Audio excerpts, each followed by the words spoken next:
Nomad 2 is one of the first places you can see said difficulty spike with a lot of these soft wiggles, and as the song progressed, we have a lot of very quick streams testing mechanics. The song is shorter, so it is a bit more intense in terms of the skills that it tests. And yeah, this one. Oh, yeah. Yeah, this one gonna be the tech pick, and as you mentioned, a bit shorter, 2 minutes 47 seconds long. Star rating up to 5.51, so definitely climbing in there. We mentioned this is gonna be a little bit of a jump, perhaps, but AR 9.4, CS 4.2, so nothing too crazy coming in on AR or CS just yet.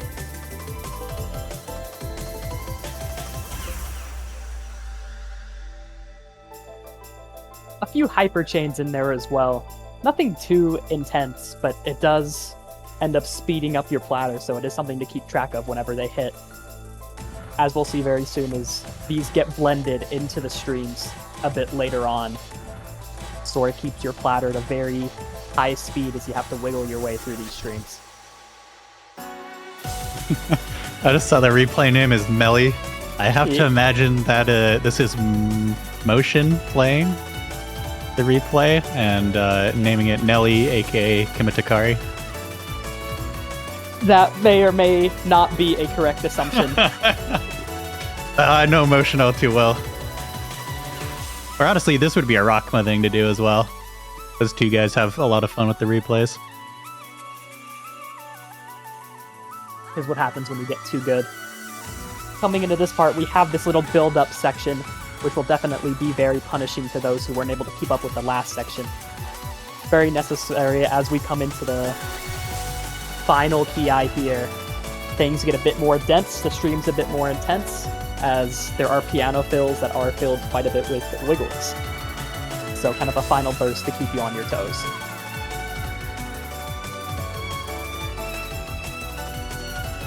Apparently this song has been featured in a couple other rhythm games as well, like Tunithum.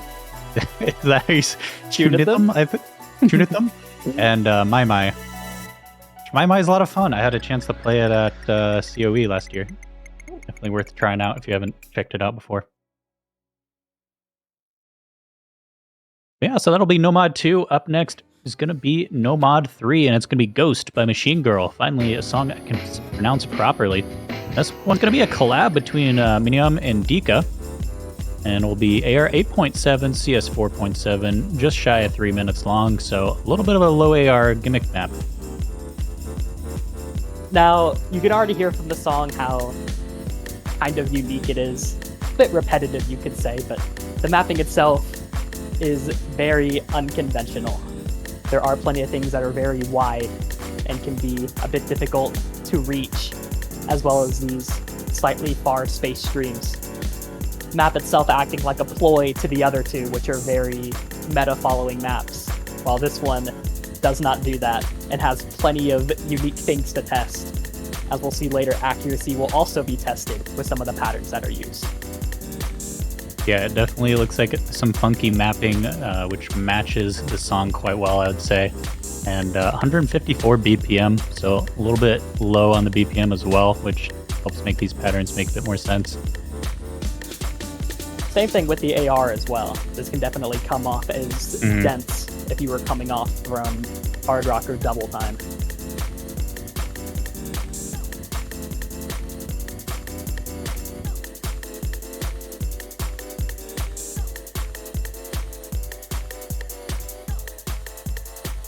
Things are going to slow down here for a bit before it picks right back up. With this being the ACK part I was mentioning earlier, these kind of conjoined sliders, including the stops, to transfer into these kind of streamy wiggles. This map provides a lot of content and can definitely very well be picked by the higher seeded teams to try and best their opponent if they believe they have the stronger Nomad skill. Yeah, I definitely see this being a map for the higher seed teams to kind of flex a bit, especially if they're going to go up against lower seeded teams. Might be a little hard for them to keep up on some of these weird snappings, but yeah, definitely a very interesting pick. I hope we get to see it played. a little hard to see, but with this part, the spacing does increase a little bit. We also have those droplets that are sticking out. And even the slow part having those aggressive snaps as well. The map is always wanting you to pay attention. And earlier you mentioned kind of repetitive song, but also coincidentally, Minium mapped a map last year for CWC called Ghost Machine. So now we got Ghost by Machine Girl. Got the whole collection. Forgot about that. Coincidence? I think not. And now we get to the final no mod, which is going to be the convert pick. It's going to be Say Less by Origami Angel. And this one is mapped by Rectigon. I love the difficulty name, just smiley face. This is a featured artist. It's a featured artist, and I really love the replay name, Me One Crowley. A very Crowley-like song to deviate from the other somewhat more rhythm gamey songs we have, with English lyrics and the kind of rock setting. Yeah, this is definitely a Crowley type song. With this map in particular, there's going to be a lot of quick turnarounds with some of the off drum beats and some wide spacing jumps towards the key eyes. So those are the two primary skills that are tested. Very quick turnarounds into some far jumps and soft edge dashes. Yeah, air comes back up a bit on this one to 9.2, pretty standard range. CS 4.5, so a little small on the fruits, but actually a little bigger than that previous map. And 2.5 minutes long, so fairly standard length for a tournament map. The unofficial Crowley map, you could say. Yeah. Now we just need Crowley hidden. So true.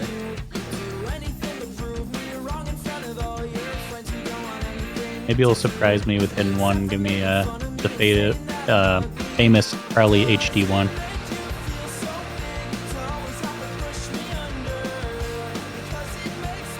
The build-up itself being still keeping up in its relative difficulty.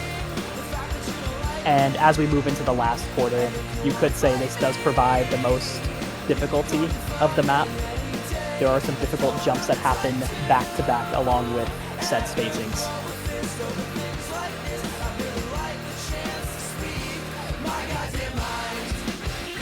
Yeah, interesting also to note there is no spinner, so this will have to be an accuracy battle. Hopefully no six-way SS, but you know, never say never. We'll have to see if that happens. Our amazing catch players will find a way. Yeah. Just to spite you, if nothing else. Like, surely we won't have that issue. We don't have to worry about that. But yeah, here we go for now the hidden pool. Starting out with the hidden one, it's going to be Pursuit by Flare. And what is this mapper? Is this XCon? This is XCon in mapping? fact, What? XCon has been mapping and has been helping to mod some of these maps. We ended up recruiting him, and he ended up coming out with this Hidden One map, a song that is a remix from Yume Nikki, which we do have some fans of in the chat with us today. XCon himself doing some of the replays for this very showcase. I will not spoil which ones. Yeah, this one going to be the higher AR hidden pick, coming at 9.1, so fairly standard there. 4.1 CS. And 3 minutes, 48 seconds. So not that far off from No Mod 1. Good 30 seconds shorter, but yeah, a bit of a longer one. The map itself, having that kind of build-up part, that itself had 80 timing points alone. So there are plenty of things that this map has in terms of spacings that will kind of force you to read through them. This map isn't the most of a reading test, but is extremely consistent and uses some spacings that aren't exactly meta or commonplace, as well as these streams. They are very unique and expressive in their own way, and I am very happy to have them in the pool. Yeah, and just to touch on the XCon mapper thing again, this is XCon's first appearance in CWC since he played back in 2017, and his first ever custom map in CWC, so a very exciting debut for him on the mapping side of the tournament.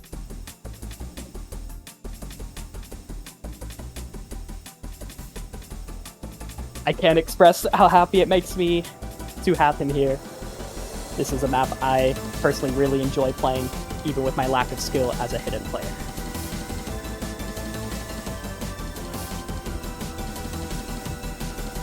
I also believe for these long reverse sliders, the hit sounds are actually edited to where when you hit one on the left, you hear it more on your left side, and when you hit the right one, you hear it more on your right side, just for those reverse sliders. You can just see so many unique ideas. I was trying to figure out the replay name if I could try to spot the replayer again, but actually I have a note for this one. It translates to bird humans, which is a group of characters in Yume Nikki.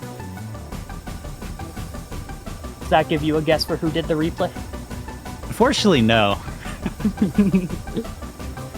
My best guess would be maybe XCON, since it is the XCON map, but outside of that, I'm trying to think of who else would classify as a bird human.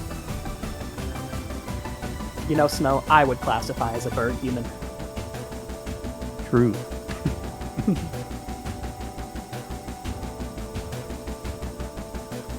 Have this final build-up part right before the most intense part of the map.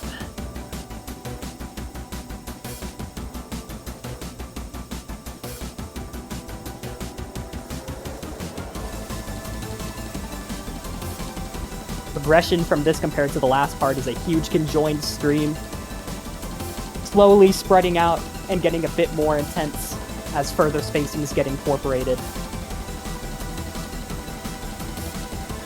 My mind was stuck on who would be a bird human, and for some reason AFB just keeps coming to mind. I see some people guessing XCON, but it was not XCON. Sorry, Henrik. And with that, HD1 is over, and we're going to move on to HD2, which is going to be Parallel Skydive by AAAAA, so artist that really likes Connor's naming scheme. This one is a featured artist, though, and it's going to be the low AR pick at 8.2 AR. You just had to mention that tidbit, didn't you? This map itself definitely testing more of the reading side of Hidden being extremely dense because of its AR. Not to mention a lot of the streams that it has a very clear density test in mind. Not too much keen on spacing, but rather when you should dash away from certain notes and should try and make it to the other ones. Yeah, I'll give a bit of relief for those longer maps on this one, just 1 minute and 53 seconds. And also, I don't think I mentioned this one mapped by Ken and replayed by men. I wonder who did that replay. You have a guess? I'm gonna have to go with motion again on this one. Something's making me think motion. I don't know what it is though. Really? Well, you may or may not be right. Coming into this section, though, the spacing does increase a bit. Most of the map doesn't really test jumping skill until we reach the climax of this map. So things definitely do progress on through this map, moving a bit from the reading skill and getting more mechanics as you play throughout it.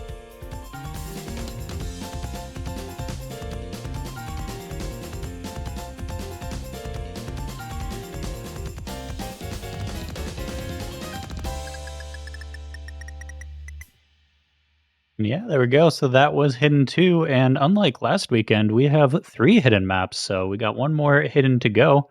This one is going to be Vivacissimo by... Or no, that's a difficulty name, sorry. There's a oh lord. Dioso di Carbonio by Citrus. Beautiful. And all the Italians are just screaming internally right now. I apologize. But back up to AR 9.3 on this one. It's going to be more of a mechanical kind of tech pick. This definitely being a ploy to the first 2 hidden maps. Being faster in terms of the wiggles that it provides, being a bit faster as well, having density, but not in terms of AR, but rather closeness in the notes with a lot of these 1/8 burst.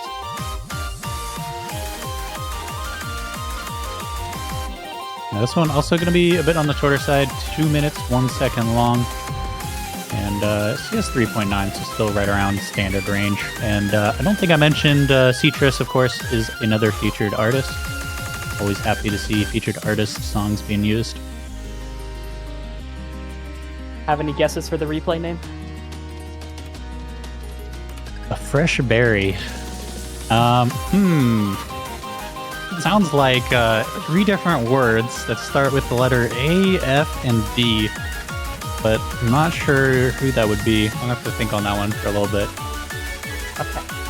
We'll get back to that then. And a side note with this map in particular, if you know the player, Mr. Yoshi Green, you'll know with a lot of wiggles, he likes to stand them. So he made sure that everything, all the wiggles in this map are standable if you are psychopathic enough to do so. Interesting. I also have to know, it's a Yoshi map. Is there a hidden Yoshi somewhere in this background?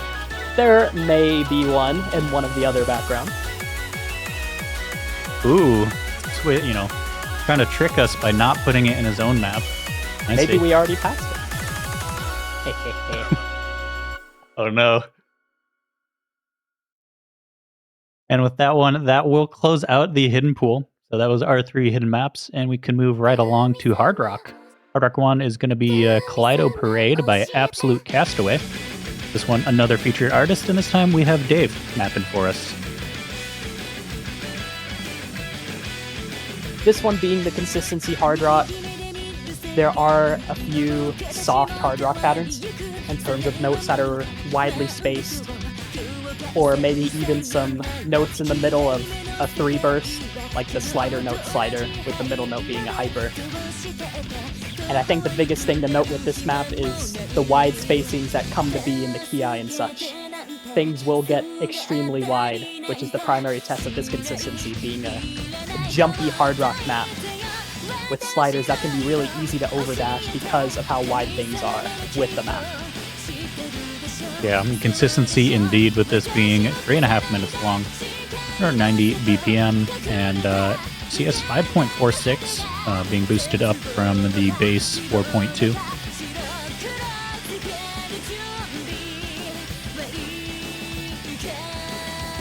One of the last times I'll ask, but any guesses on the replay name? This one I actually have no idea. AFB was a given. This one I just see number spam. Someone put 727 in there, so when you see it. But, you saw it! Let's go! I did see it. But, outside of that, I'm not sure. Way too long to be a user ID. There's a suspicious B at the end. I think it's just a upside down Q, backwards. Oh, I see.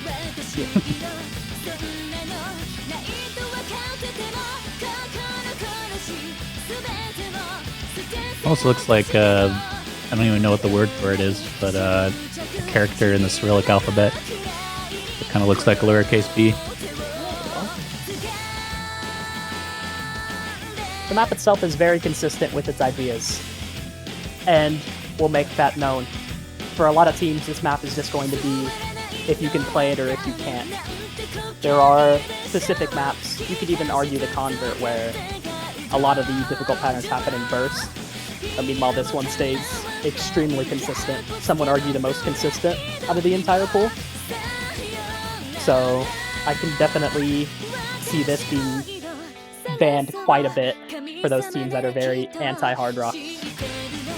Yeah, no, definitely makes sense. I also see, I've been thrown a lifeline actually on guessing the replayer. Apparently this replay name is related to one of the Hong Kong Catch top players, and it was made by another Hong Kong Catch top player, so I'm going to call it that was actually a B at the end for real, and this is AFB, but with numbers this time. Oh, wow, that's crazy. Too bad it's wrong, but, that's crazy. Hey, what? Wait, how many other Hong Kong replayers do we have? We have one other one. But it's okay. Hiding them from me, just like XCon. Yes. I will keep them a secret for the remainder of the showcase. All right, well, that means we just have to keep moving along to Hard Rock 2, because this one is going to be Tokyo Takedown by Boom Kitty and Ubi. Difficulty Invasion, this time by Ken. So, another map from Ken. I will say somebody did guess it in chat.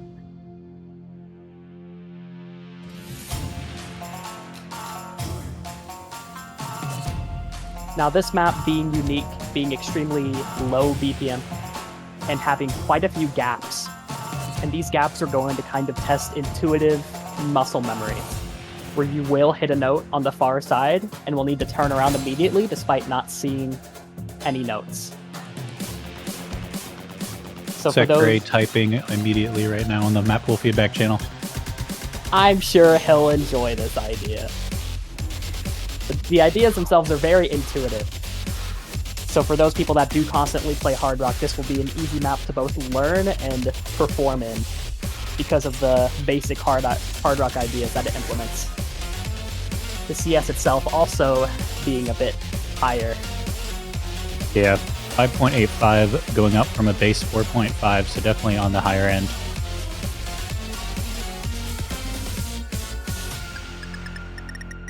This one's only 2 minutes 24 seconds long though, so it's not too long if your opponent picks it against you and you have to suffer through it. We'll get through in normal map length time. We apparently woke up Sekre. Unfortunate. Yeah, he's just in constant slumber until he hears his name. He wakes up in a cold sweat, goes, "Oh no, they're talking about me again."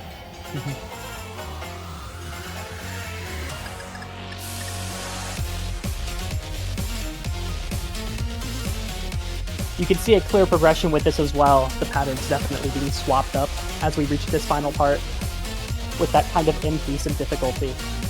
The intuitive patterning is something that stays constant throughout the map, but the patterning definitely does increase a bit in difficulty as we reach this part of the map.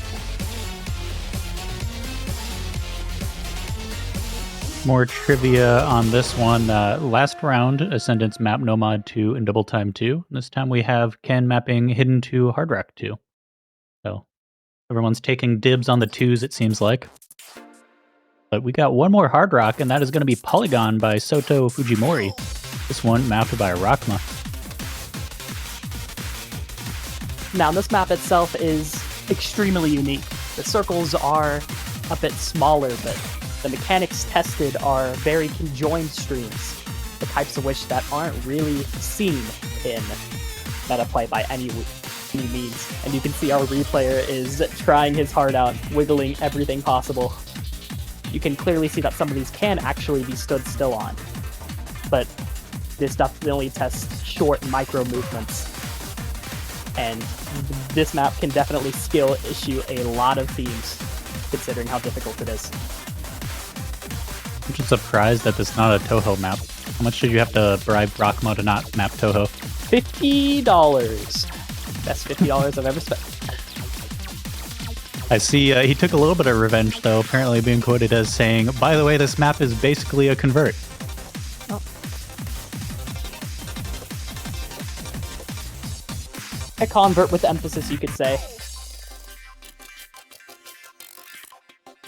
At least made the CS a little bit easier on you, being 4.42, boosted up from a base 3.4, so what would be fairly large fruit end up being pretty comfortable Hard Rock fruit. We could even see a few soft Hard Rock patterns as well, but most of them are streams that have been a bit distorted, and it's up to your distinction on the ones you wiggle, the ones you stand, and how far you dash. There's a lot of things that you need to be able to tell as a player, which is where a lot of the difficulty comes from in this map. Not to mention, if that's something you even can do, you have to be mechanical enough to play this map. Definitely one of the harder ones in the pool. With that closes out the Hard Rock pool, so we can move right along to Double Time. We're going to start that out with Super Heart by Cosmic Cosmo and Slow Shutter. One mapped by AFB, so finally AFB showing up. AFB showing up, and with the replay name being very not obvious. This map is very consistent, and definitely is kind of just a really good consistency test. We can see Droplet's amazing, or Fob's amazing de-randomizer used with said map to make some of these sliders look really beautiful, and to make the flow rather clean to test some of these mechanics in terms of these quick wiggles that are used. So true. It's been too long since I've heard about just the great tales of Fob's Droplet de-randomizer, but being used expertly here to give us these very beautiful sliders. This map is going to be a bit of a lower AR one, so AR 8 up to 9.67 with double time applied, and CS 4.5. Also here to test mechanics and consistency with the movement and spacing. The map itself is also very consistent with its ideas, having some of these soft wiggles to test some of the shorter DT mechanics, and just some soft streams as well, stacks you could say.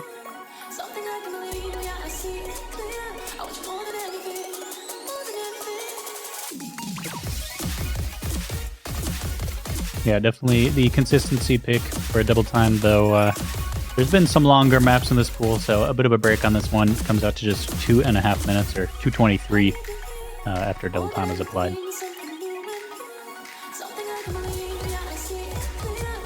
We can see a bit of anti-flow being kicked up as the map progresses,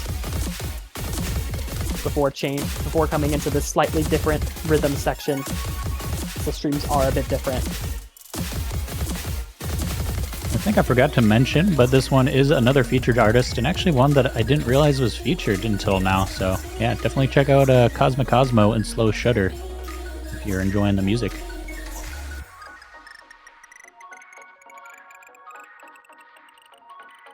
And thank you, Mudo Fanboy, for that replay. With that, we'll go to Double Time 2, which is simply Milk by Millie. This one is going to be more of a mechanical pick, slightly higher AR, 8.3 base up to 9.87 with double time. This map being a bit faster than the other one, both in terms of the wiggles that it offers while being more consistent in that idea. Having a lot more wiggling while also being swing rhythm. This map will have you moving quickly for a very consistent amount of time. So you can definitely see this as a bit more mechanical. Definitely a foil to DT1. Or for those who are a bit slower, they can still hold on. But for this one, it's going to be really hard to, with how many wiggles there are back to back. Yeah, this one going to be another featured artist. Once again, Millie has been featured for quite some time now. So a lot of you are likely aware of that. But FD Fluorite coming out to give us a map. First map from him, this map pool.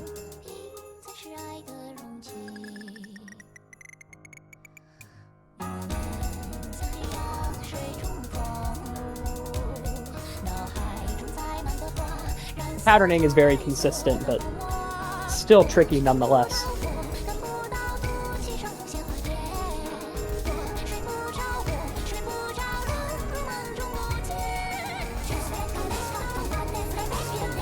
Coming into this part as well, it gets even more tricky as it pushes your mechanics to the limit for round of 16. We are definitely going to see many drops on that part when it hits in match.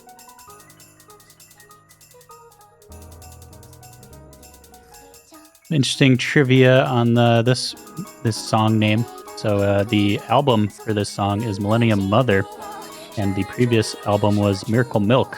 But they released the Milk song on the next album.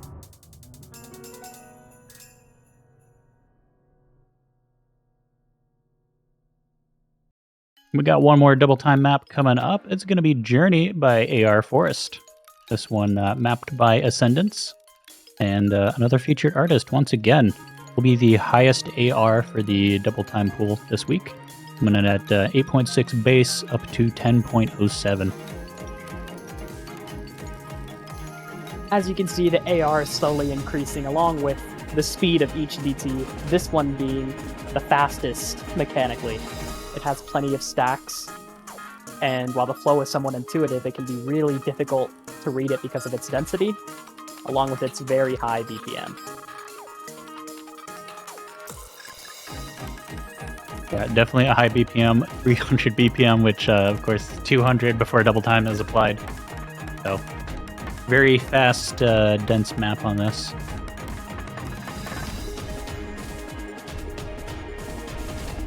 Actually, even shorter yet. So double time pool going down in duration, all the way down to 1 minute 41 seconds for this one. Similar to Hard Rock 3, definitely a map that is meant to skill issue specific players that aren't experienced enough in the mod, considering how high of a BPM this is, along with having the kind of quickest flow out of any map in the pool. This kind of takes the mod to its limits for this round. Yeah, and also, I believe this is the first map to break the AR-10 barrier this year, correct? That's a good question that I did not look up before the showcase. I apologize. I believe it is, but if I'm wrong, you guys can blame me on that one. Got a few more maps coming up. It's going to be Mixmod 1, and We Won't Be Alone by Faint, yet again another featured artist. And this time we have the one and only JB Hyperion for the mapper.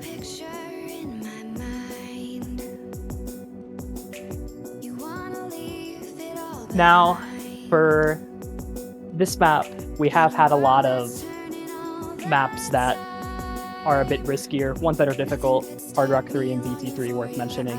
This one can definitely be seen as a bit more of a safer option, having quite a bit of downtime before it hits you with its more intense parts. It's definitely going to be more lenient and easier to make it through. It does still... yeah, you go. I was going to say, worth pointing out, since we're seeing this with Hard Rock, which normally obscures what the AR is, this one is AR9 without Hard Rocks, so nothing too funky for the hidden players.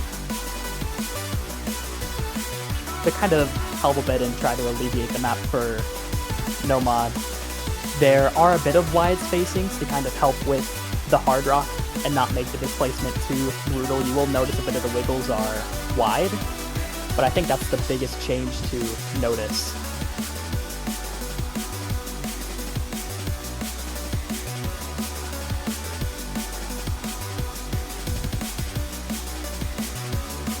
Yeah, pretty standard CS as well, CS4 before Hard Rock applied, so that's why we're seeing 5.2 on screen with Hard Rock. And 3 minutes and 18 seconds, so another longer one, but not too long.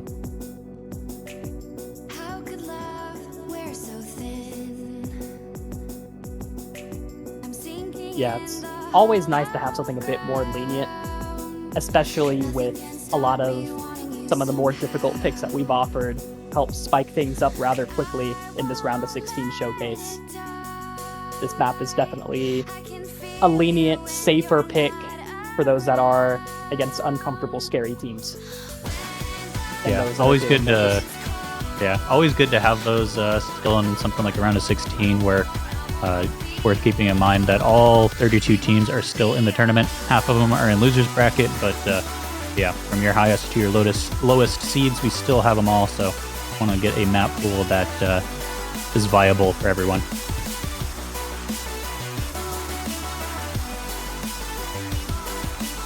Now, I don't want to sell this map too far short in terms of its difficulty, because it still has plenty of streams that do require a bit of funky turnarounds and such, and with no modded hidden, some of the wide spacings could catch people a bit off guard. But generally, if you compare this to other maps in the pool, it can be seen as a bit safer, for sure. And that surely means that Mixmod 2 is going to be unsafer, or less safe. You're absolutely right! Oh, sorry. So let's see what that one's going to be. It's going to be Desolace Holiday by Monster Siren MSR David Westbaum, sorry.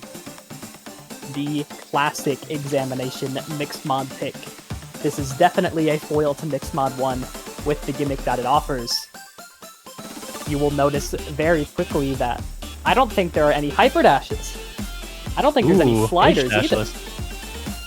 I think this is sheerly, simply notes and stacks. This paired with the low AR and the constantly shifting spacings acts as the ultimate foil. Yeah, hold up. I saw no H-dash, but you're right. There's no sliders. That is crazy as well. And you mentioned AR 8.3, or you mentioned low AR 8.3 on this one. So yeah, that's why we're seeing it with hidden this time around. Showcase the difficulty that's going to come out there. Definitely a low AR reading pick. And it does go to... sorry. I was going to say, we see some dodge the spinner there. It does go to show when explaining Hard Rock, some of these do get more into hyper dashes. This map especially taking quite a bit of balancing simply because there are no sliders. The map itself is very daring in the sense to take on mixed mod and trying to balance Hard Rock while having only notes throughout its duration.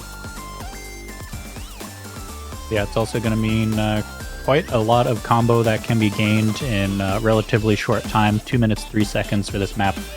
We can see max combo going to be 835. Which honestly, it would be more, but kind of low BPM, 125.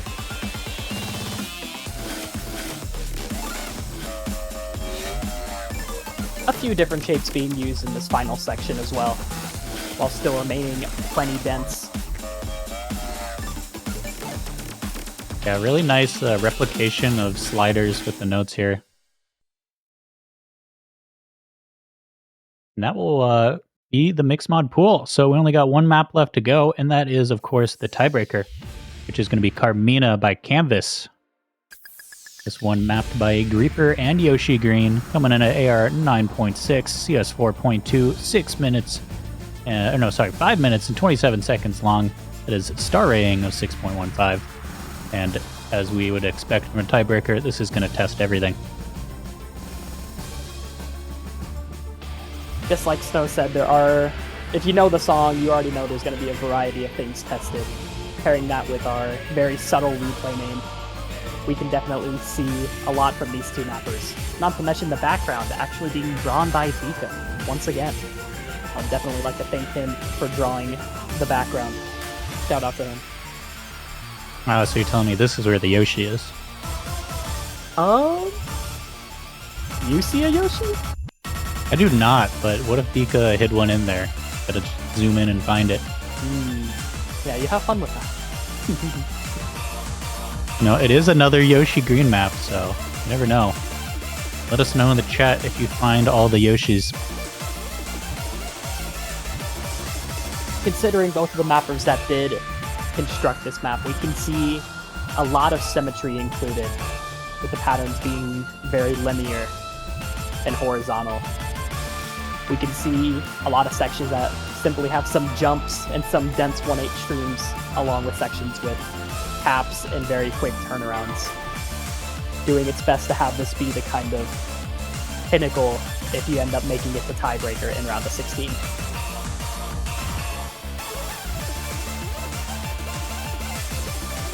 I have a helpful note. I kind of glanced over the featured artist on this one, or and by that I mean Eat in the title, not the Haas featured artist.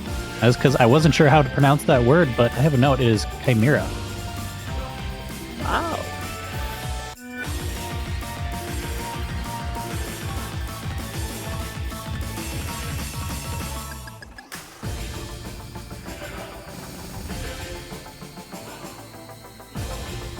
Some really satisfying build-up section as well, with some stats to get you back up to combo right before hitting you with more taps. Some good hyper jumps on this as well. Bit of a build-up section. And here we go into a Ki section.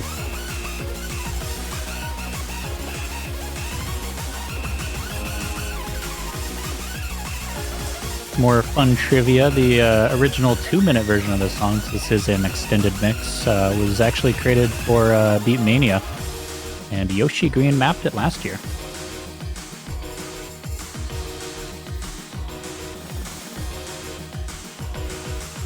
it was very funny to see Griefer suggesting this song, and Yoshi Green instantly pointing out that he mapped it last year. That's both of these beautiful mappers sweeping into a collab together. It really just goes to show, what do you need for a tiebreaker? Just map, but more map. Just make it longer. Very true. You also need a Yoshi somewhere. True. Reaper also using a Yoshi in his profile picture, so kind of have two Yoshis collabing on this one. We'd love to see it.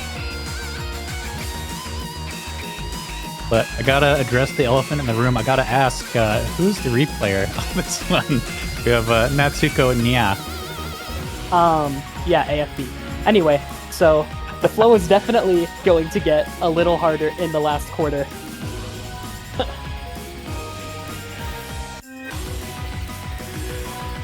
These taps gaining kind of slants to them,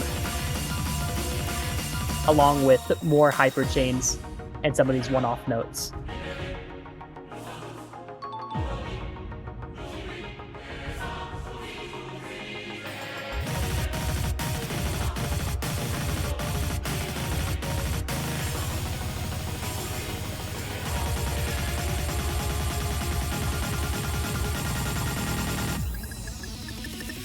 Another spinner before we jump back in to another kind of build-up section, or I guess chorus kind of Ki section.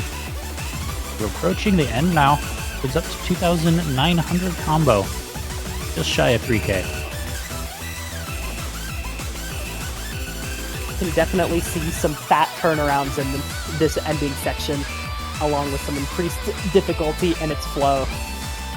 It's going to be very exciting, and I really hope this gets played.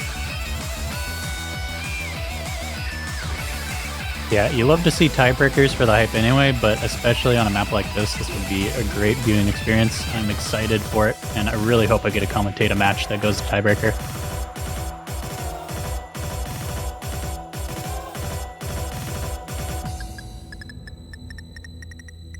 There we are, one nice long spinner, just for good measure, so there can be no ties, because this is the tiebreaker, of course. And that ends the map pool.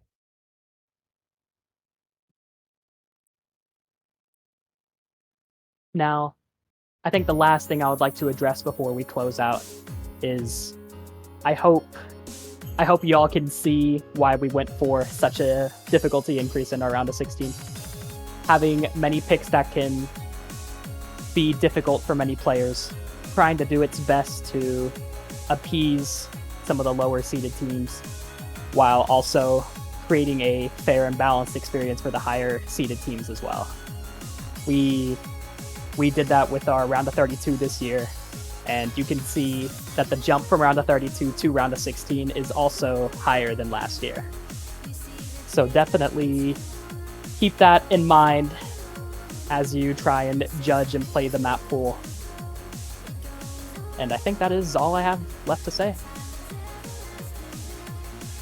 Yeah, I think it's going to wrap up quite a long weekend. A lot of good matches, plenty more to come next weekend. Pretty late for a lot of you as well over in Europe and Asia. So thank you guys all so much for showing up and enjoying the Map Pool Showcase. We'll see you guys next weekend. Take care and have a good night for a lot of you. Bye, guys. Thanks a bunch.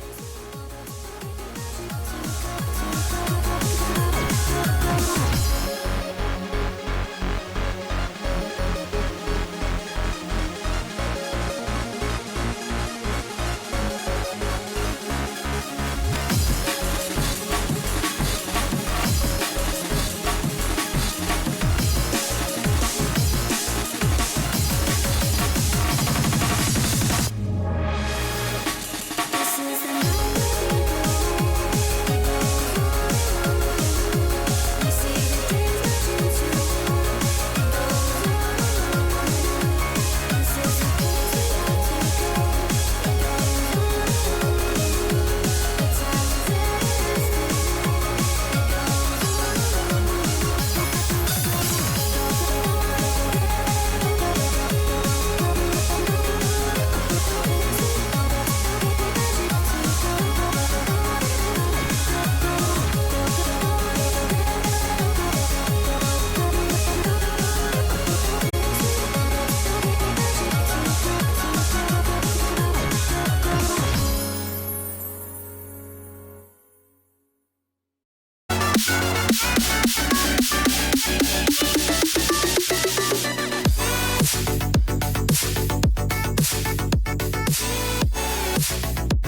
Hello, everybody, and welcome back to the Catch World Cup. This is the round of 16 now. It's the first match alongside New Zealand and France of the weekend. Today we got Hong Kong versus Indonesia in the losers bracket. I am Ash Ketchum, and I'll be joined by Ewong today. How you doing, Ewong? I'm lovely. Yeah, as you said, losers bracket, so an important game here, win or go home. We've got Hong Kong and Indonesia fighting off. Indonesia in a surprise lose last week against the Netherlands 5-3. Now they've got the tough path to their expected top 8 finish. As for Hong Kong, looking to stay afloat for now after a 6-0 loss to Mexico. Yeah, I mean, Hong Kong, they're going up against one of the hardest opponents you can get in the losers bracket, I believe. I mean, no one would have expected Indonesia to be down here already after that shocking upset against the Netherlands, where Netherlands just played really, really well and was able to come out on top. I mean, if you're Hong Kong... Oh yeah, go on. Yeah, even despite not having Netamaru in the qualifiers and seeding that high regardless, and coming out to lose, still surprised to see them down here. It really is a surprise, and I mean, you have to feel bad for Hong Kong, really, to go down to the losers bracket and face Indonesia in their first losers bracket round. It's not a matchup you want to have, that's for sure. But if there is any confidence on the Hong Kong side, at least their performance from last week against the Netherlands might be something to look to. Hopefully to take a few points, and potentially even the game. But as it stands, not looking very good for Hong Kong. All they would have to do now is just play to their best. As for Indonesia, hopefully learn a few things from last week and take it into this game.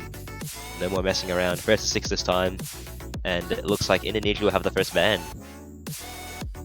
It looks like they're banning a Nomad 4, the convert, the only convert in the map pool. Seems like they're just going to be relying on specifics to get their points. Guess that's kind of understandable. You want to go for sort of a more consistent approach. Yeah, looking at consistency is the thing, but it's surprising because there are quite a few convert players on that Indonesian side, and another thing to consider is Nomad 1's availability. You do see the better teams sometimes drop the unfortunate point on Nomad 1 just because of 1 or 2 unfortunate misses, and Hong Kong with a hidden 2 ban, slightly expected there. Yeah, I mean that makes a lot of sense. Indonesia has a really good low air hidden roster, so. But yeah, it's interesting. Like you said, Nomad 1 hasn't been banned. That could be a potential pick for Hong Kong, trying to catch Indonesia off guard. And I mean, if Hong Kong's consistent on that, you never know. Nomad 3 is the first pick though, the low air Nomad map of the pool. Surprised to see Hong Kong pick this one actually. I mean, I would have, yeah. Quite the gimmicky map to see AR 8.7 for a Nomad pick. Indeed, I mean, I would expect Indonesia to do pretty well on this, I guess, but perhaps Hong Kong is practiced and they're confident and ready to do well on this. Yeah, even the contrary, they're just confident that Indonesia wouldn't set that great of a score either, and they're just hoping that their efforts outclass Indonesia's efforts here. My Angel Ordo looking like the confident first player in the roster. Played quite a few of those qualifier maps and a decent amount of the previous game. So obvious choice there. Icon FC coming in. Will he FC? That's the question. If he can, it'll probably give them an advantage if they can, you know. Knowing that this map will throw some players off. As for Indonesia, Netamaru Koneka, the 2 obvious choices, captain there, and they're arguably their most skilled, missed out on the qualifiers weekend. Couldn't put up a great enough performance to take a win last weekend, causing an upset. Now looking to play well this time around and waiting on both teams' thirds. Who would you predict to be the third for Hong Kong on this? I mean, I know you have some insight on the Hong Kong team, so. In terms of player availability, you're looking at more Euphoria for the Nomad, or Sakana even. And there is that off chance that Little Pig God comes in, who can, or is known within the team for playing hard rock, but might come on for a bit of a gimmicky pick. but Right. most likely looking at Sakana or Euphoria. Oh, there it is, Euphoria. In the third slot now. And for the Indonesian roster, still making that choice, and that might be what shows their confidence in Hong Kong's pick. The fact that Indonesia's still looking for a third to cover that. It seems like they're taking their time to figure out who's going to join the third slot. I mean, I don't think they should, in theory, have any troubles trying to fill that out, but perhaps some of their players are discussing amongst each other who's more confident and who's willing to take it. Could be any of the four really. They're all known as pretty good players. Arabe Galaxy, Epan, and Madoka. Indeed. But it's just a matter of who is composed. We saw a bit of a meltdown last weekend from Arabe, so maybe that stands as a worry this time around. Yeah, you can only hope that he's a little bit more prepared for this one. Indeed. I mean, Madoka is really good on low air hidden, so I'm not sure how they would do on a low air Nomad map, but I would assume they'd be pretty decent. So Madoka could be joining in here. Yeah, I mean, Urabe is also a pretty solid choice. Galaxy could potentially... Yeah, there is Galaxy. Yeah, there he is. As you say, Galaxy comes in.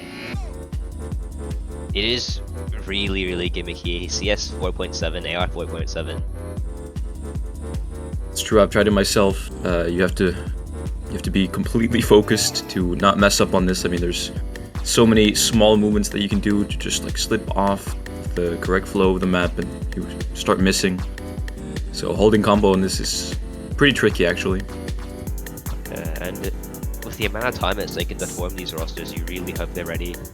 Regardless, like Commander's in, and we are about to kick off. Looks like Madoka actually replaced Galaxy at the last second there. Oh, there it is, Madoka. But now getting into the first map of the match. Hong Kong versus Indonesia.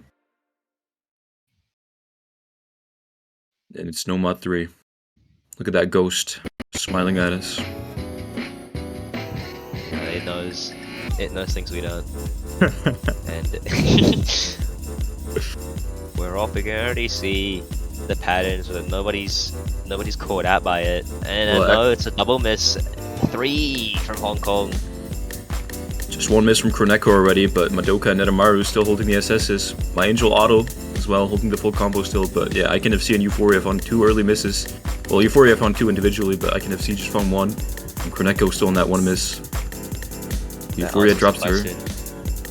I can FC, cannot FC. Holding on though, but my Angel Auto misses. That's a wipe from Team Hong Kong. Another miss right there, yeah.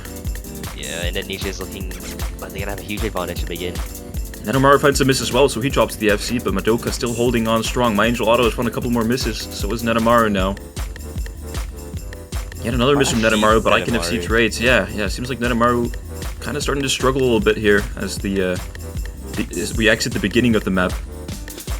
Yeah, but right now, unfortunately, Madoka holding onto the SS wonderfully. So Kroneko is on an FC as well. Oh, yeah, actually, no, he missed early in the map. Yes. Regardless, though, it is holding the team up to the advantage they have now.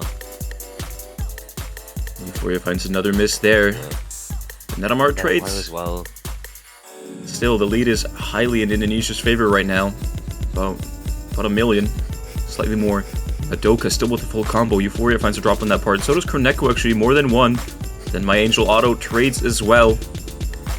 Yeah, that one I can see. I was gonna say that really is a combo they needed to stay afloat and have that slight chance of coming back. But with now that being gone and Madoka still holding onto the FC, that lead speaks for itself. Yeah, I mean, albeit Netamaru did find some misses as well there, but Madoka's combo right now, and Kroneko already have gotten back up to 200 combo. Indonesia is cooking, and they're still cooking. I mean, Kroneko misses there a little bit, but My Angel Auto trades at the same spot, and the lead is already almost 200,000. It's going to be, frankly, almost impossible for Hong Kong to have any chance of coming back here on their own pick, and Madoka still with the full combo. Very, very impressive on a map like this. Yeah, that Gelato is, misses. is a very good score. Unfortunately, it's not an SS, but it's still what helps his team up, combined with the efforts from Netamaru and Kreneka. There Already you off go. to a great start. One breakpoint already, and now it's their pick. I mean, an FC on a map like this from Madoka Ayakawa, that is really, really impressive. This map is, in my opinion, one of the trickier maps to FC in the pool. So, I mean, shout out to Madoka for that, and well played. 2 Kroneko and Adamaru as well. Only 5 misses as each. Euphoria, Icon FC with pretty decent scores as well. My Angel Auto finding 21 misses. Not what he wanted, I assume, but not too bad from Not Hong Kong ideal. either. That's unable to keep up, and things continue this way. Indonesia might find a pretty easy way out, a lack of Hong Kong's third, but hopefully within the next few picks they are able to capitalize on maps they are more confident in. Journey as Indonesia's pick now. ET3, yes, this is a really, really fast map compared to the other maps in the pool. I mean, this really tests your speed on DT, that's for sure, so this is a really understandable pick, in my opinion, from Indonesia, as they, on paper, they have a faster and mechanically better roster. So they're really just hoping that they can just outdo Hong Kong in pure skill here, I believe, and pure speed. Yeah, that was the case last week with last week's Double Time 3 was a map that many higher seeded teams were to pick due to the skill difference, and hopefully this time Indonesia's looking to do the same. We'll Definitely mention though Go on. that last week's Double Time 3 was, according to the players, significantly harder, so there was some reason there. Indeed. DT3 last week was probably one of the harder maps in that pool, for sure. This one is really just test your speed and how well you can react. I mean, I imagine 20 nerves also play a big factor in a map like this, and we will see how they perform on, in my opinion, the fastest map in the pool. You see Roster's Little Pig God making an appearance, replacing Icon FC, and Arabe Makito coming in for Madoka.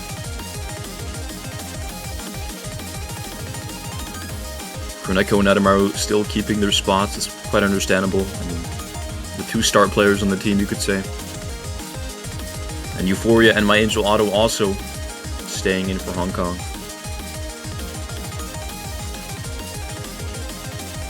Only one substitution No aside. surprise really there.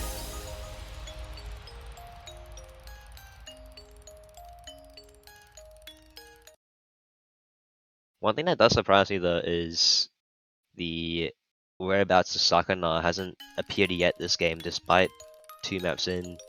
We did see he played quite a crucial role in the qualifiers and round of 32, so maybe his absence there will pan out to be a bad thing for Hong Kong. That is a good point, actually, yeah. Seems like they haven't shown up yet. At least to a map. But now getting started with DT3. Indonesia's pick, where they just got the first breakpoint of the match. And they're hoping to capitalize on their own pick here. They've got a lead now, but that's purely based off accuracy. That could pan out a bit differently as the map moves forward. Already 1/3 through, we need to note that it is a 1 minute 40 map. Euphoria's found a miss, and another one. Indonesia, despite not even being halfway, already running away with a bit of a lead. My Angel Auto to follow up with another one, another 2 actually. A 3, and Indonesia pretty confident entering the second half. There you go. No more FCs from Hong Kong as Little Pig God finds a miss as well. I mean, yeah, triple FC from Indonesia. They definitely knew what they were doing when they picked this. This was on their books when they were planning this. And Kroneko finds their first miss on Indonesia right now, but Netamaru and Arabe Mikoto still holding the full combos. Yeah, that'll just be a match of 2 misses on Hong Kong's side. 3, 4. Yeah, really a pick that the Indonesians can be happy making, can be confident making. Looking at those scores and the performances that Hong Kong's putting up, and as we come to a close, 2-0 already, Hong Kong needs to do something soon. Whether that is with or without Sakanaz. 2-0. And look Back at that. to That's Hong a Kong to make the pick. That's a double FC. That's Netamaru and the Rapi Mikoto. Both FCing the map. One of the fastest maps in the pool, and Korneko only with a 2 miss, as opposed to Hong Kong. Not a single-digit miscount on their side. Definitely a really, really solid pick from Indonesia. And an overwhelming victory. It's And now Hong Kong. Quick to no mod 2. Quick to no mod 2, yeah. They were really hoping to be able to regain some momentum here. And maybe this is the map that will help them do that.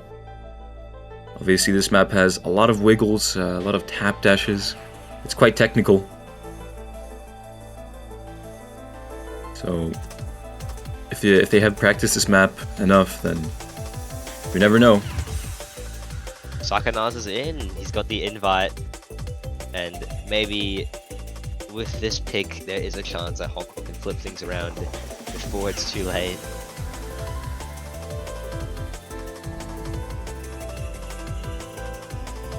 Seems like Sakanaz has indeed come online, like you said.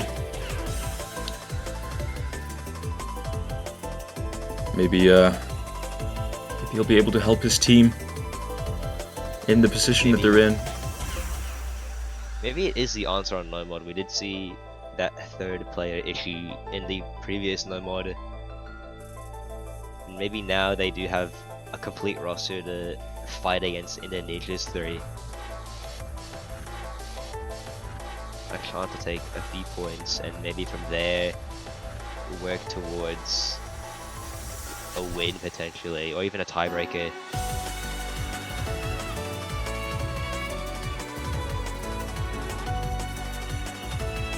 Whatever it is, they're going to need something big here, as Indonesia is not playing badly at all today. They're on top of their game, as you can see on the DT3 map. 2 FCs and a 2 miss.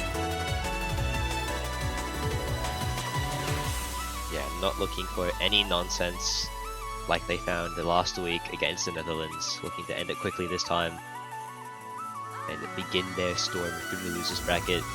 As for Hong Kong, things not over yet. It is versus 6. They've got 1 more point to spare, unlike last weekend.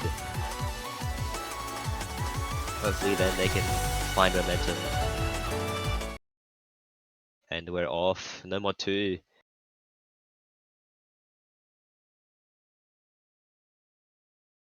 Seems like it's the same rosters as DT3. No substitutions, no changes. Not even Sakanaz. Who we can confirm is awake according to AFB in chat. But for now, Hong Kong will need to hold out with their no mod 2 pick. Quite an unfortunate early miss from My Angel Auto there. It's not ideal, and Euphoria finds a miss there as well. Don't want to be missing on the start here. Yeah. Fortunately, this is on the longer end, 2 minutes 42, so anything could happen on the Indonesian side, but 2 early misses, 3 actually. No, there's no Not more ideal for Hong FCs. Kong. Yeah. Brave with Indonesia's first.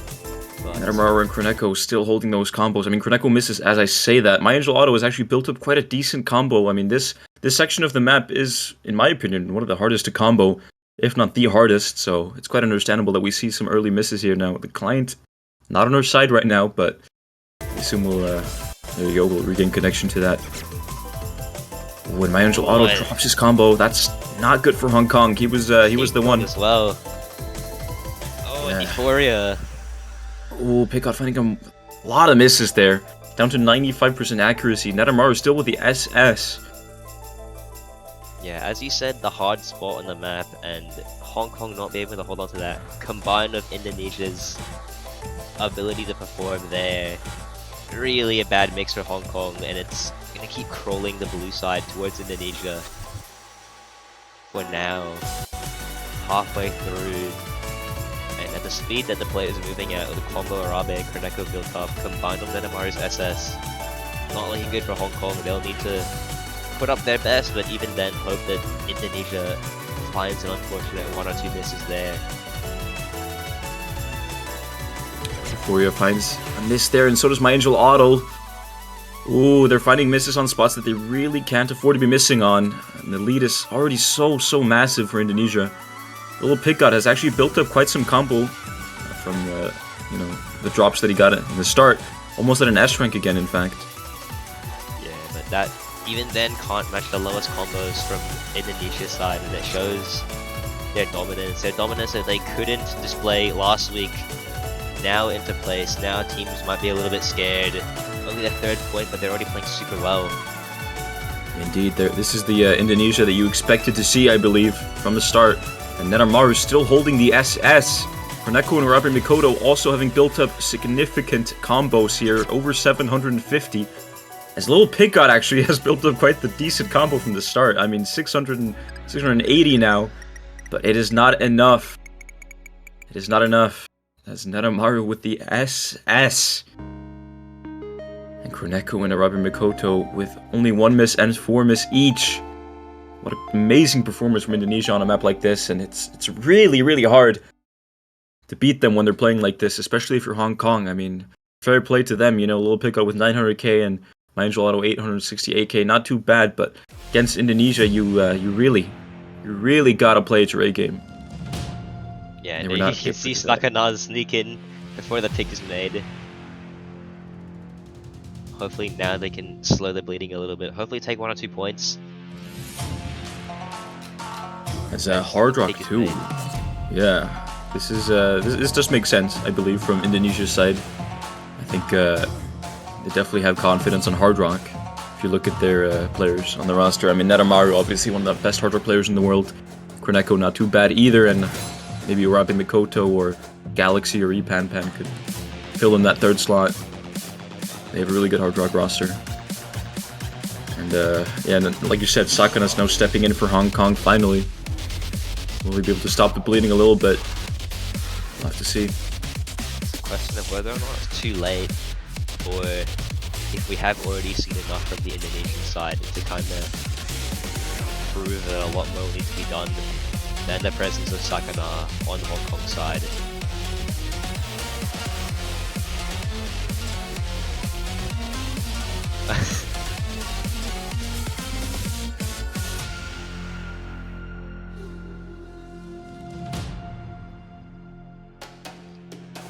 Icon FC is Hong Kong's third. Madoka, Indonesia's third, coming back in.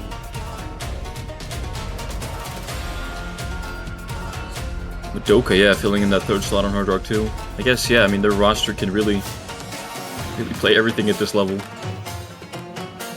Doesn't even matter who they pick, really.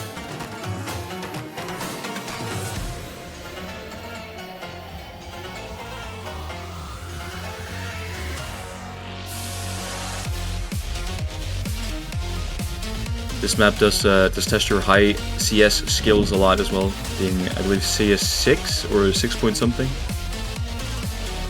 It is really tricky to be precise on a map like this, and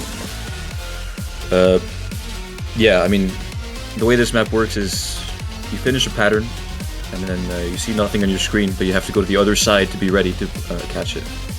It's very much testing your instincts with Hard Rock. Instinct, more so memory for those who can't play Hard Rock, so it'll really differentiate the Hard Rock players in the lobby. And I think Indonesia's got just that. They've got 3 really good Hard Rock players. As for Team Hong Kong, they'll do what they can do. Sakana's coming in, hopefully, to make some difference.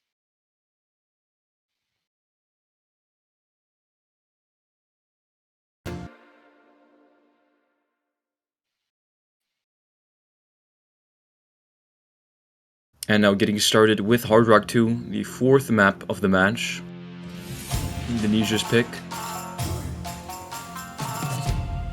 And as you can see, the circle size is really small. Oh, Madoka, early miss, match with MyAngelAuto, it's pretty much tied up again, and Sakana as well.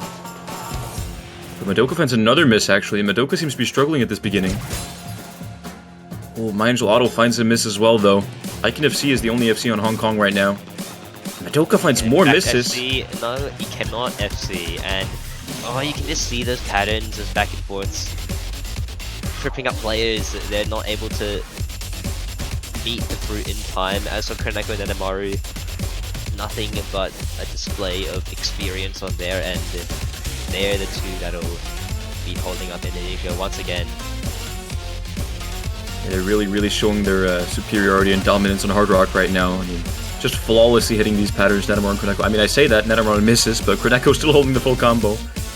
And Madoka's already built up their combo above 200. They're doing a good job recovering after that shaky start, to speak lightly. My Angel Auto has also built his combo up to 200, so a little bit of resistance on Hong Kong side, except that he missed right now, so... Yeah, 200 only. Just misses back and forth from Sakana and Icon FC. My Angel Auto finds one there as well, and it might be over already, only 1/3 left, but you can see how big that score lead is. You can see how well Kaneko and Nenamaru are playing. Madoka as well, not to forget. Madoka's managed to recover a lot from the start. They built up a really nice combo now, 450, and they miss us right as I say that.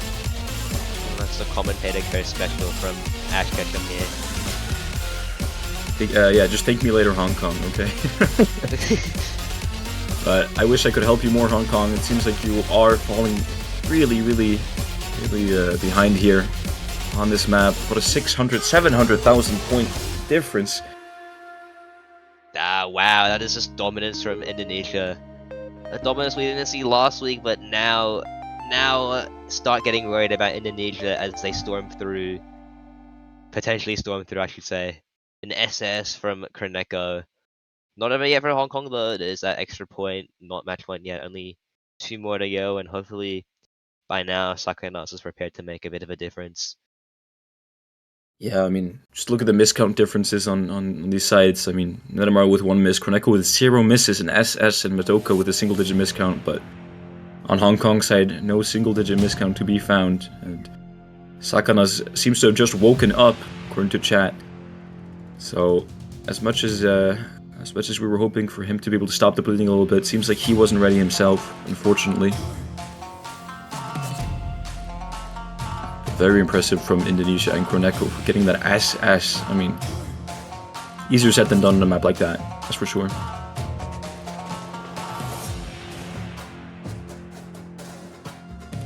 Hong Kong's pick now though, and now with the addition of Sakana, seems warmed up now. We'd hopefully go for, I would say no more than 1, that probably is their best chance to take a point due to just the fact that anything could happen. No more 1, yeah, I think, I agree with you. I think that could be a pretty solid pick here. Trying to catch Indonesia off guard, maybe hidden as well, yeah. Or even the mixed one if they are able to find a well-rounded roster now that Sakana has arrived. Hidden is a mod that hasn't been touched yet, so really no man's land for now, but as we know Indonesia's hidden roster, probably something that they should avoid. It can be shown through the ban of Hidden 2 that maybe it's not the ideal mod to go into. I do feel like Hidden 2 is, I mean, there's obviously the low air hidden pick, and the other hiddens, they don't really test your hidden skill, in my opinion. It's more just, well, maybe Hidden 1, but I feel like Hidden 3, if you know how to play that map with no mod, it should be pretty straightforward to play with Hidden as well.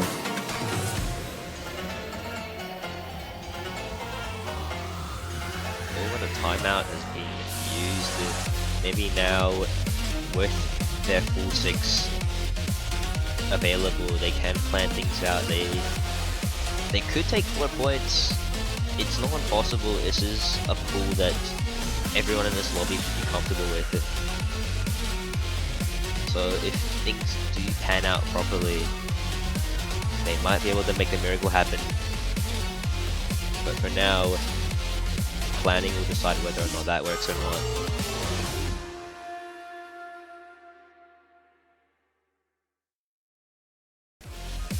That no more than 1 is glaring, though it is probably the only point, as we mentioned earlier, that could be Hong Kong's way out of this 4-point losing streak.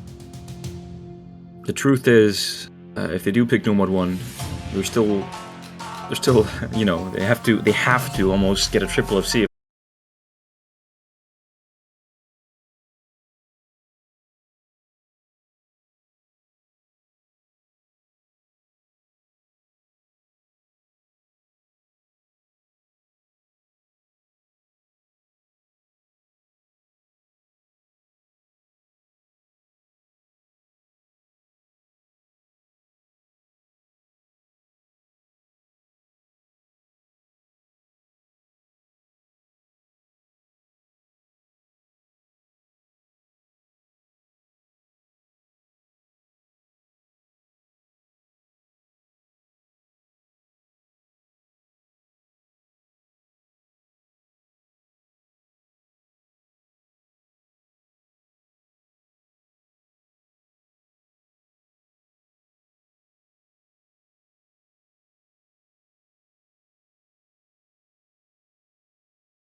a Nenamaru FC twice before Memeko took one the previous map.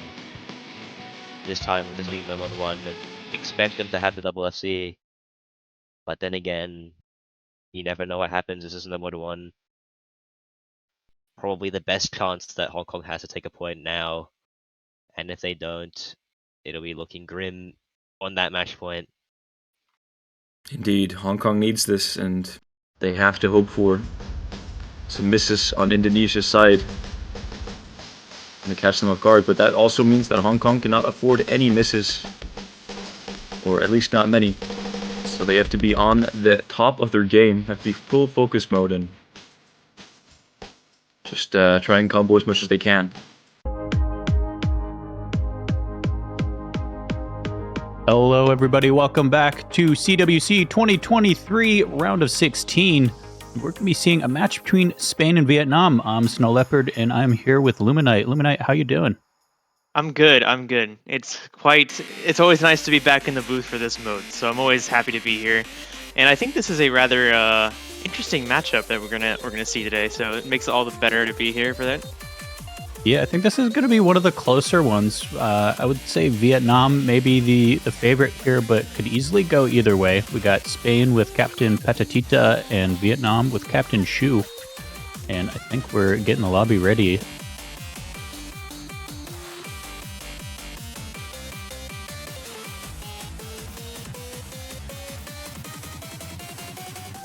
All right. While we're getting the lobby ready, let's recall the seedings of these two teams.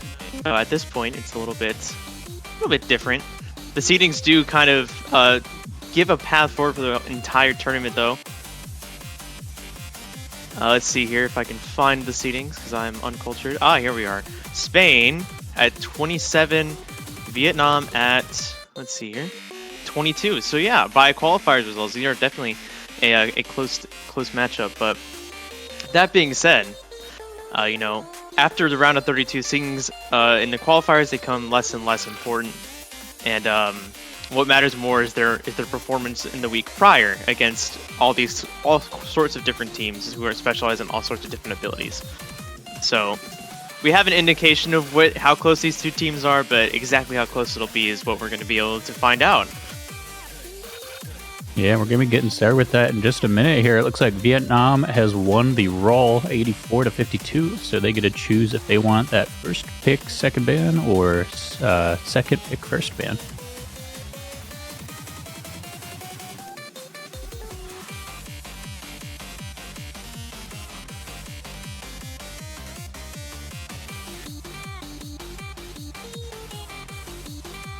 All right.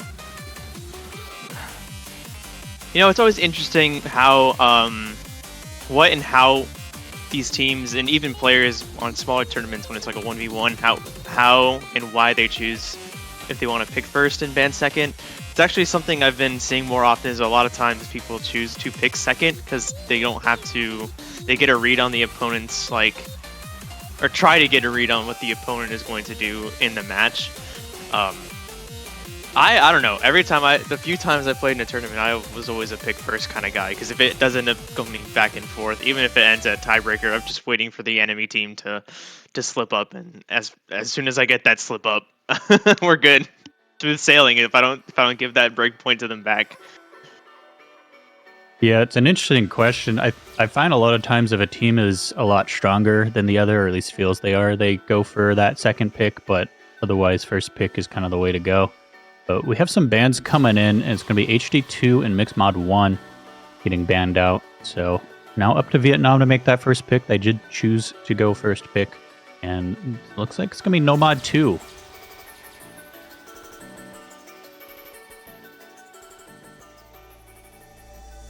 Belly's final remix. Kimi Takari. I like that name. That's actually kind of fun to say. Kimi Takari. Yeah, for those unaware, that is Nelly from I know who Team Nelly Russia. is. He's not playing this year, but played many years for Team Russia. Yeah, he renamed Kimi Takari, I want to say about a year or so ago. That's actually one of the, every time people rename, it's always like, it's like the pressure of Is this a good rename? That's a good one. That's a good one. People will always call you by the name that you've had the longest, so people will still refer to him as Nelly. But that's a pretty good rename. Yeah, pretty solid one for sure. I try to say Kimitakari when I can. I think he prefers going by that now, but yeah, it's hard to break old habits. He's still Nelly in my head. Yeah, of course you can always buy a name change in the Osu store. But you know what else you could buy in the Osu store? CWC banners for 2023. I'm getting good at these transitions, ladies and gentlemen. We have these fancy banners for $2.50 a piece for all 32 teams that qualified in this year's Catch World Cup.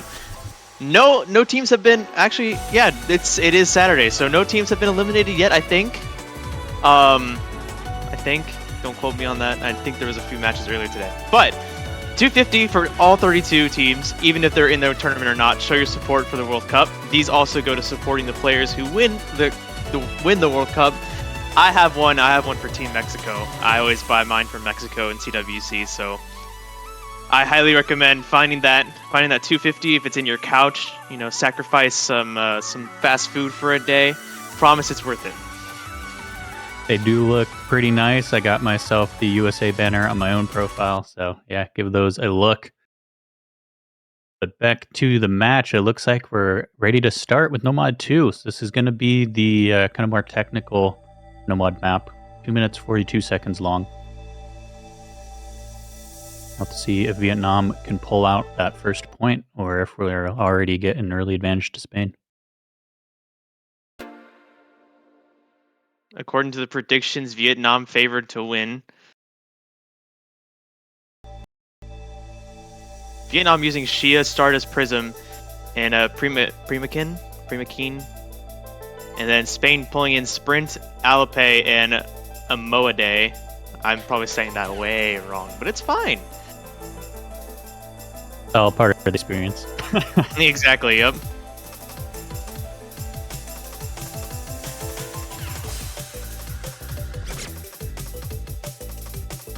So first myth going to be coming from Day. And actually Sprint as well missed at the same time. Didn't notice that at first. Primakeen going to go down for Vietnam, evening that out a little bit, but still advantage for Vietnam.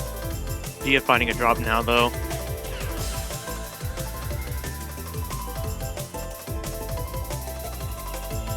Imode, Primakin, yeah. Lots of smaller misses coming out of both sides here. Alipay for Spain, Sprint, and Stardust Prism, the only ones at the 200 cap now. Yeah, unfortunately for Spain, Imade has just been missing enough that it keeps it over on Vietnam's side. But players getting back up to 200 combo now. It's not that much of an advantage for Vietnam, but the map's already halfway over. Still time for either team to take it back, but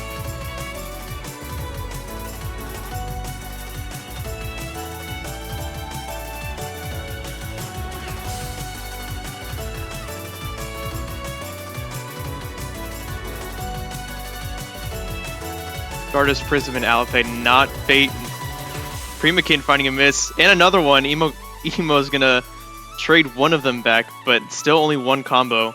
The rest of the team holding both of their respective teams down for now. yeah, Vietnam is making the openings. They're finding the misses, but unfortunately Spain has been trading all of them right back, so that score difference is just staying right where it is, about 55,000 for Vietnam right now. There we go. Primakeen found a miss. Yeah, and there goes Emo again. Through it. Yeah, yep. He was holding through it for a little bit, but he goes down as well.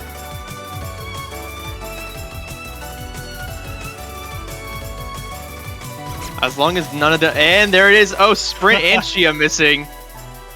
Again, another perfect trade. Yeah, that's crazy. That was a pretty close overall matchup, though. Every single miss pretty much was traded back.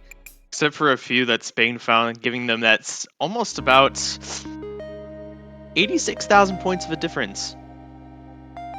Beautiful team score from Spain there. I'll let you figure out why in the chat if you don't see it already.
not too much shorter than our last pick, but every second counts, and for every second that the map is shorter, each miss is also more punishing.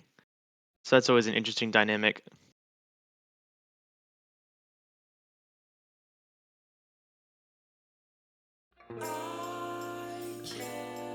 And here we go on the convert pick, Nomad 4.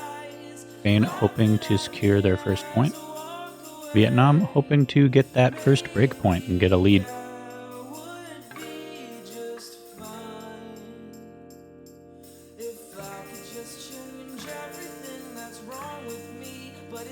Very nice, chill intro.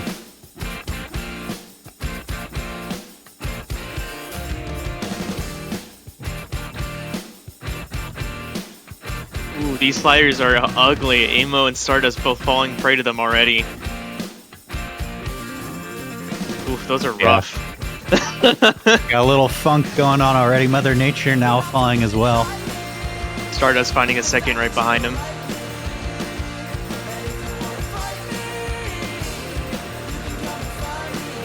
Yeah, Shia, Sprint, and Alepe, only ones holding that full combo still right now. But Vietnam looking, or not Vietnam, sorry, Spain looking pretty strong on this one. I think the convert pick was the right way to go. Already halfway through. Stardust is about to find their footing again, hit that 200. Mother Nature has really been struggling here, though. Emo going to give them a little bit of leeway now, finding his own miss.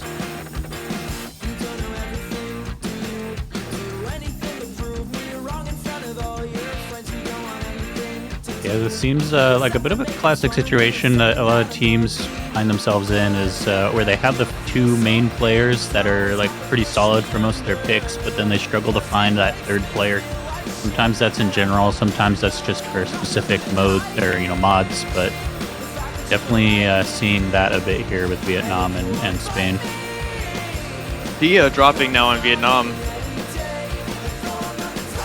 Okay, that's all full combos down for Vietnam. Sprint and Alepe still holding their FCs.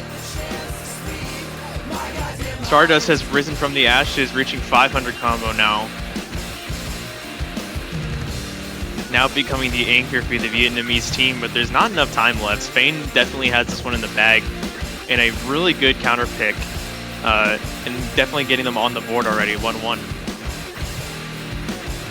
Yeah, it's a bit unfortunate to see just how well Spain's doing here, and thinking how much further they could go if there was more converts in the pool still.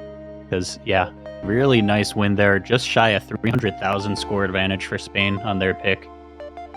An SS from Sprint. For a map with jumps and sliders as funky as that's actually awesome. Jesus, especially one of those last sliders I saw.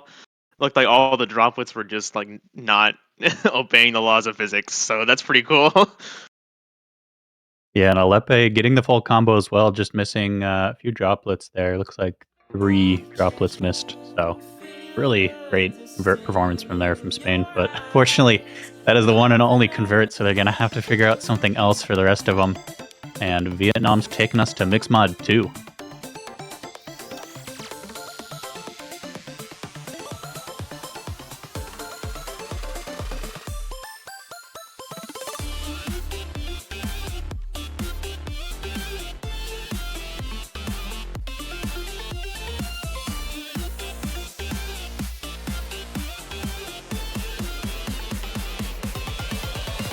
Okay, so let's see, which team banned Mixed Mod? Was that Vietnam that banned it?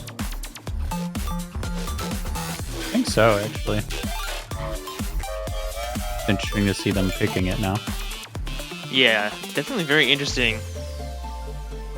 Then again, when it comes to, especially, just like we saw last week with all the mod pools that were only 2 picks, whenever there's only a 2-pick pool for any mod or idea, the 2 maps that are usually in the pool are very different. So there could be, it's probably the case for Vietnam is like, okay, this is something that we're more comfortable with, whereas doing it on Mixed Mod 1 is probably just like, this is kind of not going to do us anything. Or they're more afraid of how Spain can outperform them on that.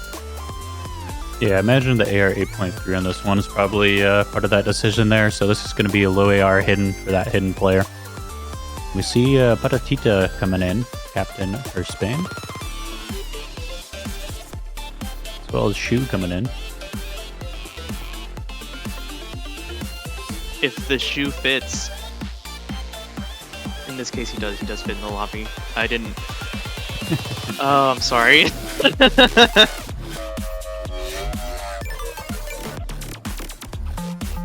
Looks like Shu gonna be taking Hard Rock. I imagine Petatita.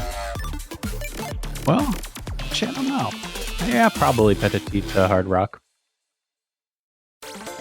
I'll see what the other players are doing. Yeah, I would definitely think that Pata goes Oh no, Hard no Rock mod. here. Oh wow. Yeah, Stardust and Alepe gonna be taking the brunt of that low AR hidden. Shu and Sprint Hard Rock, and then Petatita Shia on no mod.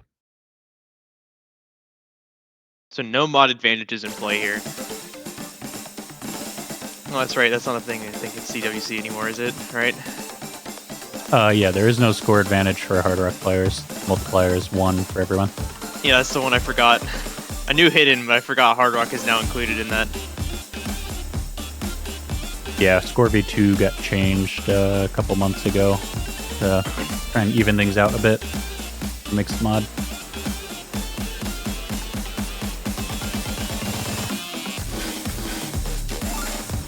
Alright, the first drop coming from Alepe. Shia trading it back though for now. Ooh. Yeah, all of Spain struggling a little bit now. Shu gonna fall, just Stardust Prism with the full combo, and SS even at that, and it's low AR 8.3 hidden. Very impressive from Stardust.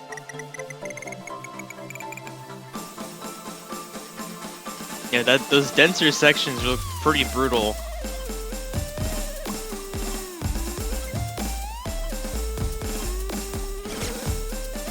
Oh wow. Triple miss from Sprint, Pata, Shu, Alepe following back. Shia and Prism though holding just fine, not faltering.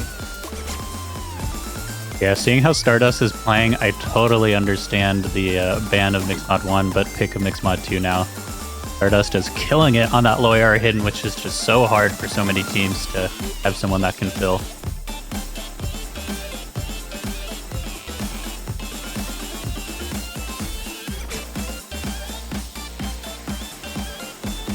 Spain continuing to struggle a little bit on this one. Shia gonna find a miss as well. Man, those just look brutal. Yeah, Stardust MVP right now, holding on. No, I cursed it. No! So close. That was a beautiful SS right until the very end. But yeah, a very solid win for Vietnam, similar to the solid win for Spain the last point. So we're getting the back and forth, possibly tiebreaker hype. Might be calling it a little early, but I can see it as long as these teams continue to have maps and don't run out of picks that are good for them. Exactly. I was gonna say I definitely would love to. No one loves tiebreakers more than casters, but I think this next pick is going to be important to see what Spain can do going forward, given that convert pick was extremely strong. And to answer the question, they're going to go for a double time 3.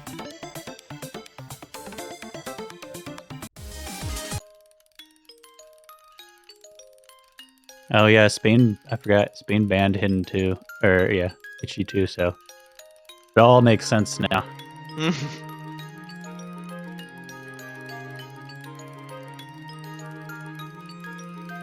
Yeah, we're gonna have DT3 Journey.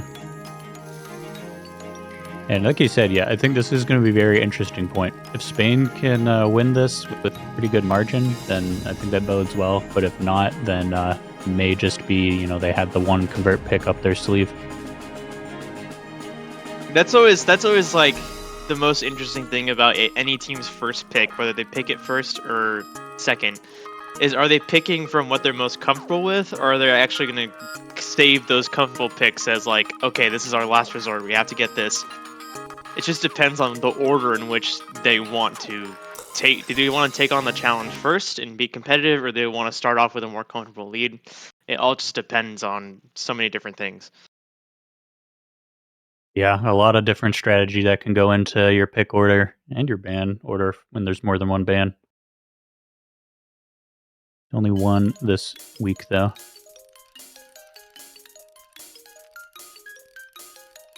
Extremely short map, 1 minute and 40 seconds with the double time added.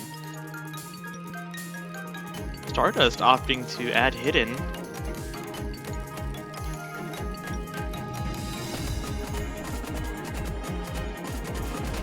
Oh, Patatita gonna be the first one to find a drop. Although, actually, no, it was Shia. My bad. Yeah, Shia did find a drop.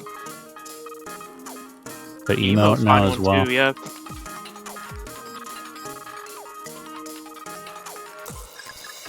Overall, pretty good. Jesus Christ, this looks crazy. This Pada finding a miss. All players are doing pretty well. Emo finding a miss now too. Vietnam is not faltering. Prism finally dropping. Yeah, things speeding up a bit, getting a little bit harder. And, yeah, this is not looking super great for Spain on their second pick. Yeah, Pada and Emo really starting to struggle now. A double miss from Stardust and Shu though. Shia the anchor for Vietnam. Sprint the anchor for Spain.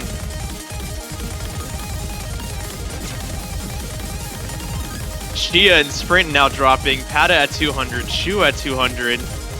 Oh my Everyone's just goodness. struggling What at is the ending. happening? Big speed up at the ending here and just catching everyone off. But Vietnam gonna stay on top through it all. Unfortunately, Spain just struggling a little bit in the earlier sections that were a bit slower.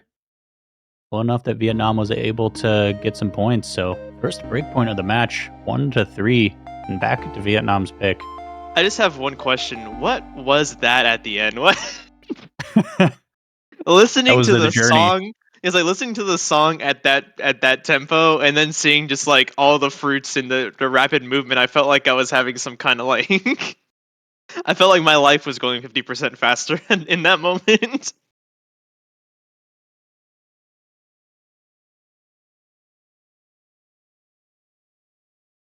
Oh man, that is a rough pick. Yeah.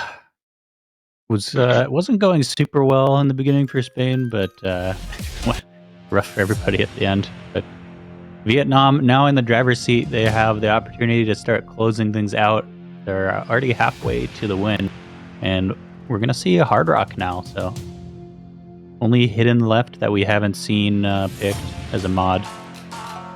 But we're gonna go Tokyo Takedown.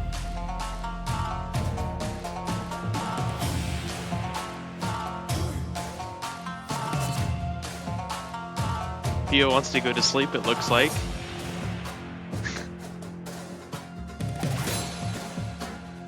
Well, I can't sleep just yet. He's got at least 3 more points he's got to help his team out with.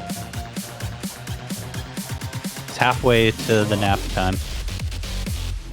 Maybe not. Maybe it's nap time now. Shia going to be swapping out for Pimakeen.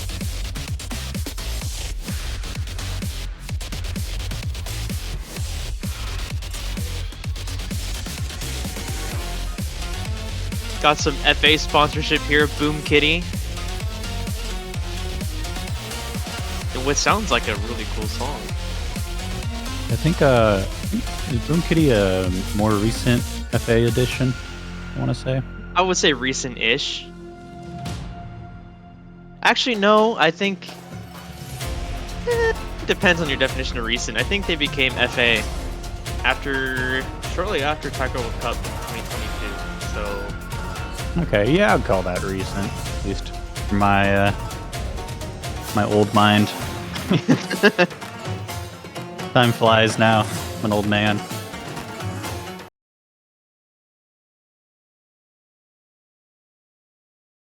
Here we go. This would be for the 3-point lead for 4-1. Starting to really ramp up the pressure on Spain now. Yeah, Spain could really use the breakpoint back here. That would get back on track. Vietnam did get the first pick, so they only need that one breakpoint to bring it back to kind of tied up. Music drop's going to be dropping early in the music here, about 10 combo in. Prima dropping too, so as well as Shu. Yeah, early lead for Spain. That's what we want to see here for them. Could Stardust really use music this break trading. point. Prima finding a miss. Stardust with another one.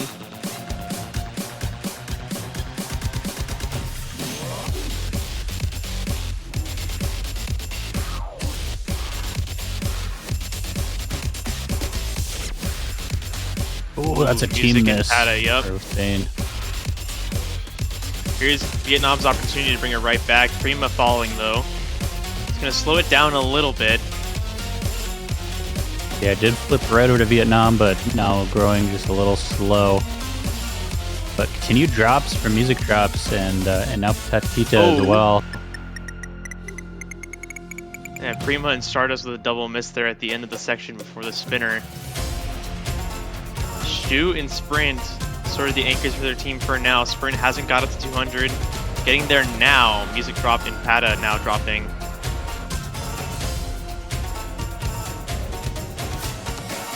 Prima and now Shu down as falling. well. And a bit of a back and forth, but favoring Vietnam quite a bit so far in that earlier moment. Yeah, Stardust working his way back up to 200. They got a quarter of the map left to go. Vietnam looking pretty good. If Spain wants to steal this point, they're going to need to hold and hope for some misses from Vietnam.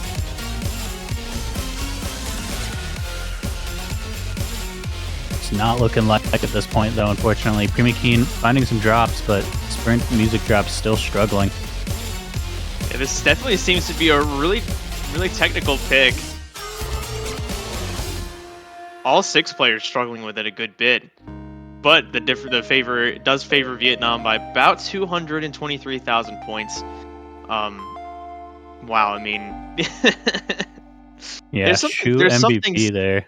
yeah, there's something so satisfying about just watching it and just feeling my head go back and forth with the catcher while I'm doing these. Just like it's just there's something so satisfying about it. That was awesome. Yeah, we could see how much everyone struggled, though. Shu, the only one above 900,000, and not by that much, 926K. And got a lot of 800 to 600, 500. So a rough pick all around, but it was enough for Vietnam to secure the point. They're now just one away from a match point. Spain going to get their pick again. They really need this. If they lose a break point here, that's really bad news for them. Yeah, they'll put Vietnam. They'll be able to pick their match point. They'll be able to pick the thing that they need to win at match point. Rather, let me rephrase it like that. But oh man, where is Spain gonna go? Where are they going to go?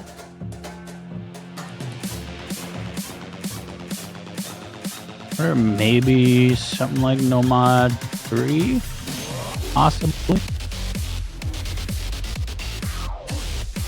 They could try double time again. It didn't go that badly for them, but Vietnam did already take a win there.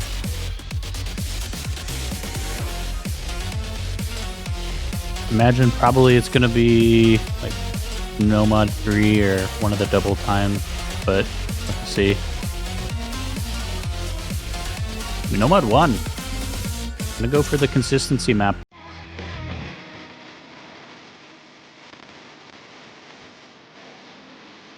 You know, going for a consistency map is always comfortable yet risky. There's a certain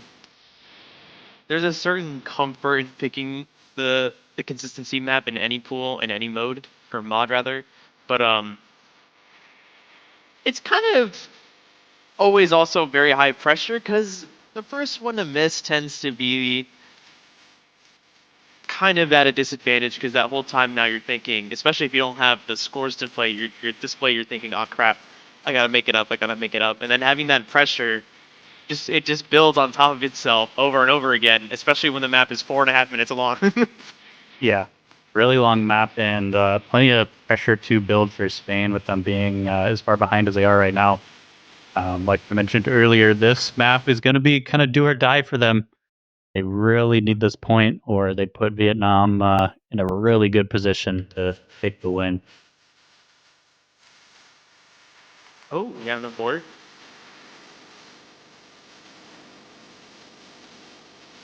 Maybe not everyone quite situated. Get it sorted out though and get right into it.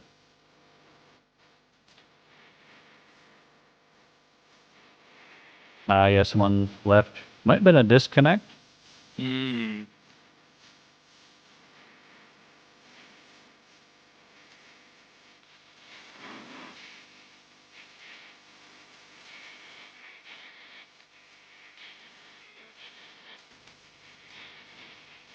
Yeah, we haven't seen anything from Sprint yet. They might have DC'd. We got the 5, got the start. Looks like we're good now. Okay, yeah. And saying got kicked out of the lobby somehow. But we're gonna be hopping into it now. Got it all sorted out. Hopefully Sprint is ready to go.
Hello, everybody, and welcome to yet another match of the round of 16 in the Catch World Cup 2023. Today, we have a pretty exciting match, actually. China versus Sweden. I feel like this is going to be a close one. I'm Ash Ketchum, and I'm joined by Fuhi. How you doing? Yeah, hello. Yeah, I'm ready for this hype match. It's looking good. Both teams are pretty strong. I mean, we said in the prediction yesterday, Sweetie Fruity, this could be close, but we had our eyes on Sweden much more, let's be honest here. Definitely the pack, but as I said, China's still relatively strong, especially on a map pool with more specifics than Converts like last year. So, I don't know, we gotta give both teams a run for their money. For sure, for sure. And I mean, even though this China squad, I mean, they're all new Catch World Cup players here that never played before, but I mean, they're not bad players. They're all around the 3-digit range, and they're definitely capable of performing at a high level. I believe it's going to be a close match. Sweden's roster is looking pretty solid this year as well. Satomi's coming back, and they have Shimimaru as a new addition, so I think it's looking good for them. It's going to be a really exciting match, and honestly, it still could go either way. It really could. Exactly, and we've seen the roles come out here. China does win the role. They're gonna pick first. As mentioned, Satomi did come back, back from the dead. It's a bit surprising to see him come back, I didn't think he would, but he came back, he unrusted a little bit, and then he signed up, which was pretty impressive. So Sweden's roster definitely got a bonus this year, for sure.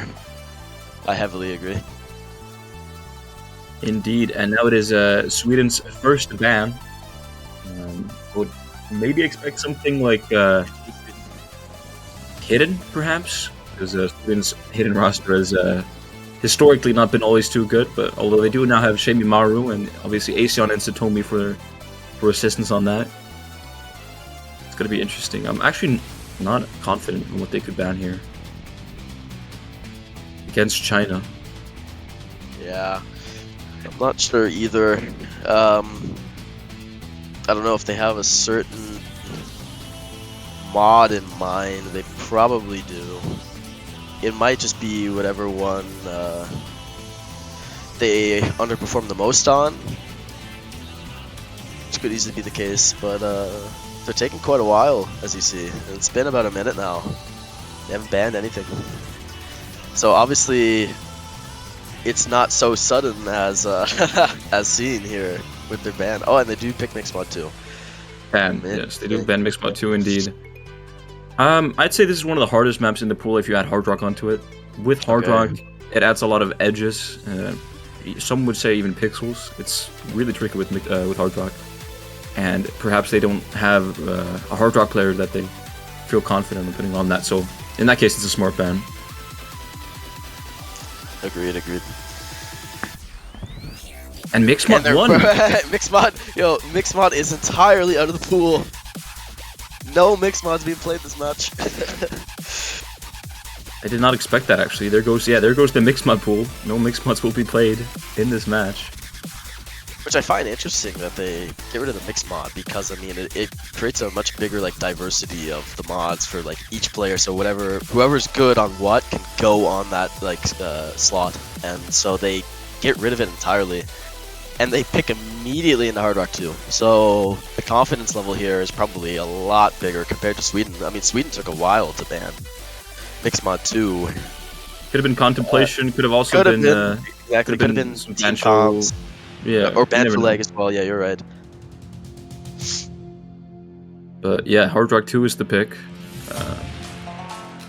We're gonna see Sweden on the right here. This is a pretty tricky map if you're not used to playing Hard Rock. It really tests your instincts as a Hard Rock player, because some patterns, they will end on one end and then you'll see nothing on your screen. There's like a 1-1-1-2 break, and then it appears back on the other side. So it really tests your instincts as a Hard Rock player, this one. Okay, I'll take your word there. It's crazy. I mean, you're a player in this World Cup. I mean, I would have expected you to have played it. But yeah, no, not yet. We'll be doing a little playing quite soon. After I warm up myself, right? But anyways, we're gonna see Sweden on the blue side here, and China on the red, corresponding their country colors, which I think is perfect. Yeah, now you say that. Yeah, that is quite nice, actually. And in the clips, Datapada, maybe. Oh, I don't know who would come in for. Maybe Satomi or Aseon. It's got to be between those two for me. Depends on how much each player's warmed up. Confidence level comes into a big factor here for the first round, and we see Satomi come in. Or, now known as XIX. Maybe we should, how are we gonna pronounce that? Z61? ZZ? Should we go CZ? CZ? Yeah, like Z's is X1, I don't know. Yeah, I don't know. That name is definitely corrupted on my screen for sure. You know, don't really know how to pronounce that. I'm gonna call him Zix, maybe. And Go the for match it. starts now. Everyone getting in.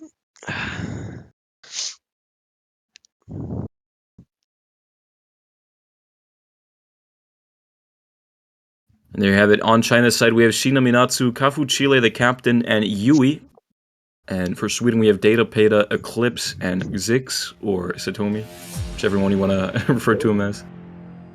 Couple wiggles coming out here. A little bit of warm up of the hands, you know. Make sure the keyboard functions are working. You don't Left, want right, to put baby. yourself over right before you get into this slightly tricky hard rock pick. Indeed. Well said. Also, yeah, the circle size on this map is actually quite challenging. I believe it's CS6. Oh, and and as we say that, we see a miss coming out of Yui there. Oh, and Eclipse. Wow, wait. We could see a lot of trades at this beginning if you say that then. I don't know. Because I fully agree with you. Yeah, the CS here seems extremely small. And there's definitely a lot more precision. Oh, and you see, Eclipse is just struggling here. Kafu Chile found a miss as well. And Satomi as well. Wow, yeah, Kafu Chile finally missed. Wait, we could see a lot of misses traded here because we're only not even done the first quarter of the map. Another miss coming out of Satomi and Eclipse. Data Peta is the only And FC Shina. right now. Wow, Yeah, Shina this Manatsu as well. Oh, and Yui is struggling, yeah, dropping note after note, but Eclipse is trading it. Yui finds another And miss. Yui is finding another miss. Oh, yes, and Sheena drops as well. There's so many misses all going over on the right place. now. Yeah. Trade coming all over the place. Eclipse with another drop. Eclipse with yet another drop. Data Peta, the only FC right now in Yeah, the yeah. lobby. Data Peta is definitely holding Sweden together here on his back. I mean, His legs must be incredibly muscular because, oh my god, would you look at that? All of yeah. China dropped on the same exact spot, and Datapad is the only one holding it up together right now, over halfway through the map. all that training in the Swedish mountains and forests has definitely proved to be quite good for Data Peta Yeah, here. exactly. He must have done a lot of hiking for this because, as you see, he is the only one with such a high combo right now stacked. I mean, that definitely puts Sweden in a lot greater odds because everyone else dropped around relatively the same spots, but no, he's definitely held on. And we're getting to the last quarter of the map here. Another drop from Sheena. Kafu Chile, the only... Again. Oh, the Oh, yeah. traded by Kafu, yeah, and Satomi drops again, but Datapata is holding on. He is holding He on is strong with the holding on. SS, Can you believe that? the SS still. I mean, we're getting to the end Oh of the my, map here. there's so many drops. Kafu Chile, the only player on China with an S rank. But Yui has built up a combo, he's built up a combo, and Satomi is still dropping, so the lead is slowly getting pushed forward, but it does not matter. You know, Sweden is going to take the point for this one. I know Datapata just played amazing. Like, look all around the board. Wow. You know, double-digit misses from almost every other player except Kafu Chile and Datapata, who gets the double S.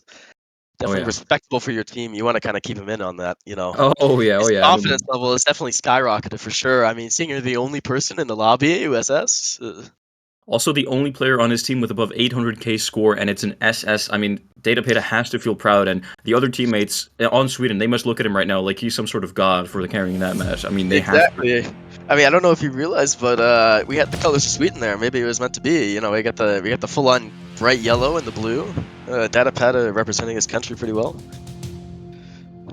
What an amazing performance from Data Peta there, and that's, I believe, a break point. Yes, it is a break point for Sweden. It is now 1-0 in Sweden's favor, and it is their pick now. So the momentum is definitely on their side to start this match off, actually. Yeah, so that was a perfect break point for Sweden there. They definitely want that. It builds a little bit more of a momentum. But then it comes down, like, are they fully prepared? I would hope they certainly are.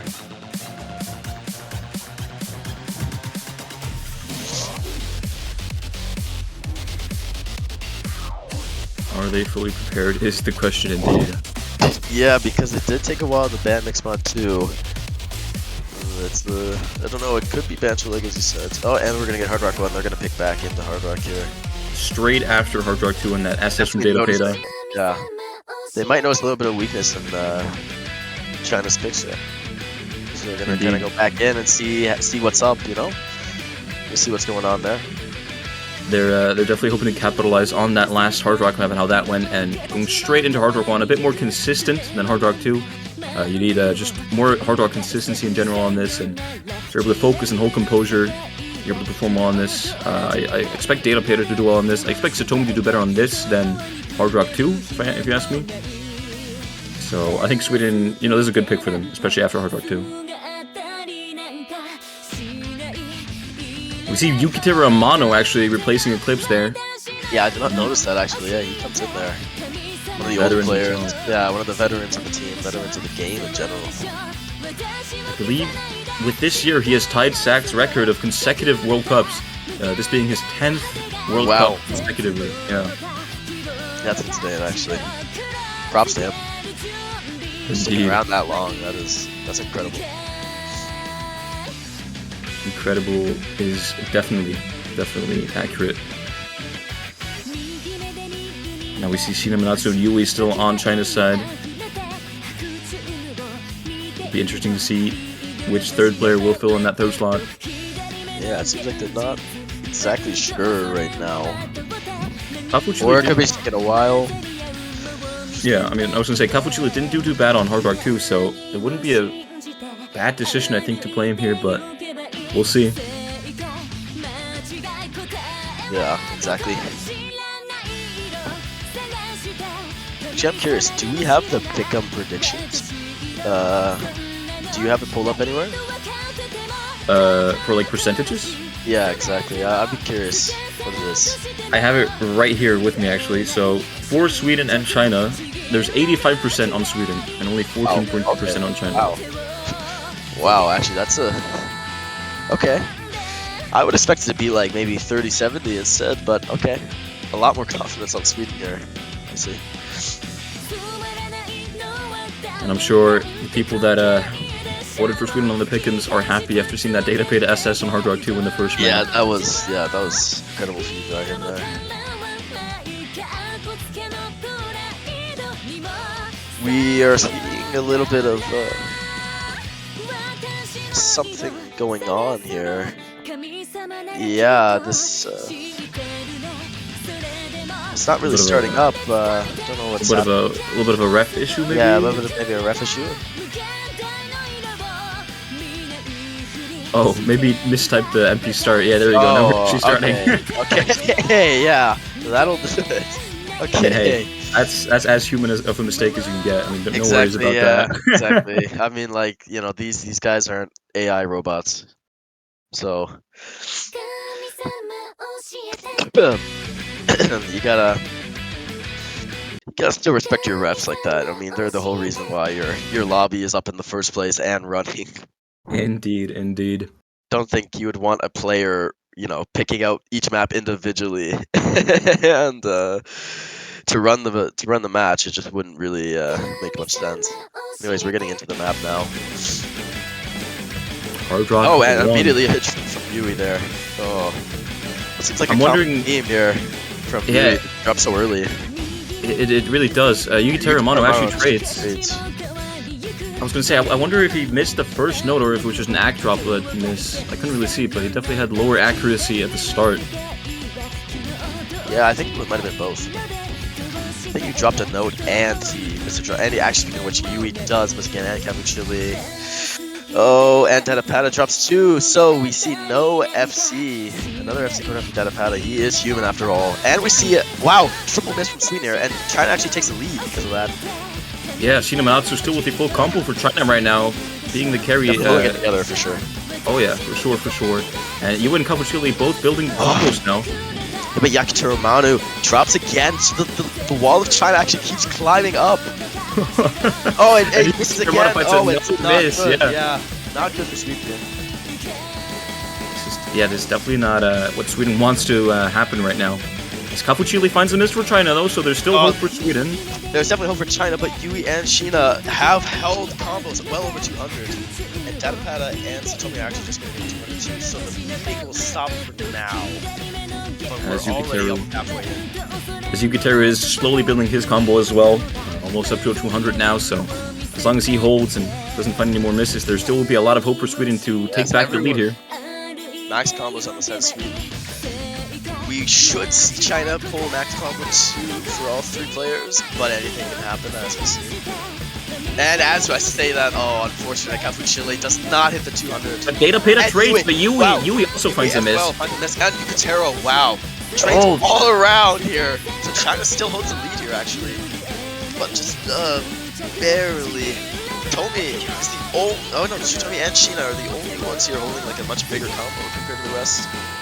It's drops for the rest of the players. Cafu Chile finding another miss again.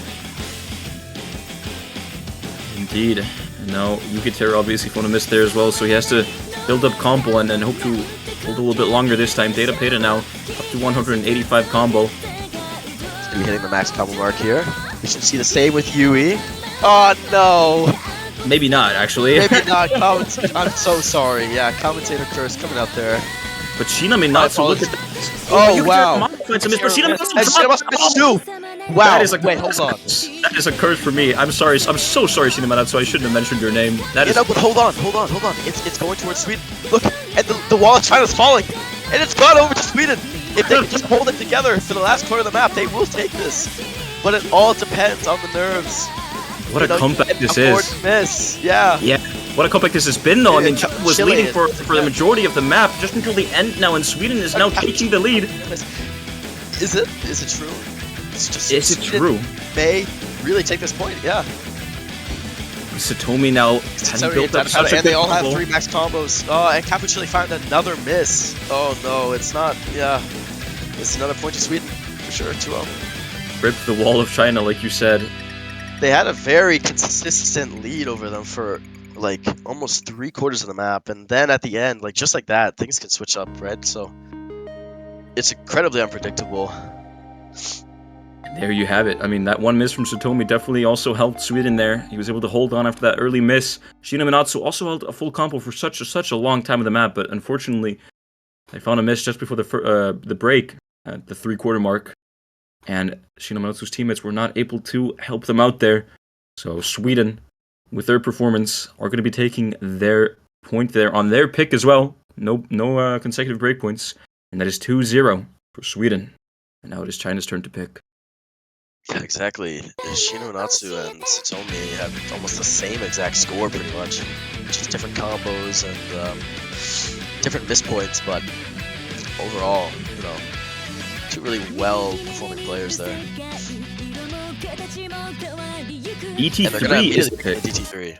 Okay. This is the fastest map in the pool, if you ask me. It actually tests your speed more than you would expect in a round of 16 pool. So it's gonna be interesting to see how they're gonna do in it. I mean, I'm interested that they picked this. Actually, they must feel pretty confident on this type of map against Sweden. Yeah. I think Sweden can do pretty well here. Yeah, I'm not sure myself how well Sweden can perform on this. I'll take your word on it if, because you seem to know these guys much better. But I mean, then again, we don't really know. We don't know how well China can perform on this either, right? We're seeing a new player coming for China. We're seeing Times come in here, so don't know. We could see a balanced fight here. When I did my research on the Chinese roster, I did notice that Times actually has a lot of DT plays in their top plays, and they seem to be a DT main, so it does make sense that they're coming in here Yeah, for that exactly. DT pick. So they're strategically going to kind of take out Sheena here. Sheena, the main hard rock person, and bring in Times. So we could see a shift to China's side, honestly. Perhaps. All depending, right? And there you see Asean coming in for Sweden now. Now it's Datapeta Satomi still, but Asean replacing, I believe it was Yukitero Amano in the last map and Eclipse in the first map. But so far it's been Datapeta and Satomi or Xix for every single map.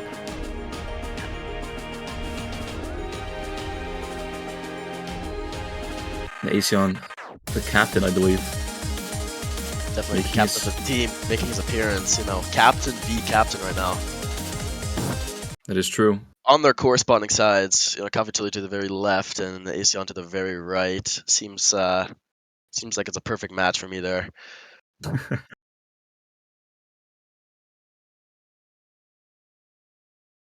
And now if the client wants to be nice to us, there you go. DT3. Yeah, definitely the fastest map in the pool. It's also 10.1. It's over AR 10 in a round of 16 pool. I don't think we've seen that before in previous World Cups. Yeah, 10.1. I see. And also, it's 300 BPM, so it's definitely quite fast. I mean, you gotta be on your guard here. Gotta be on top of your game. Definitely, Sure all not players gonna use misses. have somewhere here. I'm seeing no misses coming out. We're already done the corner of the map, so nothing much really happening right now. We're seeing a couple of act drops from both teams actually. Like Sweden etched out the spinner just slightly though. Extra spinner, but yeah, as I said, we may see a miss, and we did see a miss from Times. The I'm main spending the first miss player there. of their roster, I would assume. But it's Yep. not a big deal yet because you still need to hold on. We are only just getting halfway through. And as soon as I say that, Yui and Kavuchili finds a miss at the same time. That's No a big full point where combos. Katapana does trade it off. But we Aesion won't and see a- Satomi though. Oh, Yeah, the there's- Aeon drops too. Oh, wow. And we're getting to the huge Ki of the map. And players are just falling and falling. You see that? There are no combos on the side of China. And everyone, there are no combos on anybody here. All 6 players just dropped on this one part. Yeah, this is definitely the hardest part. This is the As part we that tests your speed. Exactly, but we are still seeing such a... Look at the lead for Sweden Climb. And we're Indeed. practically done the map. That's it. Indeed, Satomi was the And only it one is that comboed that part Sure, a pull efficiently. for Sweden here too. Yeah, there you go. That's another break point for Sweden. Yeah, that happened very fast. Wow. One miss coming out from Satomi there. That's very well done. Indeed, I mean, Pretty much the only player to kind of take the responsibility and hold his team together there when they actually really needed it, because everybody was straight up dropping there. It could have been a whole fiasco. But he takes the plate and guides his team to victory there. Well done. 3-0 Sweden. 3-0 to Sweden right now. Yeah, I mean, it's been 2 break points in a row that Sweden has won, and it's their pick now. So they still have a lot of momentum on their side, and they want to pick carefully here so that they can keep that. But China has been not that far off, off their tail. It's been pretty Right. close. Exactly, yeah. So they got to be we said, careful. these teams are relatively slightly balanced in terms of their gameplay, especially on a pool like this. And so, as Sweden, I would still be really careful. I wouldn't really joke around that much against a team like this, right? Because they can definitely still catch you off your feet if you're not being careful enough. For sure.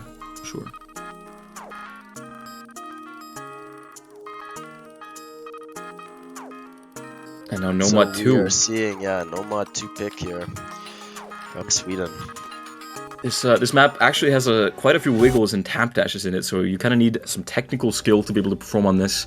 And I understand why Aesion would pick that, as he's quite capable on maps like that, and I think the rest of the Sweden team is as well.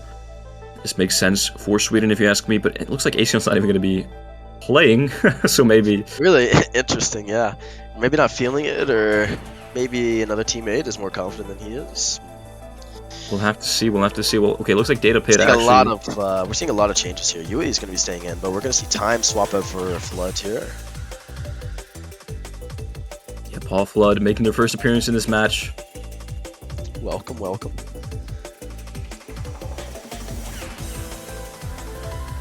Everybody realistically should get a chance to be playing here. And there's Shamie Maru for China. Oh, never mind. Oh, Never mind. Jamie Murray for China. A little bit of betrayal there. Not really sure how that would happen, but we're going to be seeing him slotted up on the top. And we are just looking for the one left Chinese player, and we're going to be seeing a new one again. Eta Uma. I think Eta Uma actually performed pretty well last week against Chile. I think China got 1 point, and they actually got an FC, if I remember correctly. So, yeah, I mean, they played pretty well last week for China. Maybe they're now coming in, stepping in, and maybe they'll be able to stop the bleeding a little bit that Sweden has been putting on them. Exactly, yeah.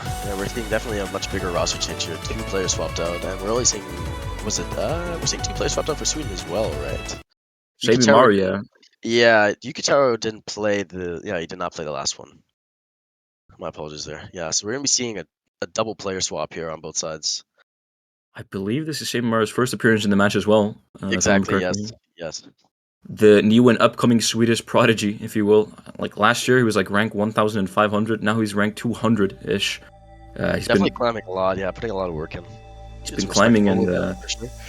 honestly, I've been following his tournament performances as well, and he's not that bad at tournaments either, so it's going to be interesting to see how he does in this tournament. But here we go, Nomad 2 getting started. Dude, good stuff for everybody so far. Yeah, I mean, honestly, this beginning right here is actually pretty tricky with the wiggles and the cap dashes. I would be very cautious. Whoever doesn't have like incredibly good platter movement here and precision, as you said, will probably fall. And as soon as I say that, actually, Edauma does find the first miss of the map so far, but there's still so much time left. And as we see, Flood does drop as well. Trades with Shimimaru though. Shimimaru, exactly, yes. And Edauma just drop again. Oh, Yukiteru trades that miss though, so it's not so bad. Only FCs right now are Satomi and Yui, but Yui missed, right? So I was going to say that. As soon as you said that, unfortunate from Yui there. So Satomi or Xix right now. Yeah, Shimimaru and Yukiteru both dropping. Oh, you know, it's really all close on the actually. board. Yeah. It's really close because those misses from Shimimaru and Yukiteru actually will allow. Yeah, I but think it the actually lead. will allow China. Yeah, it'll allow China to actually grow a bit of a lead here, and we're going halfway through. And this looks like one of the slower parts of the map. So this is a really easy build-up for China here to get some free points, especially on Sweden. Build a little bit of a lead, but I'm sure there's going to be another hard part here. As long as China's able to hold here. Exactly. Yeah, and we're going to be seeing another Ki part here, so we may see a couple misses. I don't know. Depends on how well these players hold their feet and their comfort. And Yui missing here. Also, I said Satomi with SS. He just dropped an accuracy drop as I said that's that. unfortunate. Yeah, a lot of He commentary misses. going on here. I need to stop. You need to stop speaking. You need to stop speaking. You need to hold on to your horses because China's going to keep picking up a lead here. Shimimaru found a miss there as well, and now actually approaching the last quarter of the map, China actually has quite a decent lead here, about 50,000 points. Still pretty close. Could go either way still. But we would have to see like a huge upset coming from China here, at least 3 misses to just see this unfold and not have China take this point, because we're getting to literally the last quarter of the map, barely the last quarter. Oh wow, we're gonna see a miss from Flood, but it's traded by Satomi, so it does not matter. And the wall of China just keeps growing. It keeps growing. It does. It indeed does. Look at that come from Edauma right now, 770, and you can miss power drops as well. Oh, there are no comments from Sweden. China just keeps climbing. It's over. We're gonna be seeing the first point coming out for China here. And it's a break point as well. It's a break point for Sweden. They might have not expected that. They really might have not. Who knows? But yeah, I mean, the theme of this whole match so far has been it's been a very close match, so to speak. So it could have always gone either way, I think. And China finally getting 1 point on their side now, making it 3-1, and also their pick. So if they can capitalize on this momentum gain, then they can definitely start doing something here. Exactly, and as you said, Edauma just came in for this one pick, and he was the one who top performed out of everybody else. So we may see a common theme with China here, maybe keeping Edauma in, realizing that, this could be genuinely a good day for him. And so, indeed, I mean, yeah, I think I did mention, yeah, Edauma did pretty well in the last round, so I expect them to do pretty decent here. And there you go, 2 misses. I mean, there's just, I think, 2 early misses, and then they just kept comboing until the very end. So very well played from Edauma there, and a very solid carry. Still well performed by both teams, regardless. I mean, indeed, definitely a lot more of a technical map, especially for players of this level. It's not like necessarily unexpected to see a couple like misses here, especially when you're nervous and you're really shaky. It's really hard to be like precise, but it happens. Hopefully, Sweden's mental didn't necessarily drop because they lost this point. This isn't like the easiest map per se of the pool, I would say, but they'll have to kind of pick themselves up because they still have at least 3 more points to go if they want to win this. And as I said, I mean, if you're not so careful with your steps, I mean, China can definitely take you from under and take a couple points, so you definitely have to be careful with what you pick here. Indeed, and actually, China seems to have called a timeout. As you can see, the captain Cafu Chile calling a timeout in the chat. Okay. So they're going to use this time to probably think strategy and maybe, get some control of their nerves in the break. So not too bad of a timeout, I think.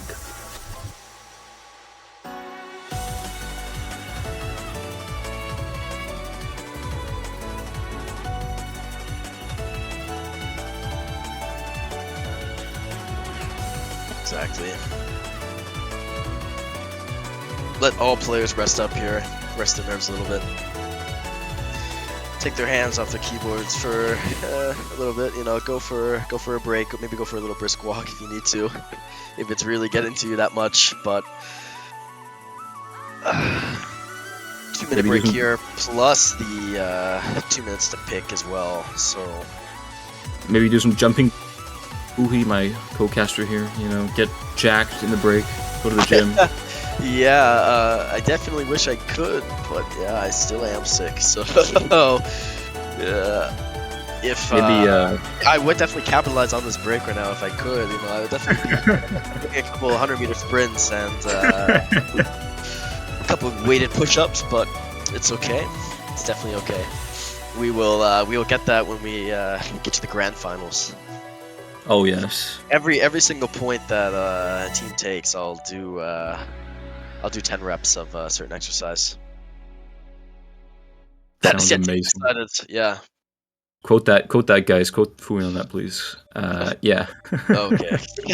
Okay. In any case, And, China still has to pick here. speaking of which, they do pick Nomad 3, so they're going to continue with the Nomad, seeing that it worked against Sweden here. They had a 100k lead against Sweden on Nomad 2 as well. This one's a bit different though. This one's low AR. It's AR 8.7, and there's a lot of tricky movements on this one. It's very gimmicky. So if you're not careful, you're gonna find yourself missing quite a few objects on this map. Gotta be Exactly. focused and careful. And the first person I see come in on Sweden is Yukiteru Manu. I would immediately expect him to come on. When I seen the AR and you were talking about how it's a little bit of a slower map, I immediately thought Yukiteru Manu would come in. We're gonna see Satomi come in as well. Overall, probably so far, do you think he's the best performing player of the match so far? Yeah, I think so. I mean, Satomi or Zix or whatever you want to call him has been playing really, really well, and he's carried Sweden on multiple occasions here already. So he's been playing really, really well. The return of Satomi has indeed proven to be quite crucial, as we've seen so far. Exactly, it's allowing Sweden to kind of stack up these points against China here. But obviously not to overshadow the rest of the Swedish team. I mean, Data Peta with the SS in the first Hard Rock 2. And Shebimaru, Asion, and Yukiteru Manu also doing their jobs pretty well in Eclipse in the first map as well. So actually I think we've seen the whole roster play in this match. And Asion coming in there for the third slot. Not surprised about that either. He is quite comfortable on gimmicky stuff. And yeah, pretty expected there. Exactly, Kafuchile, Eita, Uma making their comeback after that amazing Nomad 2 score, and Yui as well for China. Exactly, everyone here trying their best to represent their country here. Indeed. And we're gonna get started. With Nomad 3, look at that ghost smiling at us. That's what I'm saying. It's got the tongue out and everything. I don't know what's going on there, but It's excited to see us, that's for sure. In any exactly, case, definitely excited to see who's going to actually take this point, because this could be an interesting one. indeed, I think this could be pretty close. It is China's pick, so they do feel confident on it, I have to assume.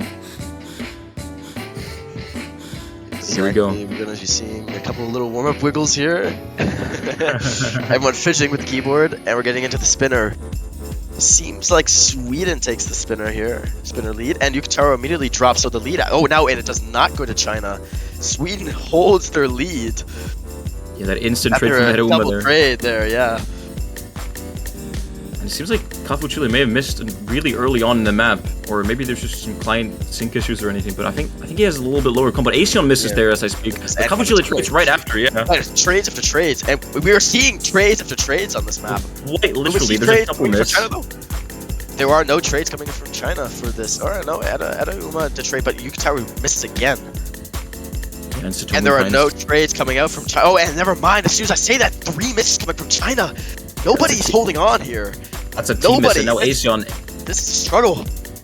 Now Asion with, building up his combo really solidly here, up to 200 combo now, carrying his team a little bit, trying to flip the lead over as Kafuchile finds Exactly. another miss there. She should find another miss. So the lead will start to pull towards Sweden. As Oh, we start definitely to has build Eda up Uma. combo. Yeah. Oh, but you Oh, could no. trades right there at the crucial Yeah. moment as it was Oh my- flipping over.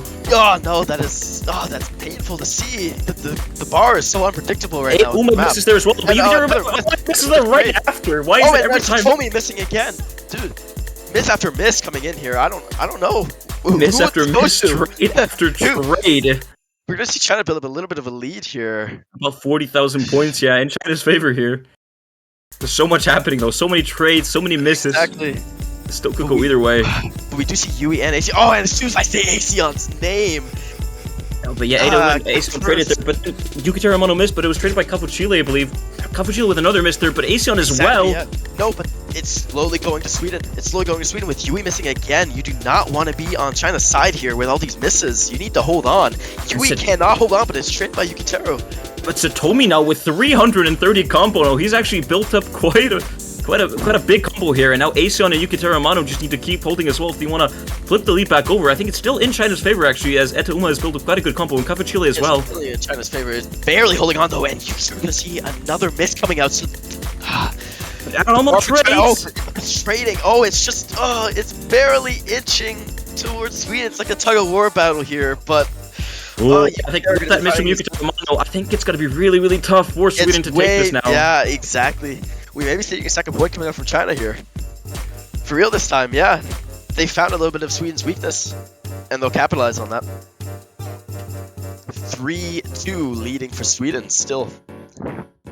But definitely not what you want for Sweden to pick, for China to pick into Nomad 3 and win their pick. A little bit demoralizing there, but... A bit of an underperformance from Yukiteru Amano, I believe. I expected them to do better on this, but you can always have bad days and bad moments, so Exactly, it's all yeah. good. However, that is China's point now. It was their pick though, so Sweden still has a pick now, and they still have the lead 3-2. Not all hope is lost. In fact, there is more hope on Sweden's side as the scoreline is in their favor. But China has gotten 2 points in a row now, so Sweden definitely is starting to sweat a little bit. You definitely have to be careful what you're picking here. I do not think you want to pick back. You do not want to pick back into Nomads here after seeing the results that it's been giving you. Unless you're incredibly confident on Nomad 1 and expecting maybe a triple FC. But notice how they have ignored Hidden. Maybe we'll see. I'm thinking we might see a Hard Rock pick here, personally. Might see Hard Rock 3. Because they have performed extremely well on Hard Rock. That is true, they've won both Hard Rock picks. Yeah. I want to try to keep that lead up, knowing that, you know, he is probably one of China's weaker mods coming in. And he's going to pick Hard Rock 3, as predicted. Makes a lot of sense. Really want to try to capitalize on the mods that you know you are better against. And they have figured out that no mod will probably not be working for them because China is bandaging their wound here, and they're going to make a little bit more of a comeback themselves, and they are potentially in stabbing focus for Sweden as well. I mean, you do not want to don't want to let them take the lead here. It's going to be very demoralizing for Sweden to lose all these points in a row. Similar to the Indonesia versus Netherlands match. Indeed. And I mean, if China gets the point here, I mean, that's going to switch the momentum all the way over to China for sure. So Sweden has to play well here on their own pick. And I mean, they've been playing well on the previous Hard Rocks. They definitely have confidence on this one, and it's all up to them now. Data Peta making his return for the Hard Rock here. The Hard Rock master. So to speak, and Shamey Maru as well there.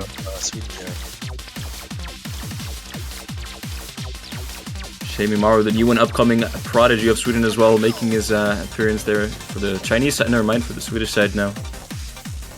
And Times coming in here, that's a little bit interesting.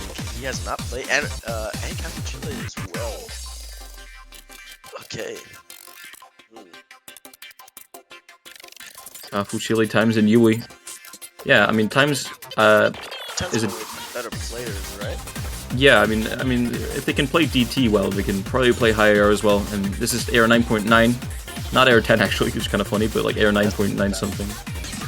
So they should be able to perform pretty decently on this as well if they are a DT player, which they are. So it kind of makes sense. Surprised not to see Sheena coming in here. I would have thought he would slot in one of the China players, but these guys have probably talked it out already. They're probably communicating to each other who goes in for what, obviously, and so clearly they made the Indeed. decision not to put Sheena in for whatever reason.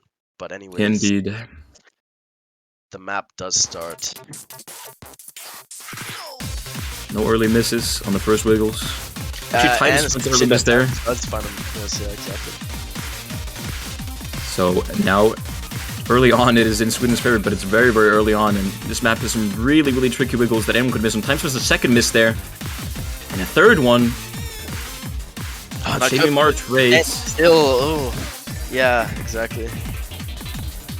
This map has some really, really tricky wiggles that is really hard to be consistent on, to be honest. It's one of the hardest maps in the pool, in my opinion. And, yeah, really test your hard rock movement skill. And Yui actually finds a miss there, so now 2 FCs for Sweden, 1 for China, the Capu Chile. Yeah, not good for China's side here, but we're going to see another miss. And another one. coming out well, but it's traded by Yui, so it does not matter. But oh wow, we're going to see, yeah, times misses, but we're going to see a huge surge and a lead for Sweden. And Capu Chile drops the FC as well, so now it's just Asion and Data Peta who hit those 20 doubles, by the way. Drop. That is unfortunate. Asion to drop indeed. Data Peta still the only SS in the lobby and the only FC. Much like the hard rock question, because it's only halfway through. You still don't know with these patterns. We're definitely gonna be seeing a couple more wiggles coming out here, especially with an SS. You're gonna get nervous. Indeed, We're looks gonna like get Yui to the found key a eye miss. part here. And a Oh, drop yeah. from Pata, yeah, as we've seen, yeah, and no FCs on this map now. Asion also found a miss. Lead, yeah, but it does not look like it because they are definitely losing momentum here. Yeah, hold on a minute. If this keeps going, Oh, Capu Chile three China players are catching up and it's going to pull towards China. Oh, miss from Capu Chile times, and Yui as well. Now Data Peta with 2 It's going to be taking the lead. Sweden is going to be taking the lead. Sweden They're has at the running lead here, and they're going to keep running and running and running. Will they hit the finish line? And they will hit the finish line. A very close point for Sweden here. Almost tied up with China. Oh my god, that was so. I mean, That is China did take the incredible. lead really close to the end there, and they had a chance, but Times and Capu Chile with a double miss, being the big combos there on their side, which allowed Data Peta with his 1 miss, by the way. 1 miss is really, really good on that map. It allowed Data Peta to complete his carry and get Sweden their 4th point there. Wow. What an ending to that map. That was insane. A lot of misses at the end. Yeah, exactly. That was going back and forth at the last 10 seconds. We do not know who would have won that point. But certainly, if Sweden lost that point again, it would have not felt good at all. Let's just lose 3 points to China like that, back and back to back. But they will take this point, so they will keep a little bit more of an edge on China here, which is probably what you want as Sweden, considering we just lost 2 points in a row. Definitely don't want that to happen again and get that break point. But all Hard Rocks are gone now, and Mixed Mods are gone, so Hard Rock is out of the equation. Expecting to see another DT pick possibly, or no mod. I'm thinking no mod here again because they've seen no mod work constantly, and so they're gonna pick no mod. Interesting to see no mod for against Sweden though, because Sweden, or like most Nordic countries actually, are really, really strong on converts, having a lot of players, yeah. having a lot of veterans on their side, you know, from around the era where you had to farm converts to even gain a little bit of PP, so. Exactly, so I'm expecting to see Yukitero come in here, possibly, unless his performance maybe from the last No Mod 3 might have not been so satisfiable, and he might stay out for this one, maybe. Who knows? I don't know. Could be a bad day, as you said.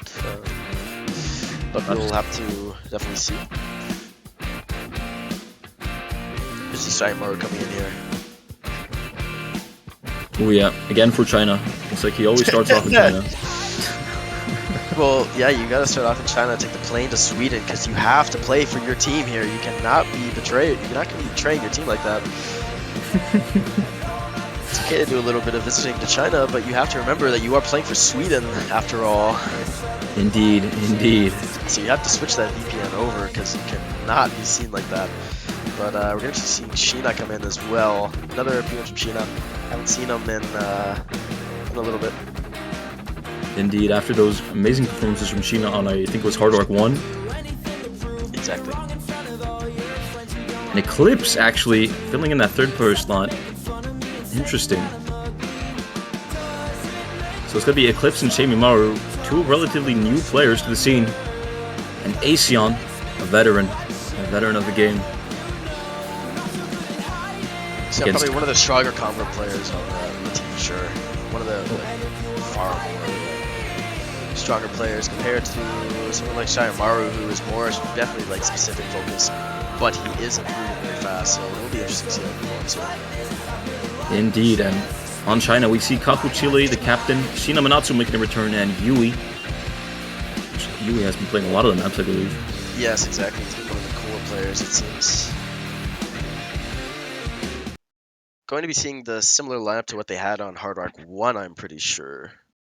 I think you're right. Just different swaps around, but that does not matter. The thing about this map, though, is they have to be careful at the end, where there's a big edge dash section filled with many edge dashes, so they're going to have to be focused and preferably have had to practice this map to be ready for that. We saw even in the South Korea and Norway match that South Korea had no FCs on that, and they dropped quite a bit at the end, so this is a really tricky end section on this one. Okay, but we will see how it plays out. China and Sweden going to be getting into the intro here. Small little combo build-up part. And it's going to pick up now. Very slow to Chile, and we will see the first miss, and it is traded by Eclipse though. Kafu Chile and Eclipse both trading here. Indeed, we see a little bit of an act drop from Shina Manatsu as well, so I think the lead is only slightly in Sweden's favor. Yeah, but it does not matter. You're only a quarter way to the through, and as I said, Kafu Chile is going to find another miss. But trades that with Shamimaru again. Oh, wow, trade after trade, yeah. Shina Manatsu finds a miss there. Only one missed that edge dash. But Shamimaru trades as well right after, Oh, so that is, yeah, so this is not looking like any clear, concise lead for any team here. Get them to Aseon turn and, at any point here. yeah, Aseon and Yui, the only full combo so far. Aseon with the SS holding out for their teams right now. Oh, but Shina Manatsu finds a miss there. Not gonna find a miss, and the lead is going to pull towards Sweden here. They're gonna pull the rope towards them. Just a little bit further as we're getting halfway through now. A double miss. That is tragic. Yeah, double China's miss gonna from pull the Sweden. rope back. Only one miss from Yui. Oh, there we go. Shina Manatsu finds a miss. Manatsu does find a miss. Wow. Kafu Chile and Eclipse trading there. Eclipse trading there. But Sweden is still finding a little bit more of a lead. As you can see, the bar is pulling towards Aseon here, getting up to the Indeed. middle of the screen. As Kafu Chile and Shina Manatsu misses there, and Aseon still holding the full combo. Kafu Chile finds another miss. Trades with That's what you Eclipse. want that's what you want for Sweden here. To have a team player who's holding you up like this, because everyone else is falling, but Aseon is still holding on to the FC, which is incredible. Only player. Will he actually end up FCing? It's gotta be close, I think. I mean, the ending is still pretty tricky and definitely has parts you can miss on. But I mean, it is worth noting that even in the South Korea and Norway match, South Korea had no full combos, and it looks like Sweden is going to get this break point. Yes. Point, and Aseon is going to FC. Wow, incredible performance from Aseon there. Well done by Aseon. Making a reference to his previous name, Damn Easy, that's what it used to be called. Damn, there you easy. go. Damn easy for sure, but don't forget that Yui did get the one miss there, so it was not entirely an upset point by Sweden. Very well played from Aseon there, though, with the FC and the 4 misses from Shamimaru and only 5 from Eclipse. Just an overall solid performance from Sweden. Well played by China as well. I mean, Yui with the 1 miss, really solid play on this map, but wow, I mean, well played. Sweden takes their a break point there, and now it is match point and their turn to pick. Yeah, what will we see? Will we see a desperation pick, possibly? Maybe a hidden? Maybe. We haven't seen hidden picked in this match so far, so I think we may see a DT pick coming out of Sweden. But they're going to time out. Maybe a little bit of strategy here, a little bit of talking. You're 1 point away from winning against China. And you really want to make sure that this pick matters the most, because obviously we've definitely seen teams who are match point get brought to tiebreaker by other teams.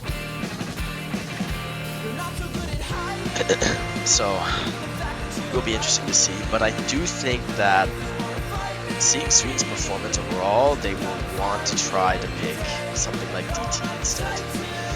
I don't know if they really want to pick in the hidden, but they definitely have the advantage here because they aren't forced to be playing hidden or Nomad in here, but they just want the Nomad pick. So, interesting if they want to keep the Nomad momentum or possibly DT2. I feel like no one could go either way, you know, so I'm not sure if that would be the safest pick. But it could be, potentially, if they feel confident and if they feel like they have the mental advantage. But yeah, DT1, DT2, I could see being picked here. Maybe even Hidden 1 or Hidden 3.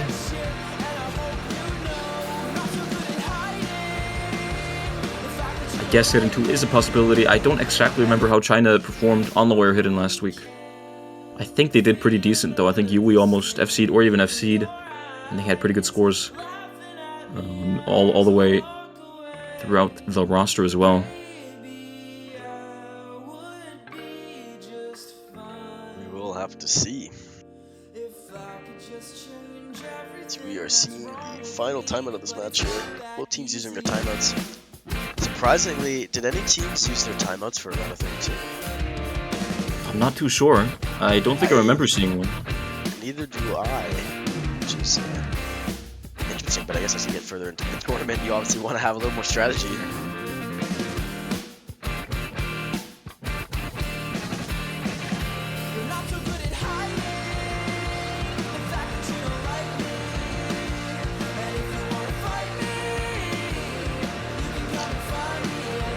Yeah, I was gonna hum along as well. I really like this song. Yeah, a little catchy for sure. First time hearing this song. But I've definitely practiced, so I've heard it a couple times. Yeah. Definitely, I've heard it more than a 100%. couple times that those edge dashes at the end. Oh yeah, yeah. I mean, you knew them. You knew them. They never caught me up before, so that's why I didn't really notice them, right? Because it's just so natural. Right, you're just that good at the game, aren't you? Yes, you are. Yeah, totally. Really hope you see hit one go out here. Wow, and DT2. Yeah, you're gonna see DT2. Exactly. DT2, as I predicted.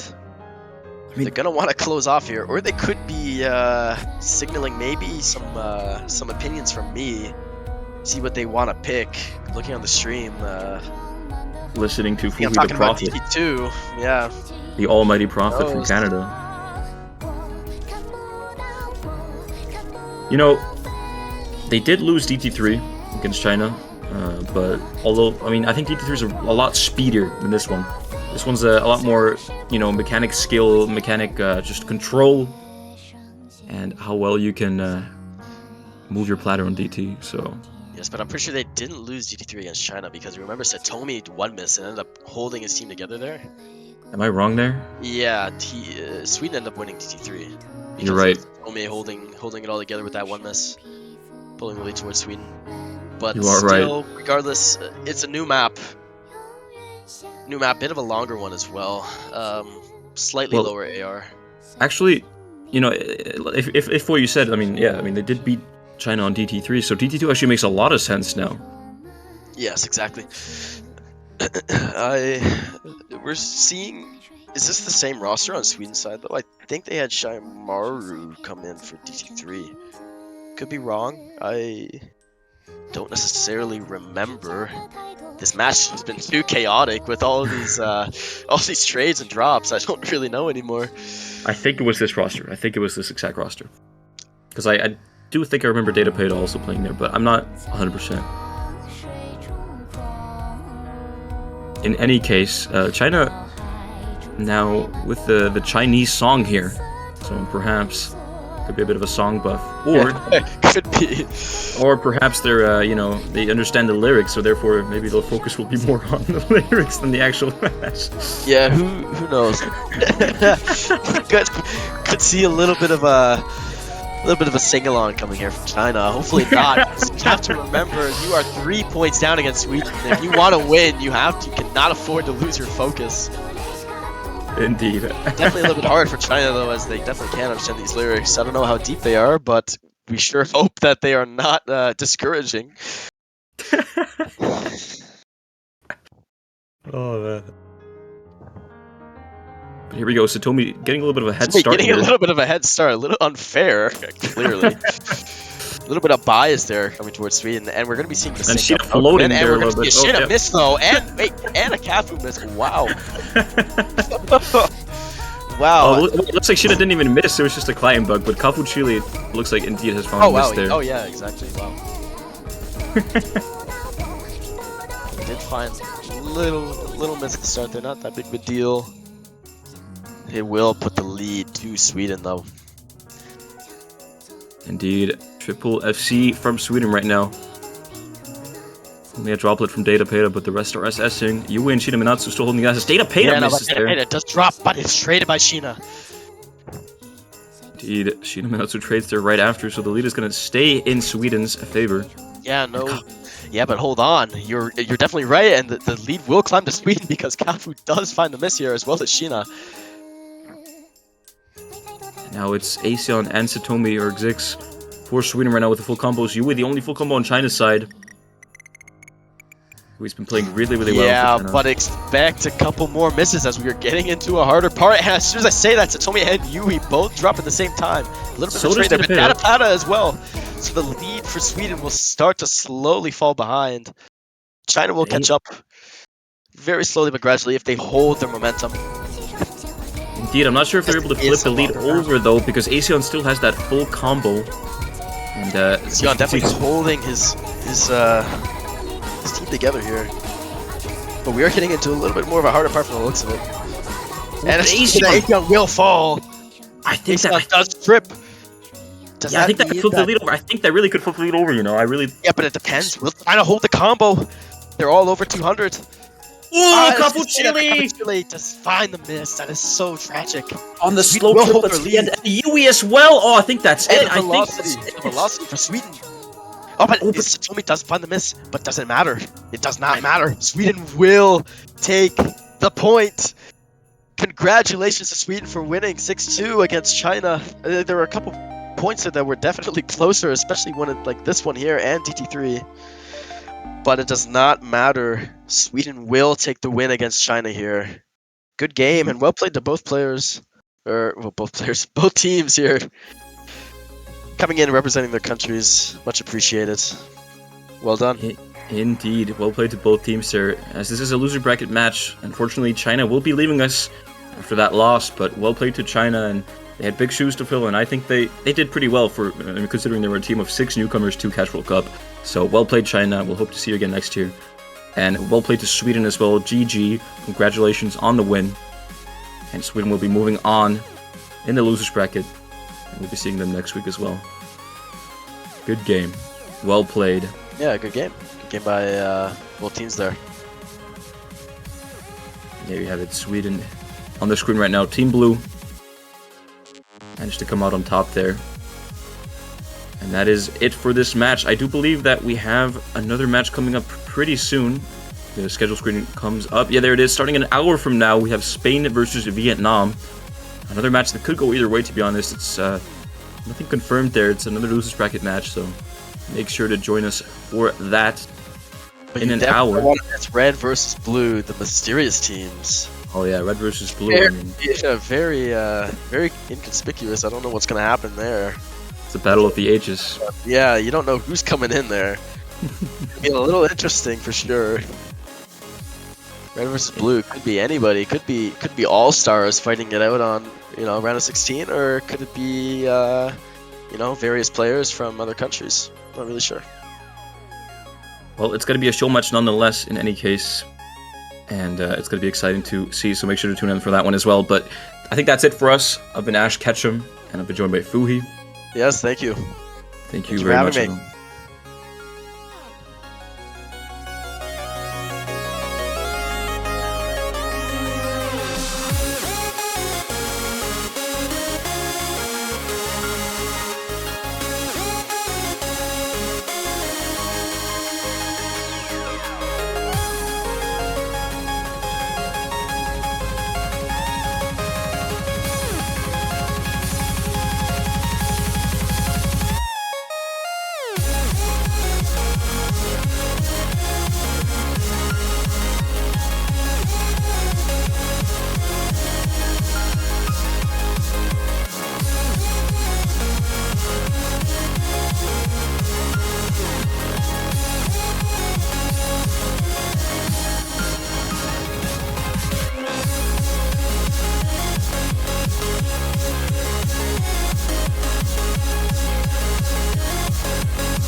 Hello everyone, welcome back to the Osu Catch World Cup.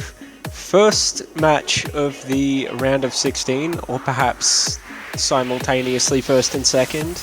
We have New Zealand facing off against France in the first/second losers bracket match. So pretty interesting matchups last week. France and Finland. France managing to pull a couple points off of Finland, but Finland still having a pretty strong roster, so overall taking the win. So you've got Kasumi, Sama, Suni, Monstrata, Full, Basto, Kitska, and Realmus for Team France. And New Zealand getting a bit of a rough opponent in USA last week. They did get close to the odd point or two, but ultimately USA was able to get the 5-0 sweep. And they have Kasumizawa Miyu as captain, CTB Sakamata 1, formerly known as Oxy, Wetham 77, Starwide,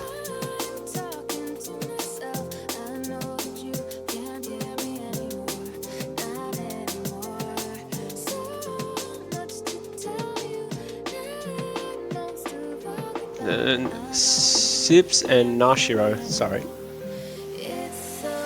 See, I think this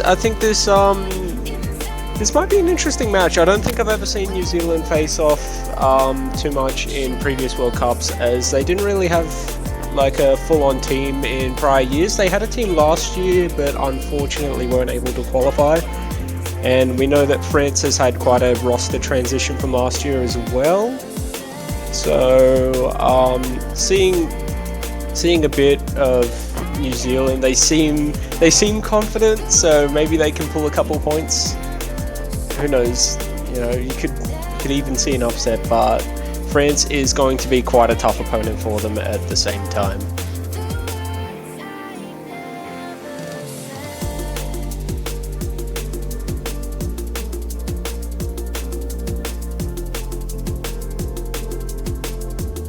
So we have DT2 as the first ban for New Zealand, which is not surprising at all. I sort of figured they would ban along that DT Hard Rock. Only thing I would say is I would have almost expected them to ban DT3, as it is the fastest DT out of the pool. And I know a couple of the New Zealand players definitely aren't a fan of the DT. And France gonna ban Hidden 2 and pick Hard Rock 1, so probably an expected pick from France. They definitely have capable Hard Rock players, Suni for instance.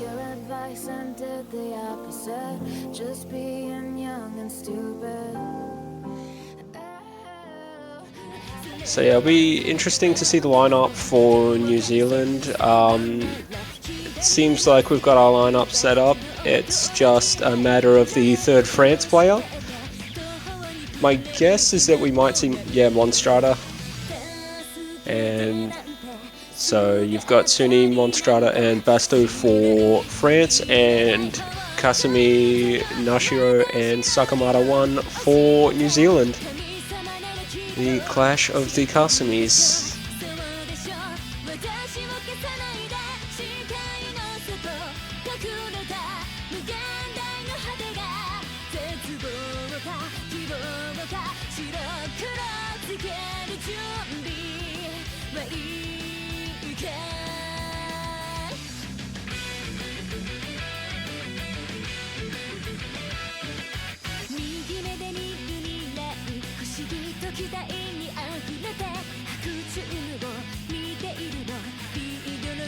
And it looks like we're going to get started. Kasumizawa just taking a second to load in. Oh, looks like we're already a fair bit in.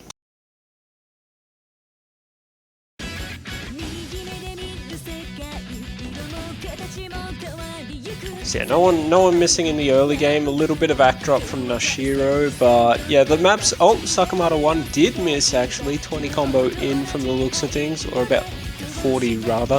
Nashiro are going to find an early miss as well, and it is to be expected a little bit. I know New Zealand doesn't have the strongest lineup of high AR players, but who knows? It is only early game, and if they can hold combos well, Basto going to find a miss for the French side as well. If they can hold combos for a while, then maybe there's a chance, but it is a proper France lead in the early game right now.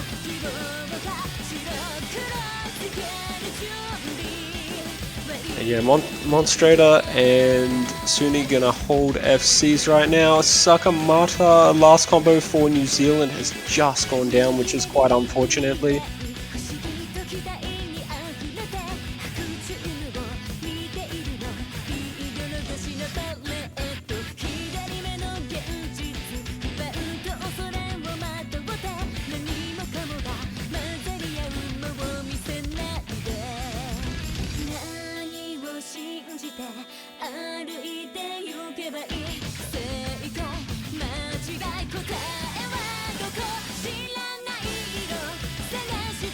And yeah, looks like Suni and Monstrator still holding those full combos, and this is probably the most FC friendly map out of the Hard Rock pool, I would say. In terms of the picks, so yeah, very dominant pick out of France first up. So who knows? We might see the reverse sweep, and we're gonna find a team miss from France coming into the bridge of the song. Nashiro and Suna get a trade, but it's just very strong advantage for France, like close to 200k. So I think it's kind of hard to make back at this point in the matchup, but I mean, it's not over till it's over. Suni having a bit of a rough time in this back end.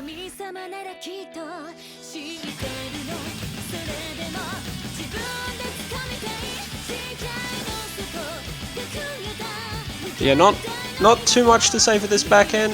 Monstrator full making up another combo along with Basto, and yeah, about a 3, not quite a 300, but not too far from a 300k score difference. I think it's about 250, 260k difference.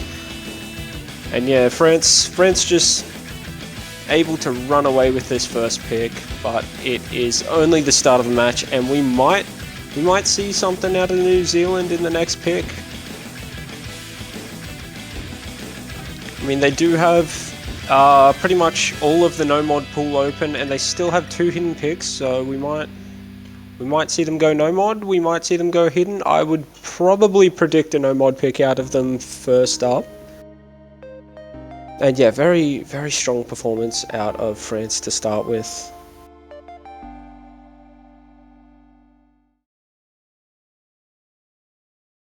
And not a fun map to play when you're half asleep. That is something I could probably agree with. And Hidden 1 is going to be the first pick out of New Zealand.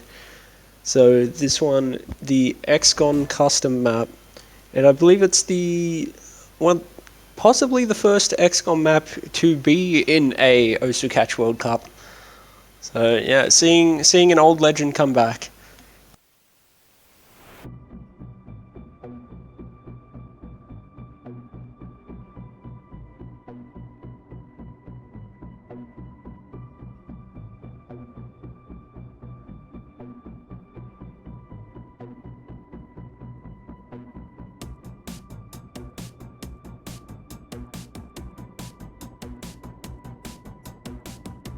Yeah, I did give the hidden pool a little try earlier this week, and I think this is probably the most fun hidden map out of the lot. Obviously, I'm not much on hidden, but yeah, I think we're gonna see quite a fun point here.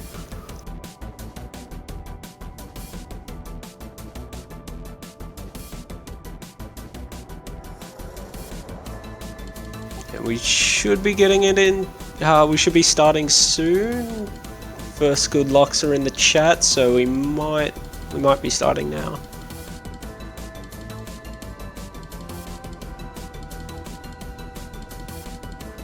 And yeah, the command is in, and we will be starting. And it looks like France doesn't have their first point registered, but it is 1-0 to France right now, and this week being best of 11 instead of best of 9, the teams have to get 6 points to win instead of the usual 5 from the round of 32.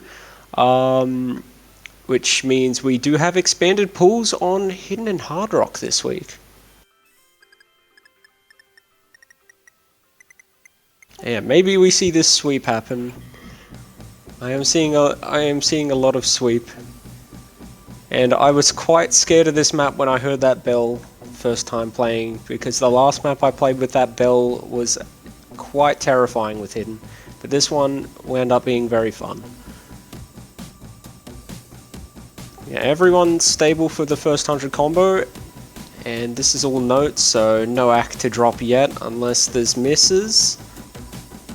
And yeah, we're just going to see a flickering score. Oh, Suni missed! Early miss, and I wonder if they actually have their full team, because I don't think I've seen their full players. I don't know if this is the Hidden roster that they generally go with. Oh, Starboy gonna miss as well, and France all round just having a higher miss count right now, so that's really gonna benefit France. But it still is early game. They are running off to an early lead. Wetham with the only real combo right now. Soon gonna find another miss. Trade with Wetham. And yes, looking again to just be a very good pick for France. Even though it was New Zealand's pick, and Suni trading again, this time with Sakamata.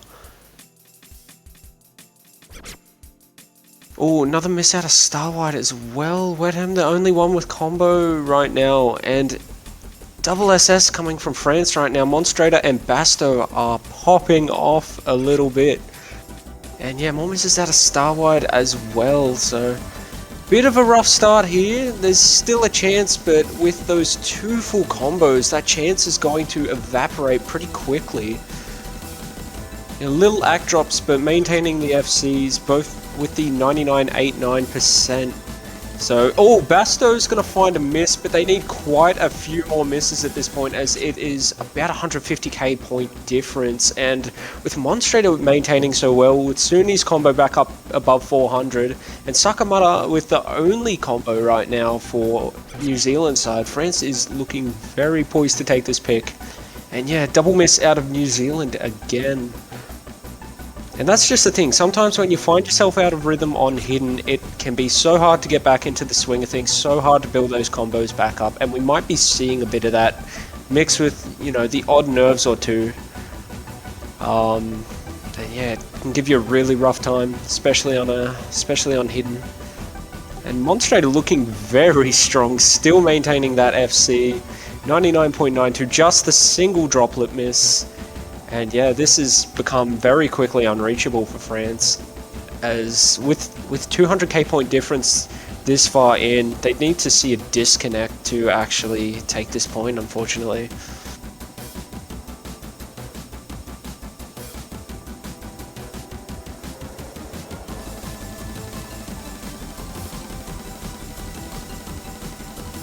Yeah, Sakamata down. No combos for New Zealand right now. Everyone going to miss for France's side. Everyone's sort of coming unhinged a little bit, falling apart a bit at the end. I think Monstrator only missed an extra note or two, because his AC hasn't really dropped that far. But yeah, very, very strong performance from France yet again, taking it by about 296,000 points. And yeah, just the 2 miss out of Monstrator and the droplet miss. So yeah, very, very solid performance. And yeah, everyone else well above 10 misses. So I think it was just that one play that made such a huge difference. But yeah, with France, 2 scores over 900k. And the pick is back up their alley. It is still early game though, only 2-3 picks in. Like, we are still very early days, and there's definitely points that they can take. I think I'd see France probably just going back to Hard Rock, or maybe going to, like, DT or something. I'd say we might see Hard Rock or DT3, possibly Hard Rock 2, as it does have certain spacings that can be quite tricky with Hard Rock, especially if players aren't particularly well versed. Like if it's not their primary mod or something that, you know, they didn't practice like 100 times in the week, it can be very... There are those start patterns that can catch you out quite a bit. And there it is, Hard Rock 2. I was suspecting that one. But yeah, quite a nice map. Tokyo Takedown, mapped by Ken.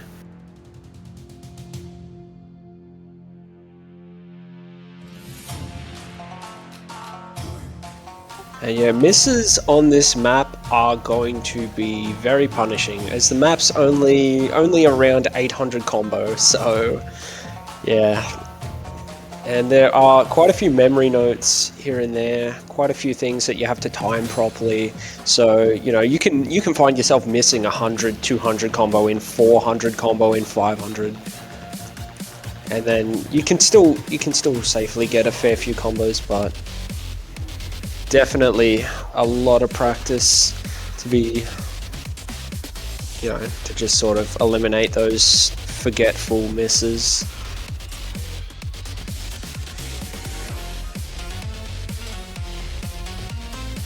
And yeah, being on the big stage, there's always going to be nerves. Biggest tournament of the year for Catch the Beat, so yeah, nerves are always to be expected. And we are going to see good lucks in the chat, and we are getting started. I am sort of wondering if France has just come in here with a 3-man roster. I can't remember who they actually had in the lobby.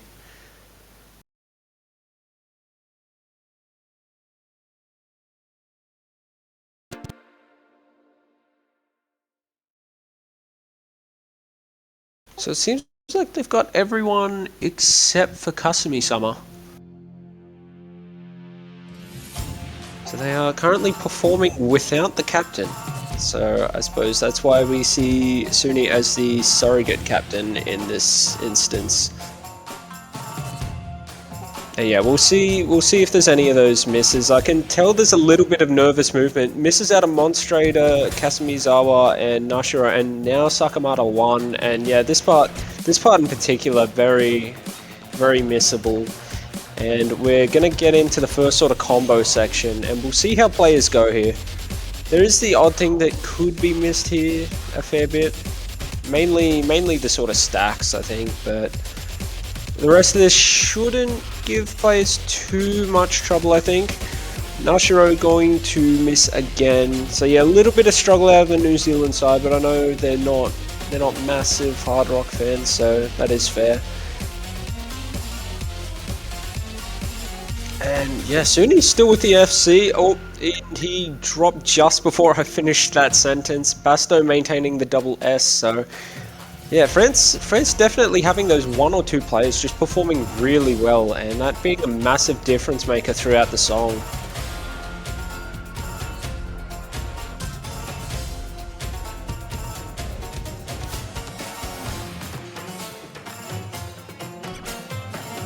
Yeah, very solid performance out of Basto right now.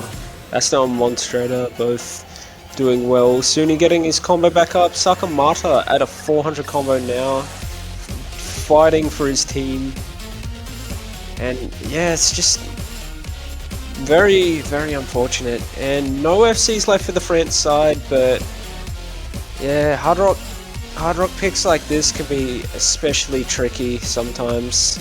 And we are seeing that in full force right now. Very calculated pick from France, I'd say.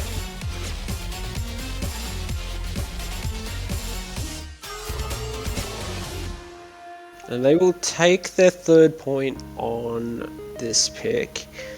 So I'm sort of wondering if we'll see the other hidden come out of New Zealand now. Maybe they might try to make something out of hidden 3, and we might also possibly see the no mod pool as well.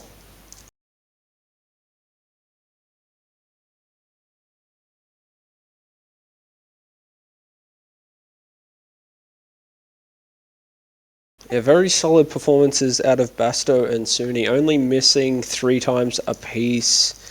Both getting pretty good combos, but that's what I find is if you have a low miscount, like somewhere between 1 to 3, there's a score range around 950 that you tend to hit consistently, almost regardless of where you miss, unless it's like within the first 50, 100 combo of either side.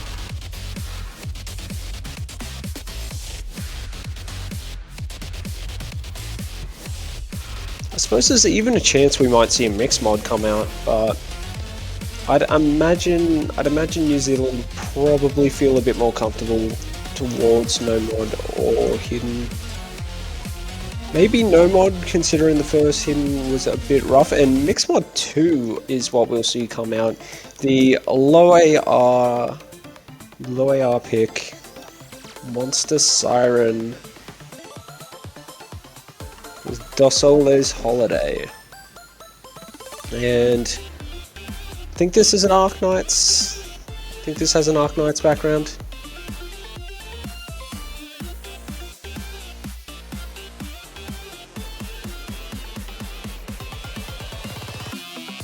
So it'll be interesting to see the lineup that New Zealand goes with in terms of who will be there. I think Nashiro might be their hard rock player, and then we'll probably see either Starwide or Wet. Well, we'll see.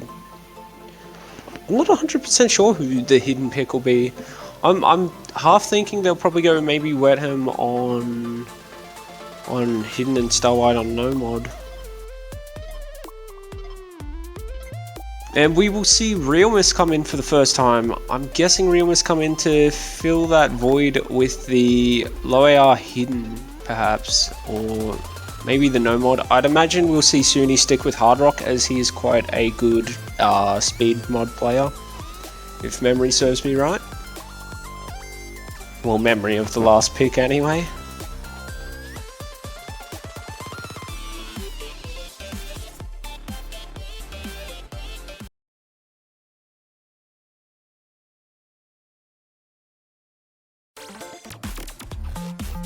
Yeah, this one quite a tricky map with Hard Rock in particular, as there are a lot of harsh jumps, a lot of pixel-like patterns, a lot of pixel jumps, fair few memory notes, nightmare fuel.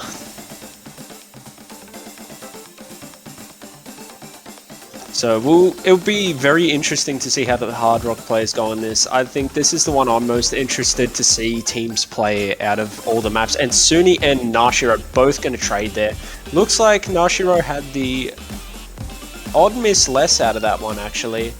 Wetham also finding a miss on hidden, so yeah, seeing Starwide doing pretty good right now on no mod. He's going to miss, but that was traded by a real miss, so it's quite close at the moment. I think the main difference here is going to be Basto, as Basto just doing that hidden combo a bit better than Wetham right now, but it is still not that far difference. 80k can be made up very quickly, and we will see that in this sort of later end. Gonna find another miss out of Wetham. So now they're probably going to want to see a few France misses. Nashiro and Starwide both comboing right now. Starwide starting to build up. Nashiro, going to find a miss right there. And Starwide going to miss as well. Realmus finding his rhythm a bit. And Basto really doing well on the low AR hidden for this. Suni going to miss, but it's going to take a little bit more in this back end. They're going to need to essentially FC the end and have France just break hard. And it's becoming very quickly unreachable, as France just found the caffeine in this run.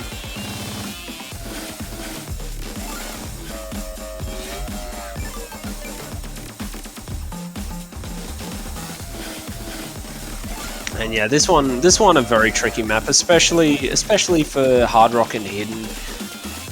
Like, being low AR in your hidden pick, but then being weirdly spaced in some aspects and harshly spaced in other aspects for your Hard Rock. just kind of makes it a very tricky map to play. So yeah, scores a bit lower on the Hard Rock side compared to the Hard Rock picks, obviously. But yeah, just high scores all around for France in this case. Aside from the no mod, Starwide getting a 2 miss, quite a solid performance. Just beating out Real Miss, but unfortunately France having that strong mod performance. Basto with the 1 miss on Hidden. That might be one of the better plays we see this weekend too.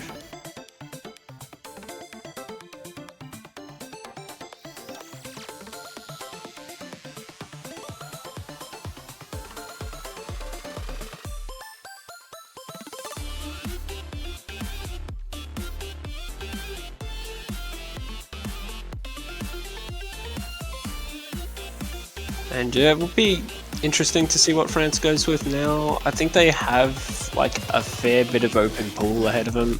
We might just see them go Hard Rock 3, you know. They know what they know what they can trust themselves to pick well. And it is currently 5-0 to France. Yeah, it is a bit of a dire situation right now, considering they have the pick as well. But, oh wait. 0-4 to France. Yeah, that makes a lot more sense. That caught me off guard for a second. I forgot they had first pick.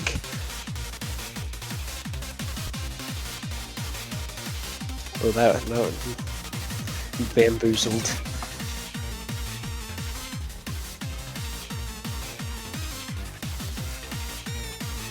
And yeah, seeing Hard Rock 3 is not surprising. The Rockma map, Polygon. Quite a well-known song, I'd say.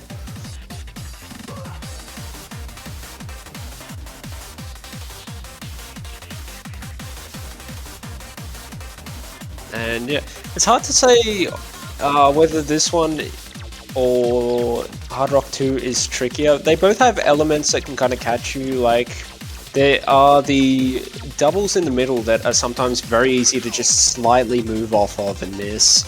And then in the back end there is that odd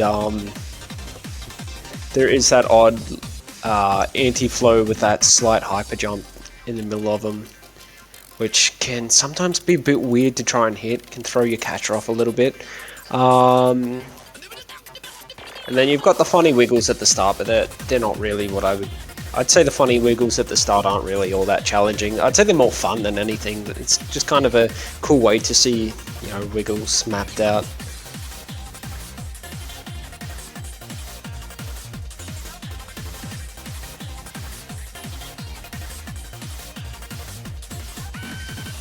And yeah, we will be getting started very shortly.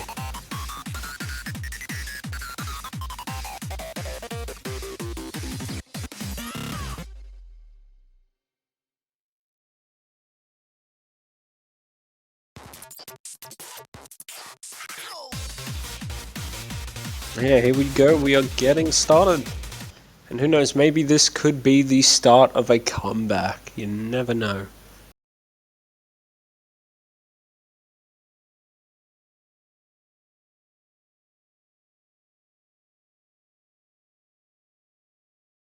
Yeah, this is a very, very fun song. Very nice song.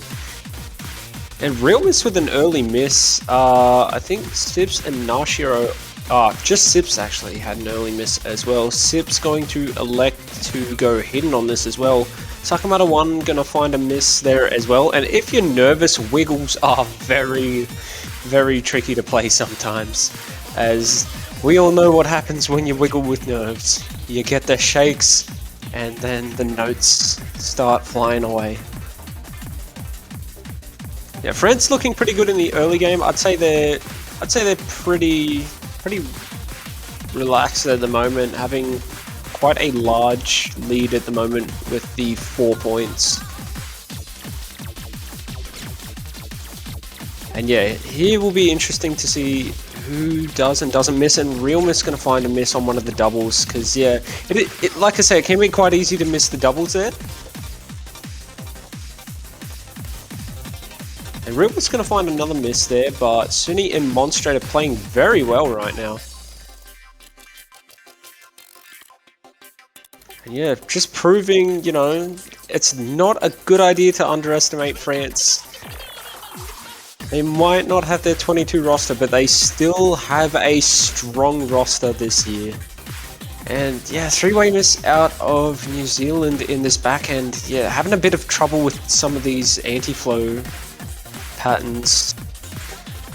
But picking up a bit in the stream, and yeah, you can see there, the anti-flow is just so easy to just come unstuck on.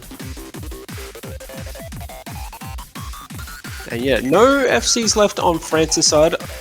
I do believe they must have also come unstuck a bit on those anti-flow as well. But yeah, pretty good scores for France all around. Hitting, you know, your 960Ks. Realmus did struggle a little bit, but not being too much of an issue as he still did quite well, outperforming one or two of the New Zealand players as well.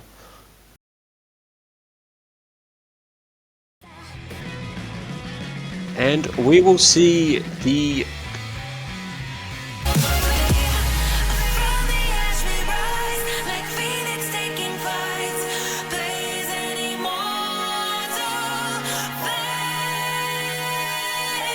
Hello, everybody. Welcome back to CWC. We have a special match for this round of 16. We have a show match for all the players that signed up but didn't have enough players to build a roster. So, exciting match. I'm Snow Leopard here again with Luminite. How you doing? Still doing good in between the break. I got some refreshments. I played some Overwatch. I'm all good. Ready for this interesting show match. This is such a cool concept. I think it's so cool that we get to take these people who are really good at catch, but they don't get to see and compete at the World Cup level, even if it's just a show match for them to get to play at this level that everyone can see them, everyone can compliment them and realize how good they are at catching fruit. That's an awesome idea. So I'm very excited about this. Yeah, let's go through the teams real quick. So we have Ash Ketchum from Iceland, Dodo from Croatia, Romania and Alex from Romania, Woe from Saudi Arabia, Melodies from Luxembourg, Cernuwu from Gibraltar. And then, we got Gibraltar in here. And then on the other team, Team Blue, we got Chris S3097 from Romania, Jafet from Panama, Lil Lightmare from Israel, Gato2499 from Ecuador, Kara Giannis from Greece, and Cross Cringe from Ukraine.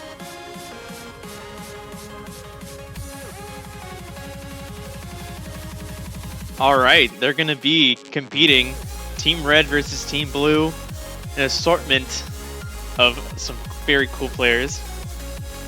Playing just on the exact same pool, obviously.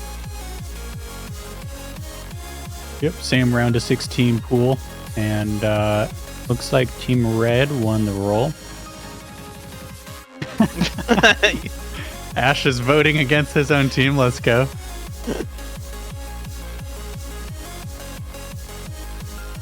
Ash Ketchup. Oh, okay. There may be a difference between on stream and in the lobby for the team colors.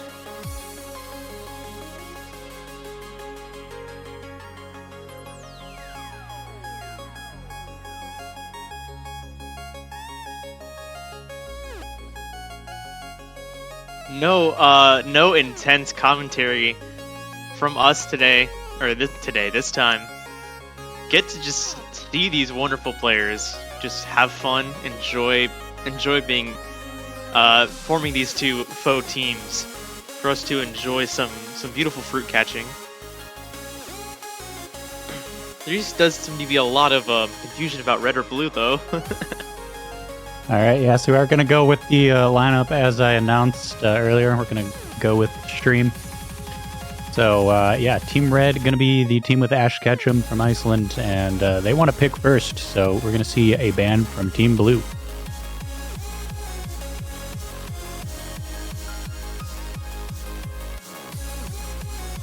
Well, I guess Ash has a reason to throw now. I guess he wants his channel points back, right?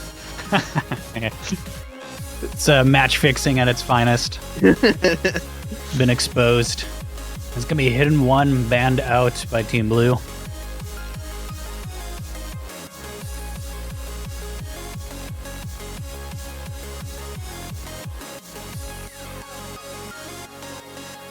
Nomad 3 getting the boot from Team Red. And they will also be following it up by picking something that's coming eventually. Yeah, Team Red gonna get the first. There it pick. is. It's gonna be Double Time 1. Super Heart. Starting off with double time.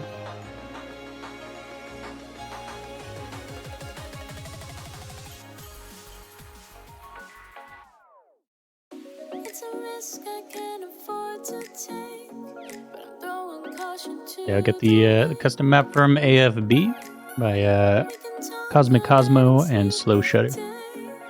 I believe is a more recent FA, if I remember correctly.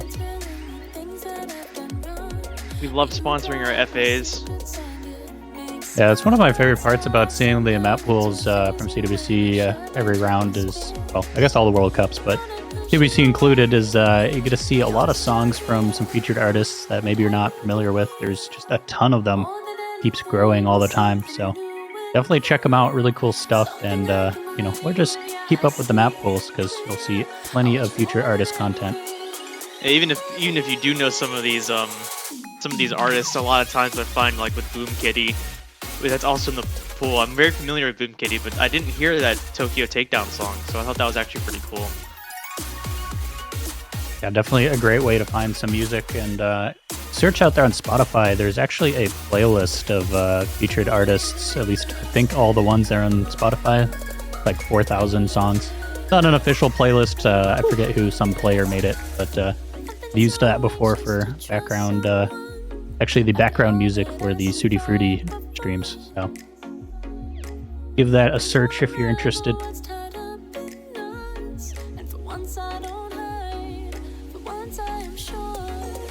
Lots of tinkering with the multiplayer lobby, it looks like, before we get things started. It looks like we're going to start off with Ash Ketchum Melodies Woe versus Chris Lil Lightmare and Cargiannis. Pretty good pronunciation. That's not how I would pronounce it, but I like that a lot better. Never mind, it's Gato. I know how to pronounce that one. Cat, yes. Meow.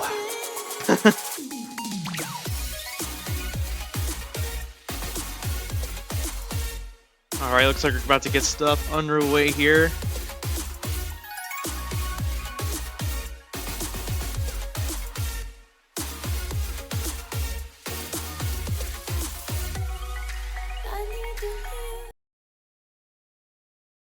Alright, so 2 minutes and 18 seconds with double time applied.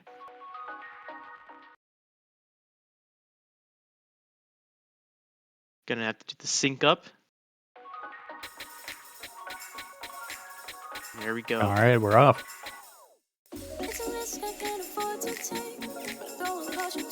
Gato gonna find an early miss. I think Woe found a super early miss, about 10 combo in.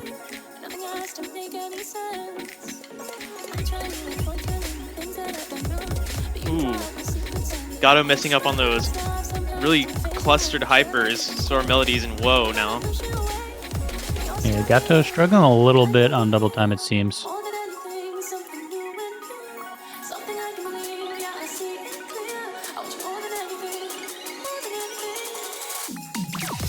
Alright, all four players on the bottom row really struggling a little bit into that transition. As Ketchum and Chris holding strong though for their teams. Yeah, this is a pretty difficult map pool for some of them. I know some of these players, they're not the highest global ranking, so a bit of a tough pool for some of them, but then others like Ash Ketchum are Just kind of a walk in the park. Very mixed rankings. Chris now finding a drop. So does Ash, though. Okay, all full combos down, but that score gap keeps growing for Team Red so far. Yeah, Gato finding the most misses and has the lowest accuracy in lobby, 93%. But we can definitely all see why this is a definitely a difficult pick.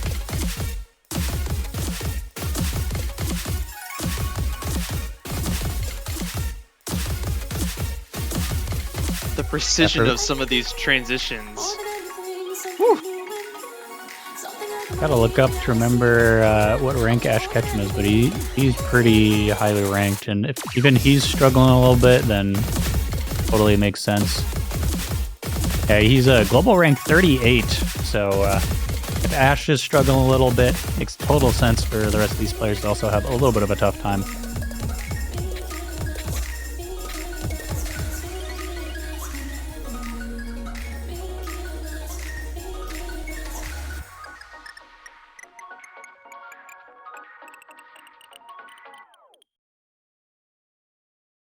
All Yeah, there we go. Team Red securing their first point.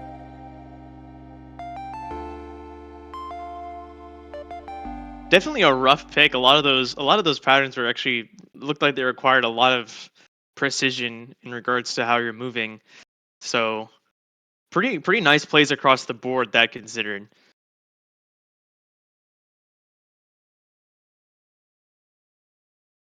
Yeah, definitely some nice plays. Ash Ketchum, unfortunate single miss.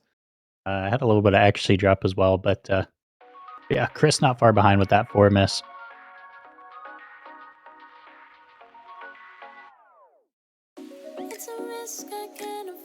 Arc Rock 3.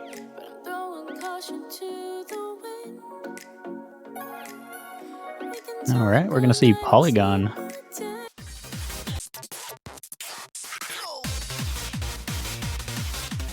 Missed One is opportunity. a classic song. It is. It's a missed opportunity to call the difficulty like what's that one really big shape word? Dodecahedron. No, it's even longer than that. Ah, I forget what it's called. The rhombicoside dodecahedron. That's what it's called. Ah, okay. I got the dodecahedron part in there. It's like it was in there, yeah. Rhombicoside dodecahedron. 20 regular triangular faces, 30 square faces, 12 regular pentagonal faces, 60 vertices, and 120 edges. Definitely would call that a polygon. I understood some of those words.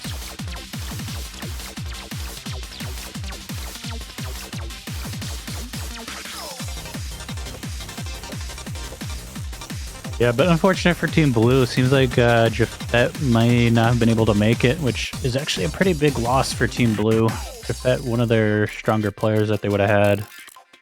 Yeah. Do the quick search. Yeah, global rank 410 for Jafet. And I believe normally plays a bit better than that rank would imply for tournaments as well.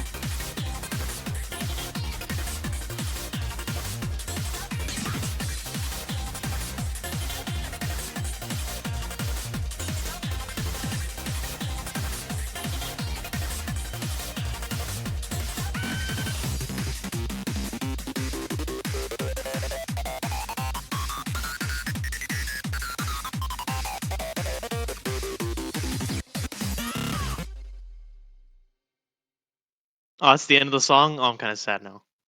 I know it's going to repeat, but still. I was really getting down to it.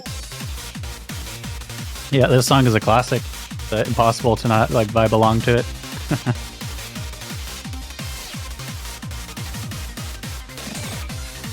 Alright, Karagiana stepping in for Team Blue. You also have Romanian Alex and Dodo coming in now for Team Red. Yeah, interesting. We get to see Romanian Alex versus Chris, both players from Romania. I think the only repeat countries. Everyone else is the only player from their country in these lineups.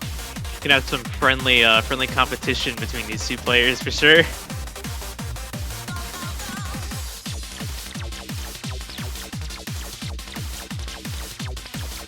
Yeah, we got, let's see, Iceland, Romania, Croatia versus Romania, Israel, and Greece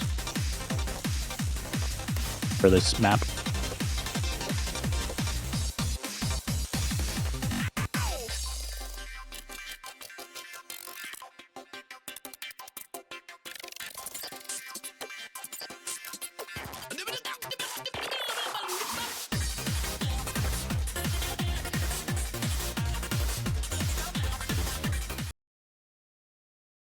All right.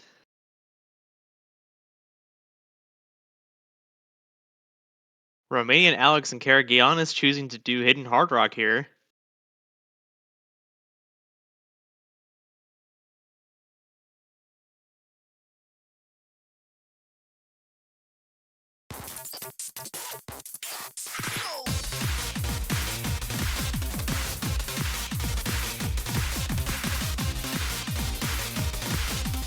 I see Gal1 in chat, one of the other Israel players. Yeah, right, Gal1 should be on here.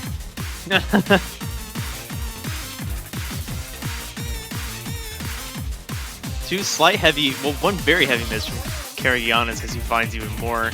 Little Lightmare finding some misses, but still up in there in the accuracy.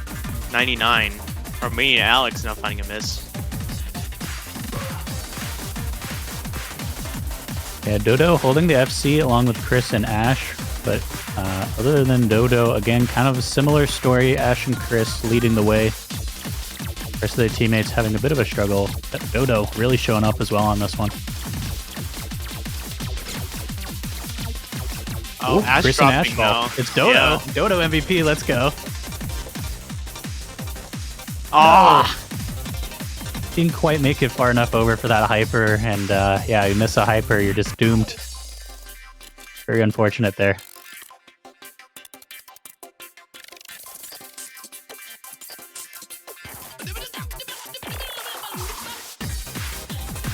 That transition catching Karagianis off guard. Dodo dropping too. Little Lightmare dropping. Yeah, Ash and Chris back up to some nice combo. We'll get towards the end of the map. Chris gonna fall again though.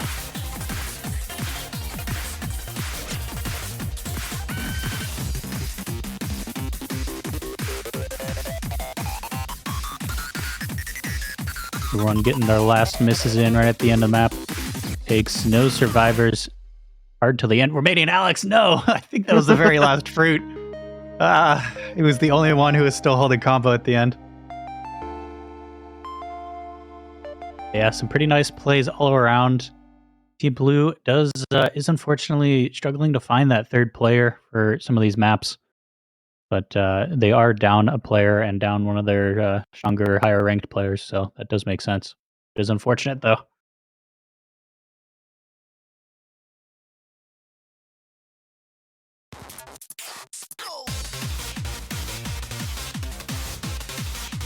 It's now 2-0 in Team Red's favor, and their pick, that was the first break point of the match. To see where Team Red is going to take us. If Ash is listening, I kind of want to see DT2. I haven't seen that yet this weekend. It's a million here. More like get some milk in here. Yeah. That reminds me, I have some boba in the fridge. Should have brought it to the booth. Yeah, I refilled my water before we started. Gotta stay hydrated. Looks like we're going to go with Nomad 2. Ash, my lawyers will be in contact with you. That's all right. It's going to be the Fellas Final remix from Anoken.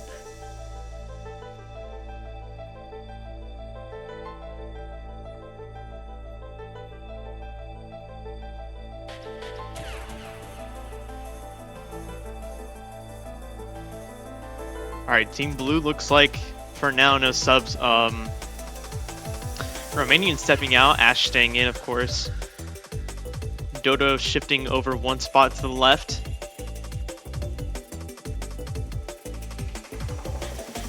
Karagianis stepping out as well. Oh!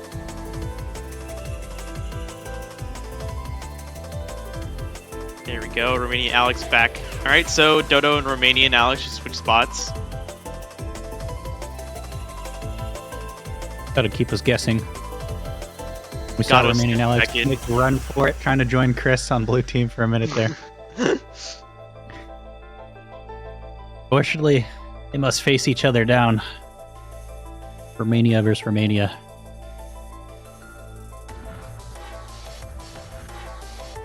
So yeah, it looks like this may be our lineups once again. We're going to have Iceland, Croatia, Romania versus Romania, Israel, and Ecuador. Kato being from Ecuador.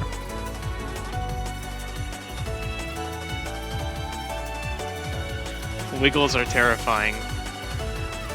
They are quite difficult for me personally, so I get it. I really like Wiggles. I'm not like that great at them. I don't play enough anymore, but Wiggle maps are one of my favorite. They're just so fun to play when you hit them. It feels so so good to hit them. It is very satisfying to hit Wiggles. Yeah, I gotta agree with that. It is hard though. It's really easy to mess up, and if you get out of the rhythm, you're screwed. So, real double-edged sword there.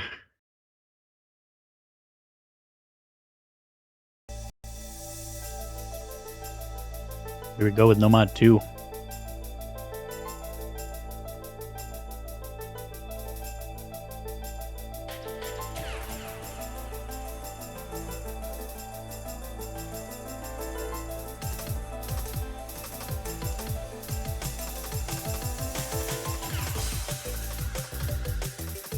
Chris and Right. Dodo gonna trade.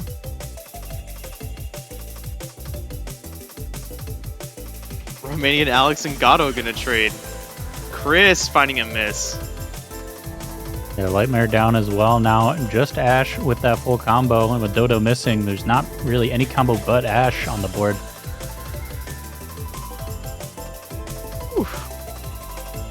The huge man himself, Ash Ketchum, leading his team to victory here. We're seeing a plethora of misses all across the board except on Ash's screen right now.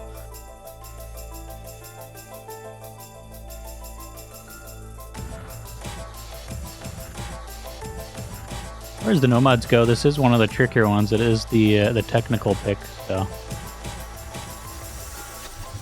not too surprising to see a couple slip-ups, but everyone getting that really quick slider.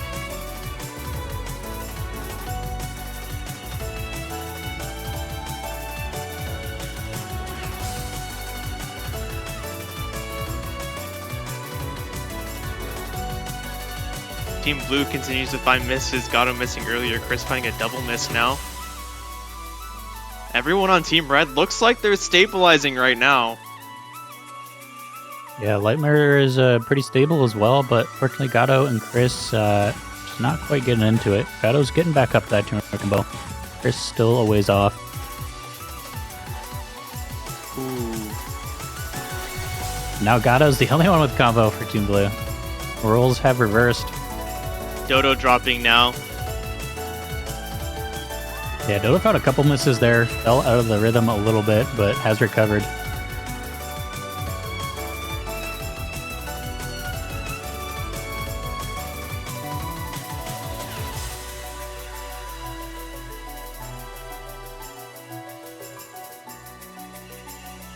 We're gonna have plenty of misses here and there to end it out, but will Ash get that FC? It looks like he will. That was... wow. Good job. Very nice FC from Ash Ketchum. Lots of misses all across the board, except on Ashes. Dodo with 10, Romanian 19, Lil 15, Gato 19, Chris 25. Definitely the technical aspects of this map definitely catching pretty much everyone off guard, but Ash is just too good. Yep. He's a top 50 in the world for a reason, and that's why I said, yeah, if you see Ash struggling on something, then definitely totally understandable that everyone else is having to struggle as well. Yeah, we're going to get Mixed Mod 2 now, so we're going to see our Nomad, Hidden, and Hard Rock players. I imagine Ash and probably Chris are going to be those Hard Rock players.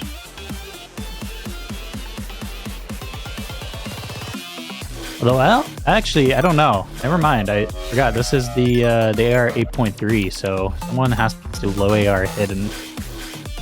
We may possibly see Ash and Chris take that for their team. Everyone's Probably afraid of the the hardest low. mod. Yeah, everyone's afraid of the low, like SV low AR hidden.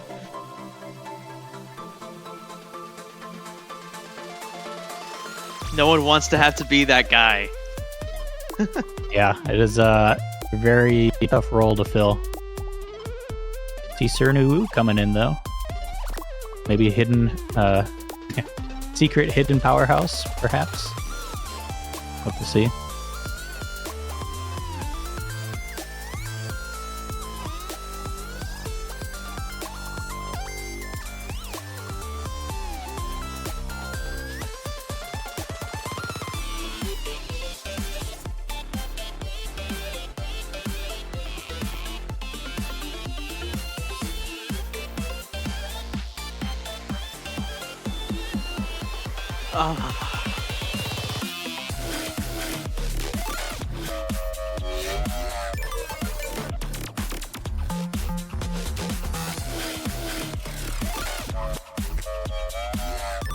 Gato taking the place now. Okay, they're swapping spots. Ooh, I think we might have Cernu and Lil Lightmare on hidden, perhaps. Or Hard Rock, one of the two.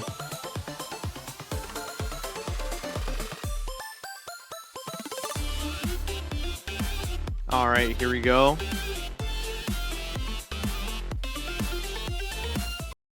This map does have some very denser, brutal parts. Oh, look at that symmetry. We love when we have mod symmetry. Ooh, it's Gato and Dodo taking the low AR hidden. Then Ash and Chris taking Hard Rock. Okay.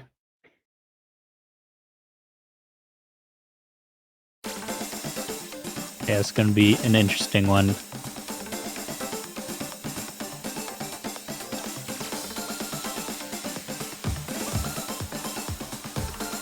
Oh, first miss coming from Gato. Cernu Wu is trading it.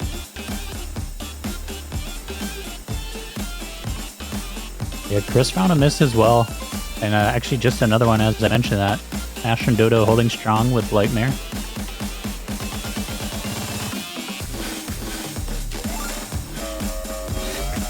Oh, man. Lightmare down as well. The only FCs are Ash and Dodo.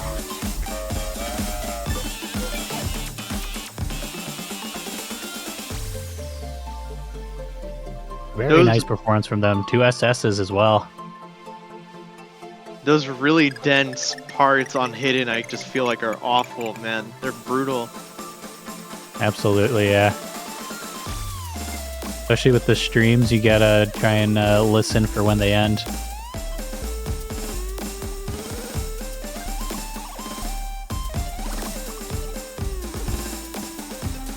Gato struggling a little bit on some of them, but Dodo still doing just fine along with Ash. Chris back up to combo. Of course, as I go to say that, he finds a miss. Actually, Dodo has fallen too now. I've been casting for a while from TWC, and now this is my second week TWC. None of us have cast as much as you have so far, Snow. Or cursed, rather. None of us cursed as much, yeah. I have a talent for it. I practice all throughout the year with community tournaments, I guess. It's a gift in a way, but not a good one. Yeah, a gift or a curse depends on the day. Ash Ketchum's gonna fall. Finally, at the very end as well.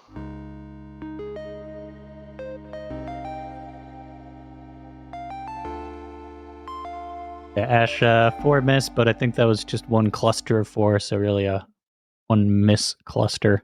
Very nice performance out of him. Dodo as well, 6 misses, super close to having the full combo there. Now 4-0 though, so Team Blue in a bit of a rough spot. And actually it's Team Red's pick again. Yeah, that was a pick from Team Blue.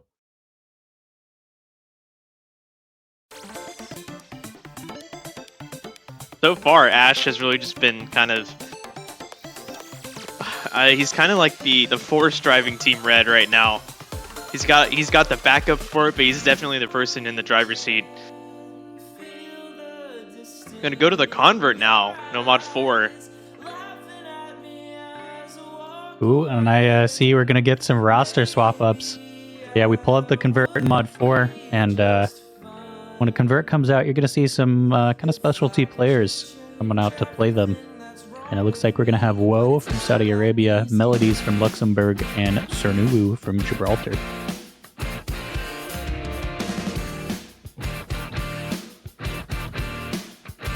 What's it called? This is the first time Ash is not playing for Team Red.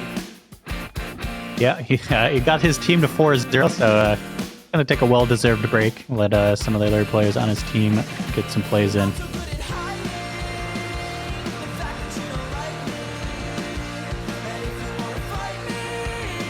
Let's see, who have we not seen yet from Team Blue other than Jaffet, who's not here?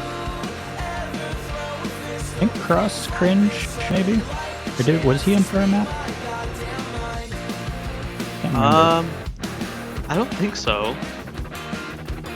Yeah, we've seen Karagianis. I know they were in for one map. And then obviously the 3 on screen.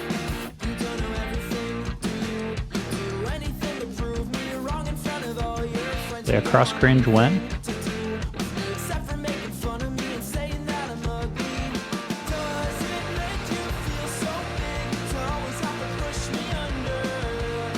Alright, this map has some pretty precise jumps and some funky rhythms, so it can definitely be a bit of a challenge for everyone.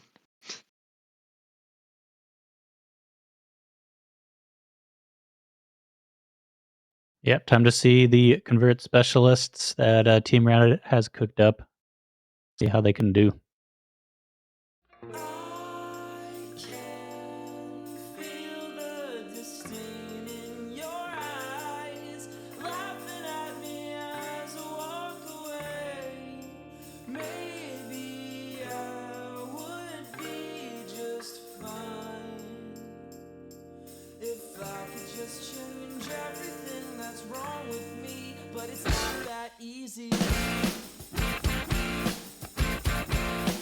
Yup, these weird jumps are already catching Cernuwu. Melody's now finding a miss as well. Gato gonna trade. Whoa, down. Just Lightmare and Chris holding the full combos. Already, yeah, like I said, tripping up some people here. Chris falling now. Lightmare is all Team Blue got left. Wow, they continue to build a margin. The first time. Yeah, Lightmare, right before this said, I am not a convert player. Does finally fall, but held the full combo for the longest, so very impressive from Lightmare. Yeah, all players struggling a little bit here. Gato and Will finding another miss. No one near the 200 cap. A triple miss from Team Red.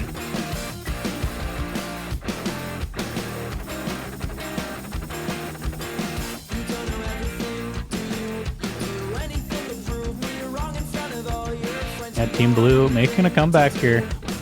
About 2/3 of the way through the map. Cernuwu finding a couple more misses. Woe gonna join. Lightmare finally gonna fall again, but his teammates are there with the 200 combo. And that is a team miss for Team Red. Gato dropping his 200 combo, but Chris still at 300. Lightmare so far okay. There you go, got one. And Yep. Yup. Yeah, we can see everyone but Chris finding a lot of drops here. Wow, a runaway point for Team Blue right now. Yeah, Team Blue went from 4 points down to just running away with this. They're approaching 600,000 score gap.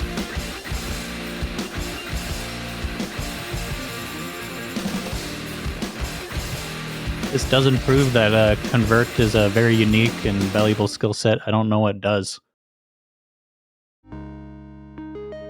A difference of about 587,000 or 577,000 points. Yeah, 584,880 according to the match feed. Wow. Yeah, about 15 1,000 shy of 600,000. So very beautiful first point for Team Blue. Triple A and then triple S. Yeah. And that was a Team Red that sums pick. it up very well. Yeah. Yeah, that was a break point, yeah.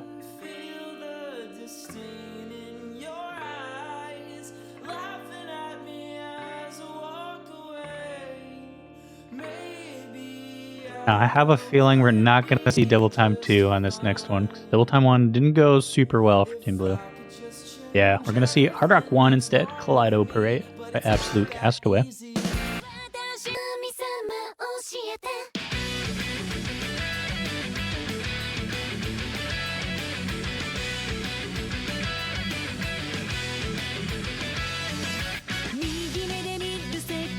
All right, this is their chance to take it from 4-0 to 4-2.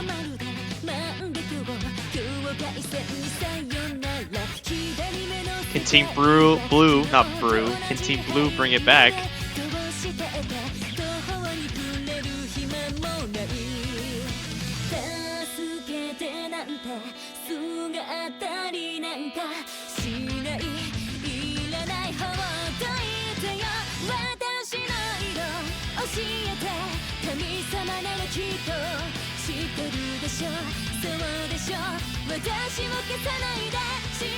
Yeah, I wonder where Alex is from. He is indeed from Romania. Ash Ketchum from Iceland, Dodo from Croatia. And we still got Chris from Romania, Lightmare from Israel, and now Karagianis coming back in from Greece. Still not seeing Cross Cringe yet, though. Cross Cringe being from Ukraine. Karagian is asking why they're on Hard Rock maps, because Jafet is missing. He's the ringer. He's Jafet's ringer.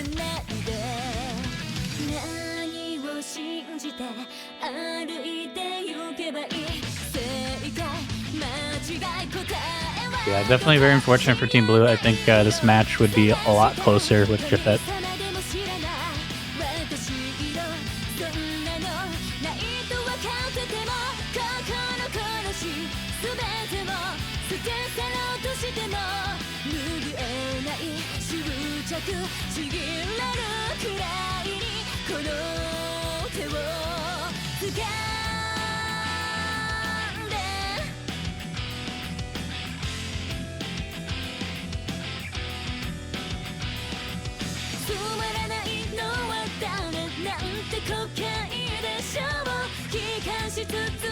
They're saying they're gonna play DT2 next, that you finally get your DT2 pick. I don't know. They're gonna play Double Time. I don't think it's gonna be DT2 though. I desperate times calls for desperate measures. I pinged Ash and I said pick DT2. And he's like, no, we want DT3. I was like, oh, okay. Sad. So, Sad we'll see if he changes his mind. But yeah, DT3 or maybe the stars align. DT2 coming up next.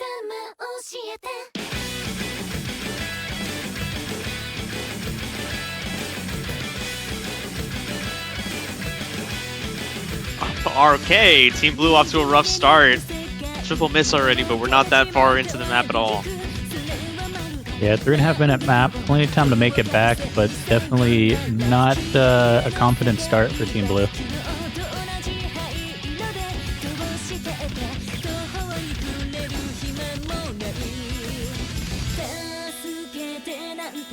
Actually, it's a bit interesting since this is a Team Blue pick. Oh, yes it is. This was their chance to take it 4-2. As the red bar grows bigger and bigger for, you know, red.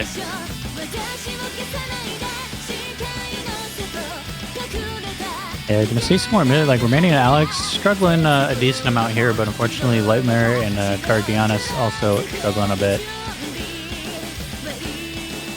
The other three players seem to be fairly comfortable on this map. Yeah, it seems like it's 2-on-1, Ash Ketchum and Dodo versus Chris.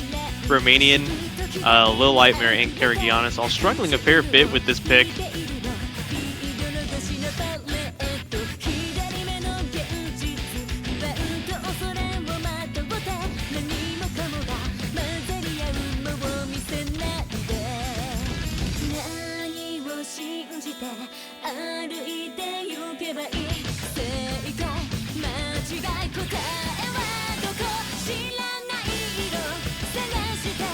Yeah, it's a bit more of the same here. We got Chris with just a very early miss. Ash and Dodo holding their full combos. And yeah, there we go again. Romanian Alex, Lightmare, and Karganis finding some misses on these trickier sections of this Hard Rock map.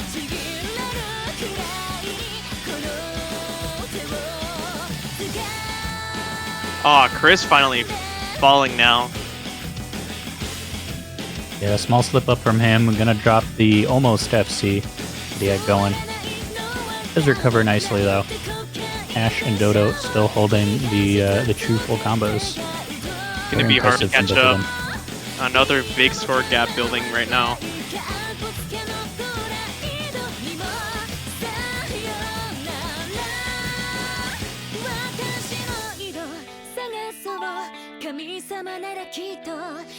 Getting into the last quarter of the map now, and quite a massive score gap. Not as big as Blue's score gap on the Convert, though. Only about 300,000. Never mind, I cannot do math. It is about 450,000. So we're nearing Convert gap level, but still not quite there. Convert gap was just shy of 600,000. And we're about 450,000 right now.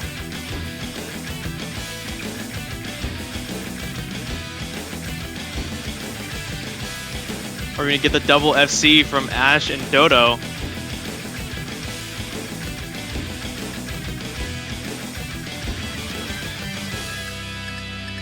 Looks like it.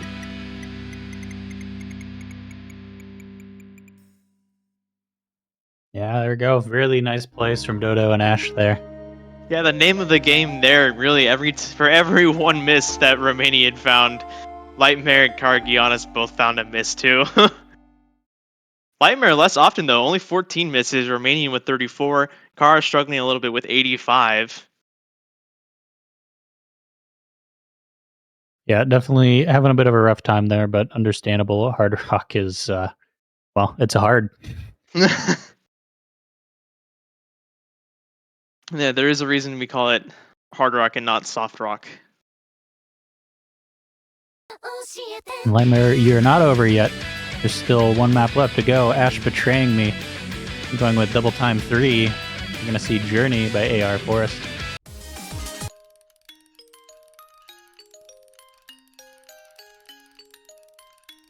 Oh, nice. Yeah, we're going to see the tiebreaker at the end either way. So that's also really hype. All right, last I... Dodo feels bad for me.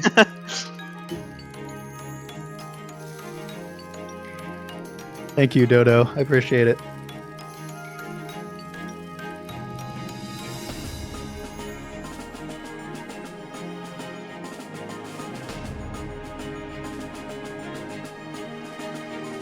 While we await official word on that, this map is the one that makes you feel like not only that the game is speeding up, but that your life is speeding up too, because the end of this is just insane. Yeah, definitely. If you guys watched the match before this one, we saw that with this map, a whole ton of misses all at the end as things just start to really speed up. Definitely something to keep an eye out for.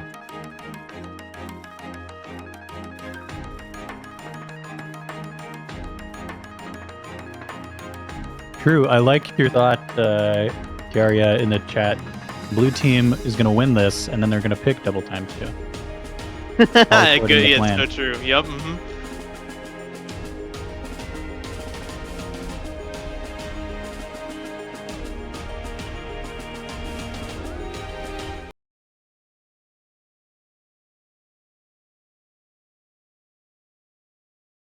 Countries playing are Iceland, Croatia, Romania, Saudi Arabia, Luxembourg, Gibraltar, Romania, Panama, Israel, Ecuador, Greece, Ukraine.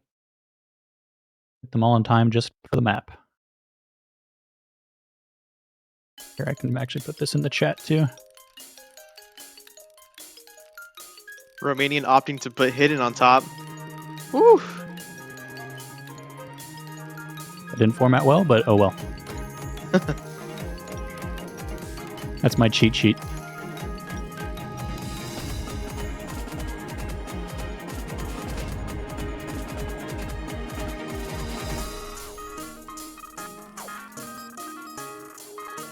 Alright, Romanian dropping Makara is gonna trade it. Although he's finding now misses that are not being traded. Never mind, they're being traded. Alright, we're starting to get into the part where this is insane. Yeah, I'll get to the whole speed up section. There's going to be another one at the end as well. Ash and Chris holding on though as well. Dodo.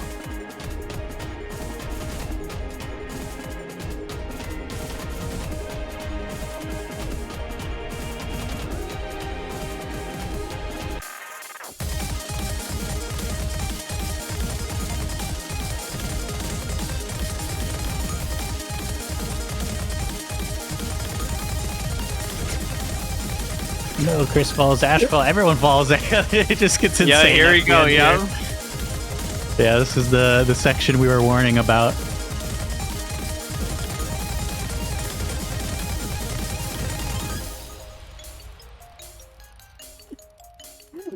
This just, and of course, I am a catch appreciator. I'm not like, as much as I love the mode and I was good at it, that just doesn't seem like round of 16 level, man. Yeah, that's what I would call a Ascendance moment. Love you, Ascendance. But yeah, he loves putting his difficulty spikes in maps. Man, that one just goes from 0 to 100, quite literally.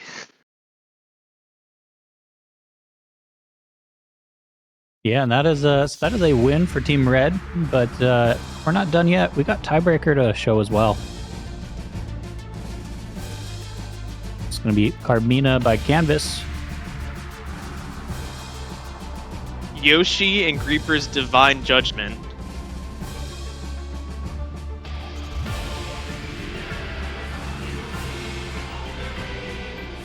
Unfortunately, we will not be seeing Double Time 2.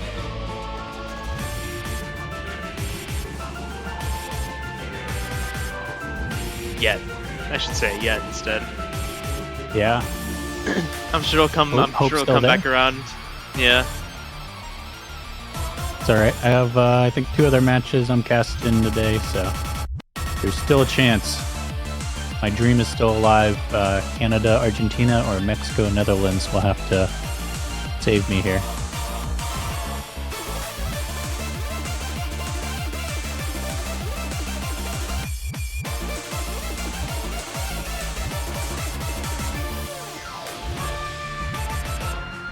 Yeah, while we're setting up for this, I'll just run down them again, because, yeah, definitely a big shout out to all these players for practicing the pool and coming out. We love to see these teams coming out. These are all players who had signed up, but unfortunately their country just didn't have enough players to build a full roster. We got Ash Ketchum from Iceland, Dodo from Croatia, Romanian Alex from Romania, of course, Woe from Saudi Arabia, Melodies from Luxembourg, Cernuwu from Gibraltar, Chris S3097 from Romania, Japet from Panama, Lil Lightmare from Israel, Gato2499 from Ecuador, Cardianus from Greece, and Cross Cringe from Ukraine.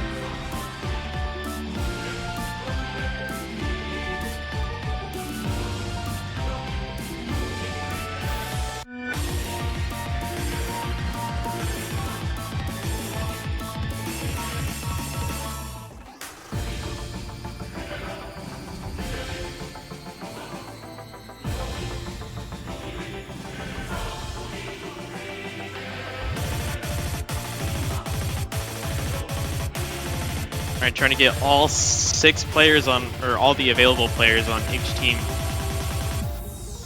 here for the tiebreaker.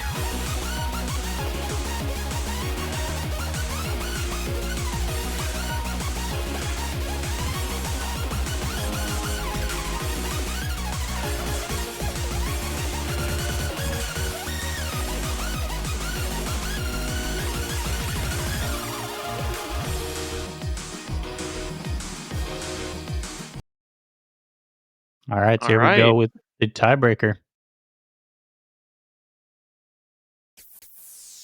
Chris needs a few seconds to think about it, though.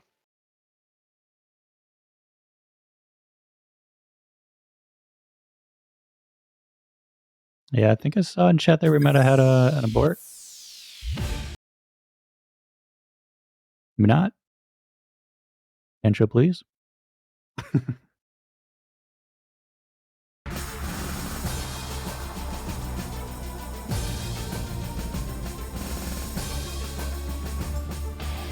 All right, Chris is there in spirit. Got the other 5 players rolling. And actually, Chris managing to trick Bancho into giving Team Blue 1 mil. Ah, man. See, that's the real high IQ play there. Just disconnect and trick Bancho into giving you the full mil. Easy runaway.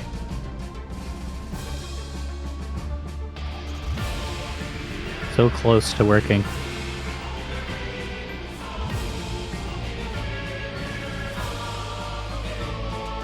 Master plan ruined by these meddling kids, also known as our lovely referee, Leo FLT.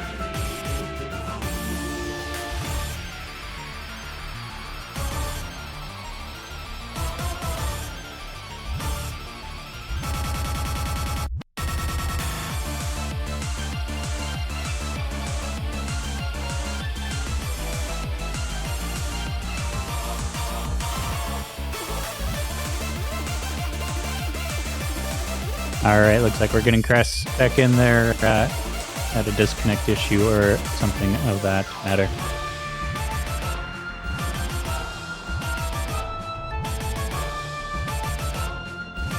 Dota's gonna be playing on easy, let's go.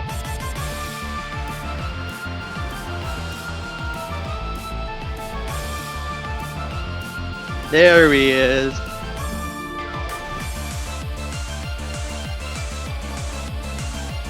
The long-awaited return.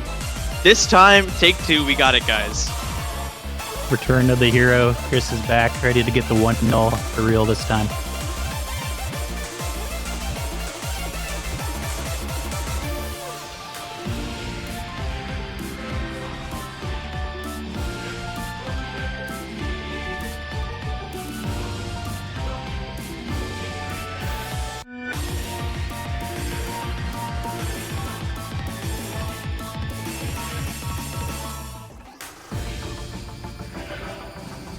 Alright, looks like we should be ready to go with Carmina by Canvas, mapped by Greeper and Yoshi Green.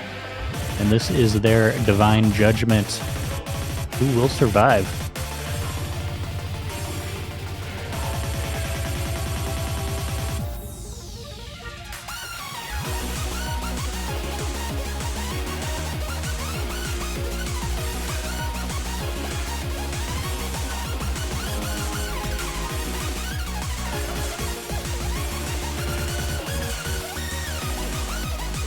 Oh no. Wait, do we have Gato? Do we have? Oh no! Oh no, we've lost another. We lost brave Gato. soul has fallen. Oh the my Divine goodness. Judgment, it's so strong, it's just killing them before we can even start. Oh no.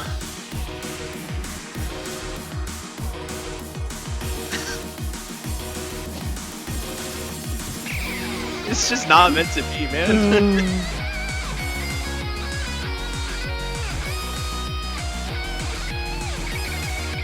All right, this is time. Cross Cringe, where's Cross Cringe? Let's get him in here. We haven't seen him yet. We are opening applicants to live in Gibraltar if there are CTV players. Take the offer. Actually, yeah, fun fact about that, I was chatting with Ash before this. So Gibraltar is a country with a population of just 32,000. And despite this, they had 3 eligible players sign up for CWC. They were like super, super close to actually putting a team, despite having a population that smaller than a lot of big cities. So definitely really cool to see Gibraltar get to play in here, because yeah, I think they're 1 player, if I'm not mistaken, away from having a valid team and being part of the tournament. Maybe we'll see Gibraltar next year. Easily could be, yeah. So if you're from Gibraltar and play catch and didn't sign up this year, definitely give it a sign up next year. Time to start grinding. Yeah, you got a year to warm up and ready to go. All right, looks like round of 16 tiebreaker, take 2, Electric Boogaloo. Looks like we got it this time. All right, yeah, let's get it.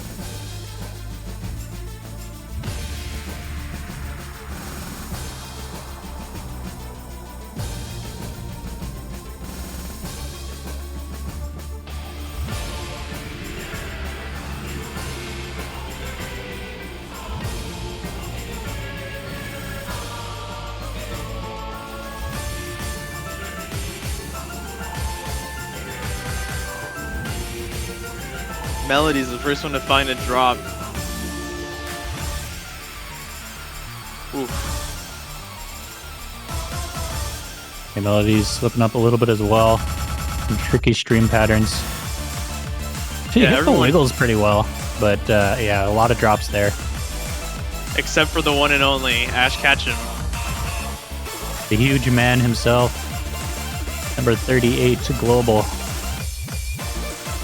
The Titan of Iceland.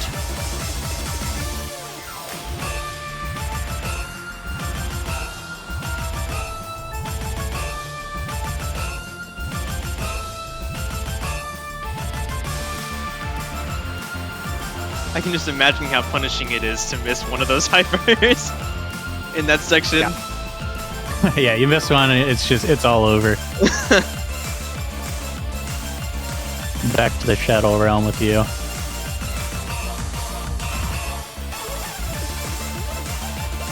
See all the other players struggling a bit on this. This is 6-star rating, which is pretty high these days. You haven't played very much in the past couple of years. Star rating changed, I don't know, a year or two back.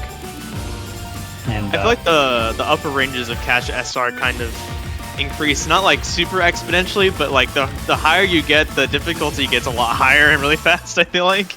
yeah, that too. I just know I used to be able to play 6-star maps. That was kind of towards my top end, and now it's not even close. It's like low 5-star for me now after that star rating change. So this is definitely a difficult map.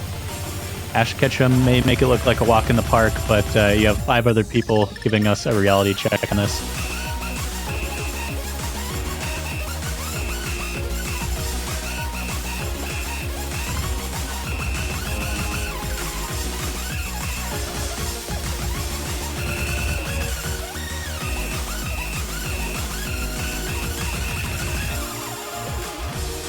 This song really reminds me of something that I would figure Yo was involved in, but I'm kind of honestly, I'm similar sounds there. Yeah, I agree. Definitely a banger. Great tiebreaker map. Oh god, that was a nasty hyper droplet there. Ugh. Ash Ketchum still able to hold it though. Nearing that 2000 combo. Some of these sliders are mean, man. Yeah, this truly, I think Divine Judgment is a very great difficulty name for this, because that is accurate.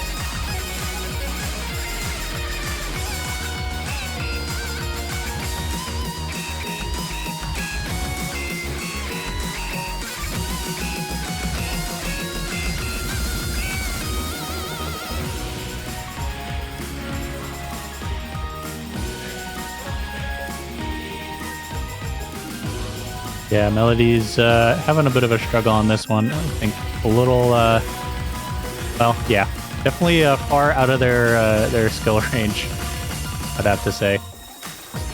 It's totally understandable. This is not an easy map. I would be playing just as bad, if not worse, than Melody's right now. I think Melodies was playing a bit of dodge the beat at the end there. Yeah. Understandable. No, Ash! He broke 2000 combo.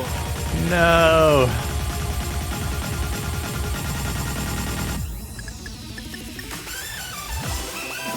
think that's just a single miss, or if there's more, it's just the one cluster. So Ash still popping off. So close to that full combo.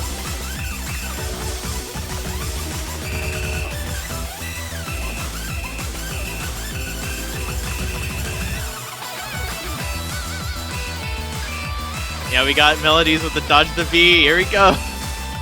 Yeah, a new mod bracket debut. Surprisingly hard to do on these harder maps that are really dense. You'd be surprised how hard it is to just not hit through. Got streams jumping back and forth all over the place, really tight gaps. Oh man, this map is rough. Definitely the team that would take the tiebreaker deserves to move on. Dang. Yeah, good luck to any teams that go to tiebreaker this round. It's going to be a battle.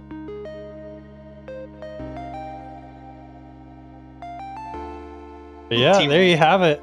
Team That Red's was their letter grade spells sad. yeah. Yeah, Ash missed 3 notes all in one cluster. I think it was just like a single cluster of miss. So really beautiful play from Ash, breaking that 2000 combo. But with that, I think that's going to be the end of our show match. So again, big thank you to all these players for coming out and playing. It's really great to get to see them play since their countries weren't able to make a team this year. But hopefully next year, some of that changes. What to see. You know, a couple of them like Gibraltar were pretty dang close to building a team. But with that being said, that's going to be the end. We have another match, I believe, in 30 minutes. It'll be coming up. I think that is... Yeah, that is Canada-Argentina coming up in about 30 minutes. Yep. So, till then, thank you guys all for watching. Hopefully come back to that. That one's going to be another fun one. But till then, we'll see you later. Thank you all for watching.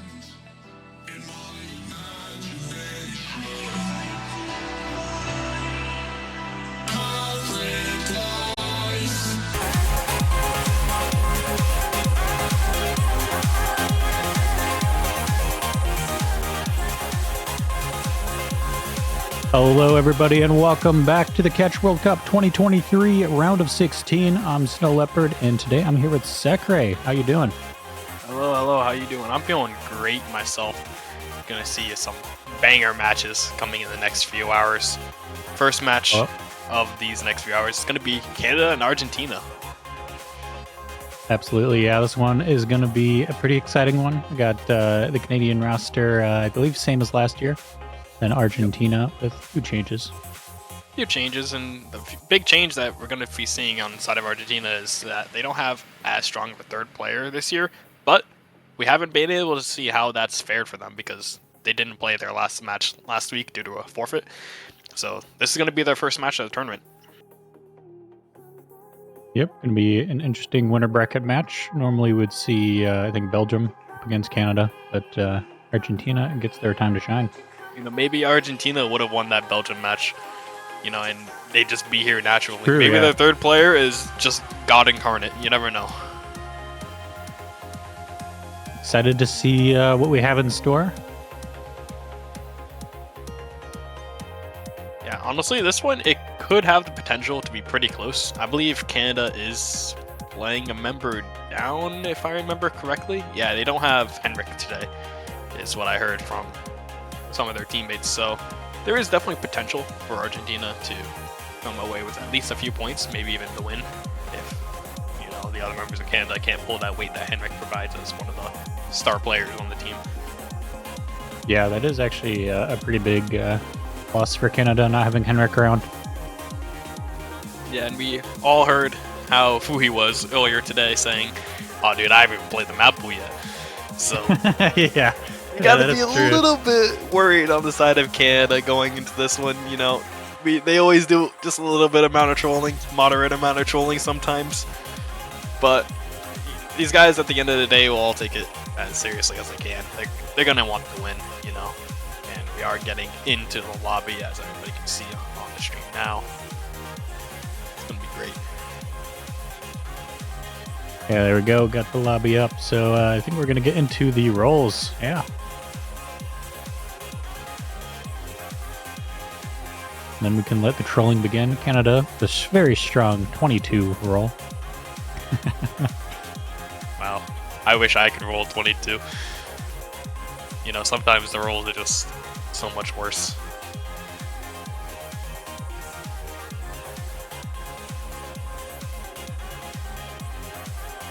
And they lost the roll. Unlucky. It's already Unlucky, over yeah. for Team Canada Yeah. right now. It's over. Could just call it here. Argentina wins, you know? Yep, pack it up, That boys. does mean Argentina is going to be getting their picks of first bans, first pick, etc. You know how it is. Yeah, I was chatting with Illuminite earlier about strategy on that. I feel like it's changed team to team and situation to situation. What's your thoughts on first pick versus first ban? You usually want to have second ban, in my opinion, if you feel like there's a chance that you could ban the same map. if there's like that 1% chance that maybe they'd ban the map that you'd want to ban, I'd say go with the second ban. And that's probably what Team Argentina is doing here, as they do pick that second ban. And sometimes if you want that first pick, it means that you have a map that you're really confident in and you want to catch them off guard on. Something like, you know, maybe the Hard Rock 2 on this pool would best fit that, in my opinion, because it has some funkier jumps. Maybe Mixmod 2 would also fit into that category. Yeah, we've seen Mixmod 2 definitely mess with some people in the previous matches, and Double Time 3 for that matter. Oh yeah, Double Time 3. It's fast. It goes. Yeah. Yeah, especially at the end, it just has like a sped up section, and it's like, oh lord. Oh Lord, Canada keep banned coming. Hidden. It's over. What happened there? Why are they banning Hidden? I mean, maybe without Henrik they don't have a third for it, but like, Fuhi can play Hidden. We saw him play it last week. And then they have Unlucky W with Hidden. Should be fine. We are going to see are just going to ban Hard Rock too, so I'm a bit confused. Huh. Nomad 2 as a first pick seems a little interesting to me. It's probably it's the mechanic test of the Nomad, essentially. It's going to be how good are you at the speedy maps, and I'm sure that Saikai and Sargonza are going to be really comfortable on this, but it's going to be all up to that third player for Argentina, especially on a map like this, where it should be pretty much FC, Sargonza and Saikai. Yeah, definitely gonna be probably the interesting point of the match. Every map is which third player Argentina's gonna use and how well they can hold up. Yeah, these maps are definitely still in the range of being easy enough where that third player can pull out good scores, especially on these maps. They're not that hard where it's like, oh my god, it's impossible. But it's like, okay, you gotta try at least a little bit to get the work on for the FC for this one. We are going to be getting started here. We got Katsuragi, Wadbot instead of Katsuragi. That guy just dipped at the last second. Wadbot, Unlucky W, and Fuhi on the left side for Team Canada, and Ambition, Sargonza, and Saikai on the side of Argentina. Yeah, it's looking like that's going to be the lineup for this first map. We'll see if when the map starts, but yeah, so far, Wadbot sliding in. As soon as he said he's sliding in, he's like, I don't want to play this. Get me out of here. They got other matters to attend to, apparently. Oh man, I love these guys. Canada starting off strong already. Yeah, Smallest bit of trolling. just a little bit. I was gonna say, maybe I wonder why Katsuragi's not in here, but hey, at least we got an answer now, you know? You know, duty calls, as they say. Yeah, pretty much. You guys know how it goes. So we're getting that MP Star command from Tiger Eye as the ref. Alright, yes, that is going to be the lineup for this first map. Nomad 2 tech pick. Let's see how it goes.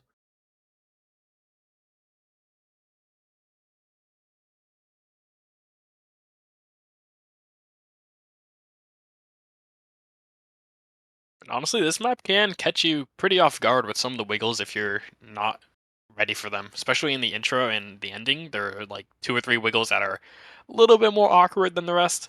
But overall, players of this caliber should be mostly fine on it. It's just if you get a little bit of a slip up, either due to nerves or just not ready for it, could get a little spicy. Yeah, it is the first map of the match, so could be those early nerves. Don't have any warm-ups or anything to work those out, so gotta come ready to go.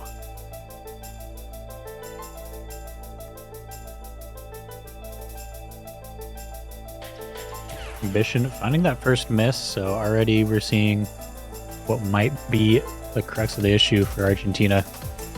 Gotta hope that it's gonna stop at just not that many more than 1 is this hope for Argentina here. Everybody else holding on pretty strong as we get to 200 combo web. I missed 1 droplet, but that's gonna be pretty much nothing in the grand scheme of things.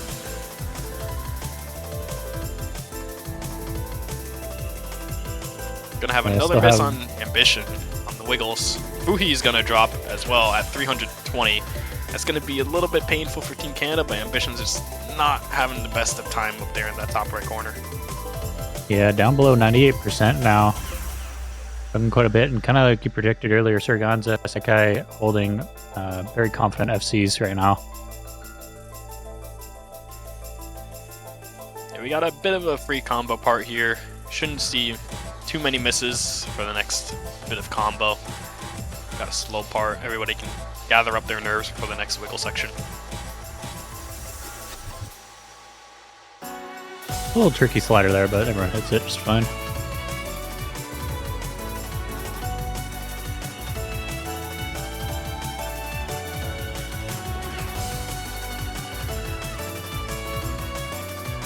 And that gap is just going to get even larger. Ambition finds another drop. And it's getting a bit dire on the side of Argentina now.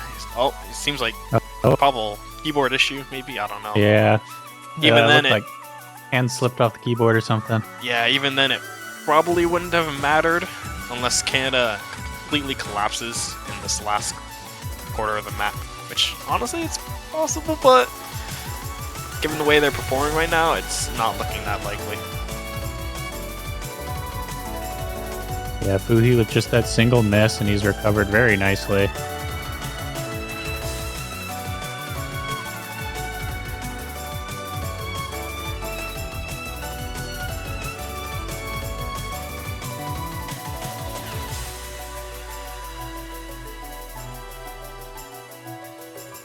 That's gonna be, yeah, looking like that's gonna be a clean breakpoint to start out the match. Yeah, it's all coming down to that third player like we talked about in Argentina. It really feels bad to keep nailing it, but that's kind of what it comes down to with Argentina is they have two of the best players arguably in the tournament. And yeah, they can only do so much, you know, especially on easier map pools where FCs are going to be more common. Yeah, we get unlucky W with a very nice SS, but yeah, then a FC and a 1 miss for the other two on Canada. And Canada is coming in here already picking their next pick. They say DT3 we're already ready. Something we usually don't see from Canada. They're like on the ball with this one.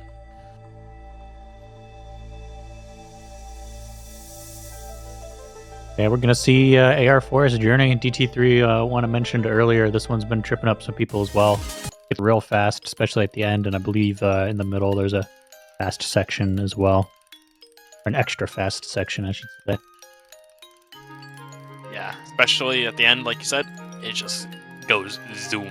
We saw in the show match earlier, or another match earlier, I forgot which one it was, but everybody was doing fine for like 400, 500 combo, and then the ending hit, and everybody just pretty much lost it, you know? Except for one person, I believe.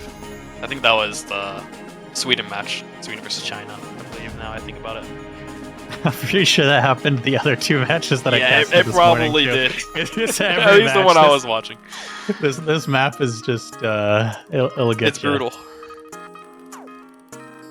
Especially for this round, like, jeez. Like I said during the show match, this is what I just call ascendance moment. Yeah.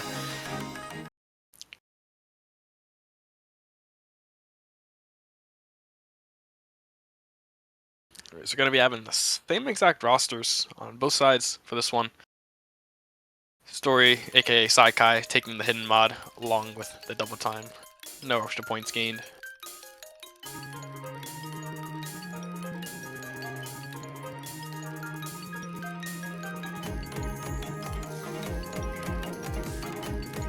Fui with a really early miss at about 100 combo. He kind of went a little bit too fast. Even though it's a speedy map, you can definitely still go too fast if you just overshoot and jump. Yeah, still got to have that platter control, even though it's AR 10.1. Cracking AR 10 already in round of 16. Yeah, something we've never seen before, I believe. New times are upon us. Saikai and Ambition going to be getting the second and third drops of the match. Gonna swing right over to Canada, back in there again. Ambition not having a great time in this chorus part. Neither is Saikai apparently, but Fui, hey, he's missing too. So it's still alive on the side of Argentina, but they're going to need to see a few more drops. Yeah, Fuhi giving the drops they need, but unfortunately, there's two players on Argentina that are dropping. Wadbot's gonna fall though. Yeah, it's still pretty close, but these misses from Saikai and Ambition are just not what they need. But that is what they need. Wadbot and Unlucky missing 2 times, 3 times actually between the two of them, and this gap is closing. It's a little bit less than 100,000, I believe. Gonna close a little bit more with Fui's miss, but Ambition's miss at the end is probably gonna seal it towards Canada right here. Sir Gonza coming in with the FC, actually. Really nice score. As long as I'm surprised. Please don't miss the end. There we go. There we go. That would have been so sad for him.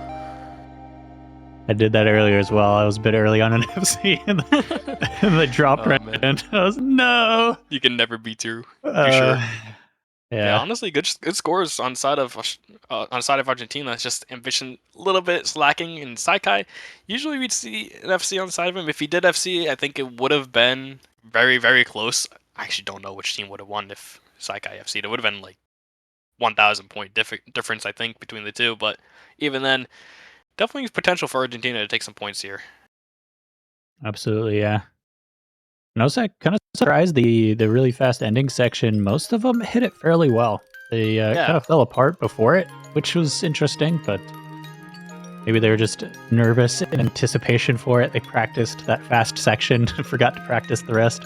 You know, it definitely can happen where you're just too hyper focused on one section and then you just miss everywhere else and you're just like, why am I doing this? What am I doing? And it just eats at you for the rest of the map. We're going to be seeing Argentina's second pick being Hard Rock 1, consistency Hard Rock pick. Wadbot, definitely a song enjoyer. Yeah, definitely a song enjoyer. Man, this song's good too. I like this song.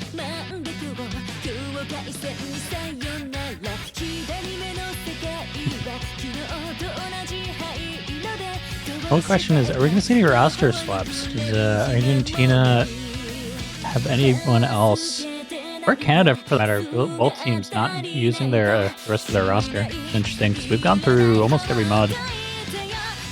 Yeah, I mean, I also don't think Ymir is online for the side of Canada, so that could be also why I have them playing. But we all know where Katsuragi is. Whether he's still there or not, who knows, but that's why he's not playing. He's in the trenches right now. Yeah, he's having a hard time on his own, but he should be fine without him. Overall, all these 3 players on the side of Canada are very well versed with Hard Rock.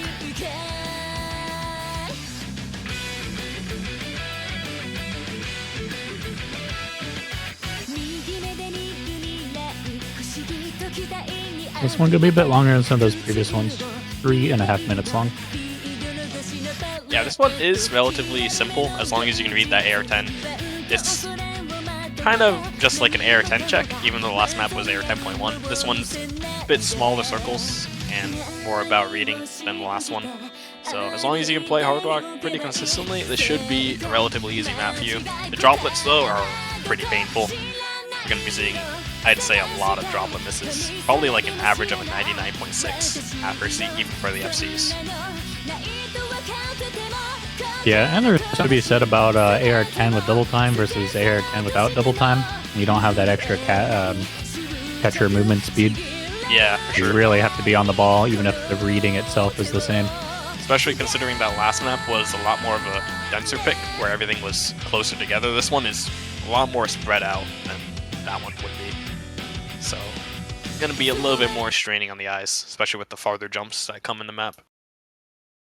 We are going to be getting started with this one. Saikai again, going with the hidden.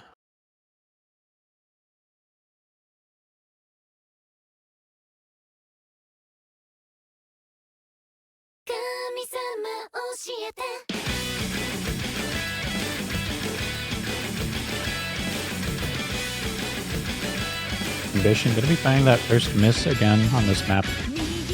Has recovered though, so it shouldn't be a big deal as long as can hold some combo. Say that.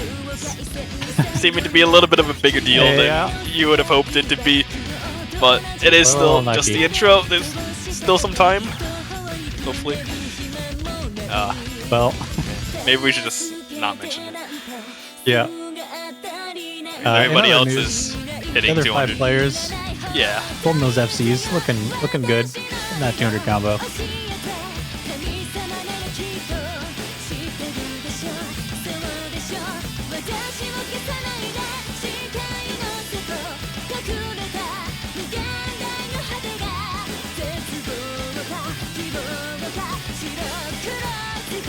actually still fairly high.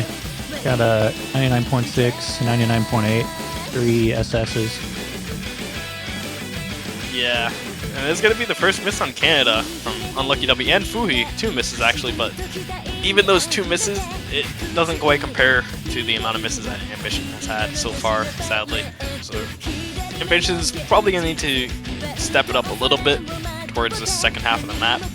But if Canada does keep missing on 200 combo, which is the max combo cap for combo gaining, could start getting a little spicy, because you see it's only about, what, 70,000 point difference? Yeah, it has like 2 shrunk a misses. little bit since that double miss. It didn't shrink as much as it could. Ambition wasn't back up to combo yet, which he is now. Yeah, But, he's uh, actually Yeah, so we see a couple more misses from Canada. It could easily flip. It's unfortunately going to be Ambition going back down again, though.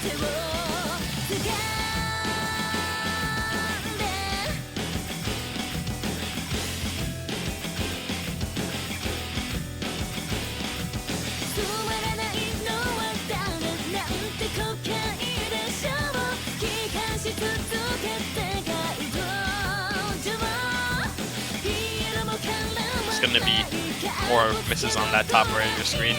Gap's going to be about 150,000 any second now, just getting bigger and bigger. Just do have a break here. Everybody can see the scores. Yeah, it's going to put a bit of stress on Argentina. Maybe calm Canada down a bit, knowing that despite their misses, they're still in quite a healthy lead.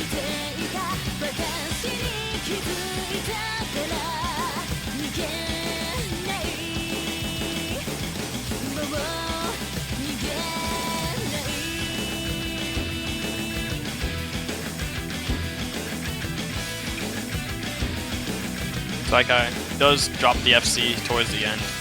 Could have had double FCs, but even then, it wouldn't have been enough. Canada only having 2 misses throughout the whole map. It's just really hard to beat even that consistent on something like this. Yeah, very nice play from Saikai, though, as well as Serganza and Wadbot. 2 FCs, almost an FC, just single miss right at the end. But yeah, I guess with that being said, Unlucky W Fuhi also just 1 and 2 missed, though it was in the middle, so didn't quite hit that 1,000 combo mark.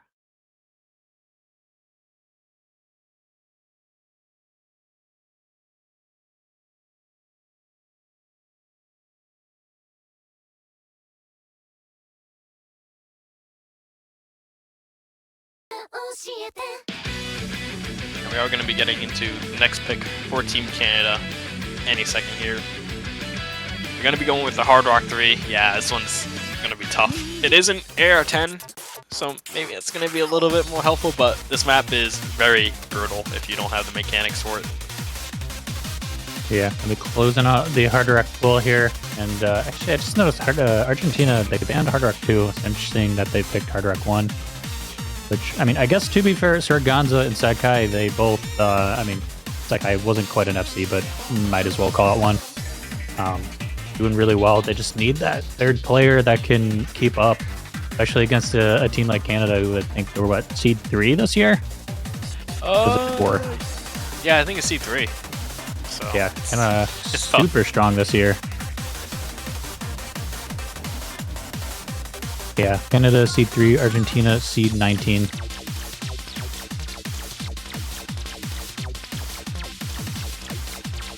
Oh, there we go. We're getting a different third player coming in. Gamer YT 500. It's time for the comeback. Early. I believe.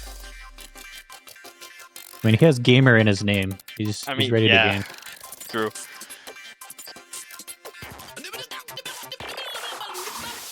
Seems like we're going to be having the same roster on the side of Team Canada. Probably going to finish out the match with this roster at this point, I'd assume. Unless they go with He's just going to take a nap. Yeah. Watching from his phone when, they're doing all right. All right. It's like, oh, they're fine. I can wait a little bit longer. and then they see Hidden gets picked, and he's like, I gotta get in there. Just a rush back to his PC.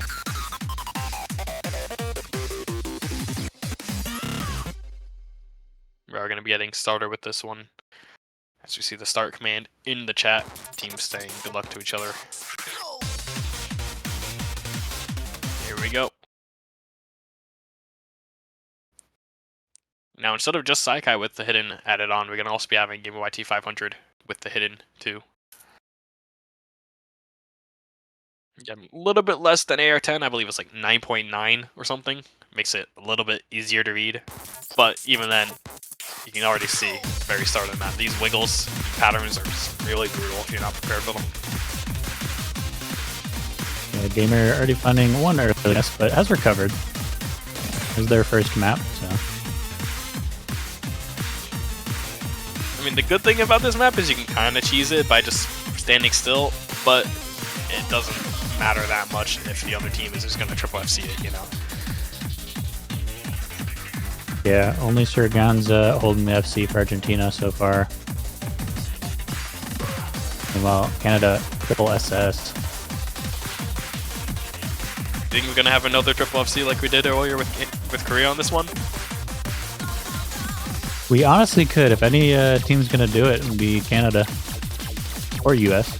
Yeah, or US. But still going strong. We're going to be seeing 4 misses on the side of Argentina. Saikai built back up pretty nicely after that initial break, but it's already about a 250,000 score gap, and it's growing, so it's not much you can really do. The other team is still triple assessing. Yeah, already 2/3 of the way through. It's just a 2-minute map. So. Yeah. Now, this Looking last like, course is going to be a little bit harder than the rest. Some of these patterns are going to be really tough. Specifically, this one coming up right here. Everybody hits it. Very nice, very nice. Saikai and Gamer YT 500 miss on the second half of it, which has been unfortunate. Oh, are they going to do it? I think they have done it, unless they miss somehow at the ending, but the ending is really not that hard to miss on. And they do it. And they've done it. There we go. That's the second triple FC on that map, and I think people were going crazy over Korea triple FCing that earlier, so hey, that's something Perfect right there. 3 mil. But yeah, that just perfect shows 3 mil. Canada is a really strong team this year. Just a little bit. I mean, they didn't get C3 by doing nothing, so. Yeah, it's actually better than Korea's team score. They had 2 1-droplet misses, so. Canada coming in really strong on that one. Yeah, it's just unfortunate for Argentina. It's like, what do you do? There's literally you just can't do anything. Like It's- they could tie and have to play it again. That's the only option there. And even then, you'd It's have not to even SS it. fair. Not even just FC, you have to SS it Yeah. as all 3 people. Yeah, all 3 Yeah. have to play perfect, and you reward it's a tie. Yeah, at best. It's like, Yeah. it's not even a spin, so you can't even decide if it's that too. We're gonna be getting see some into- low AR hidden. Yeah, mixed mod, I believe, right? Oh wait, no, this is the hidden. No, it's mixed mod too. Okay, yeah, mixed mod. See, I don't remember honestly between the mixed mod and hidden. That's not my job, you know. Yeah, you know, you're captain. You're there to lead. Yeah. We'll go with that. But anyways, this one, yeah, there we go. Katsuragi coming in. I really hope we see Fui on hidden. Give me Fui hidden, please. Let's Katsuragi go. Hard Rock. Louis?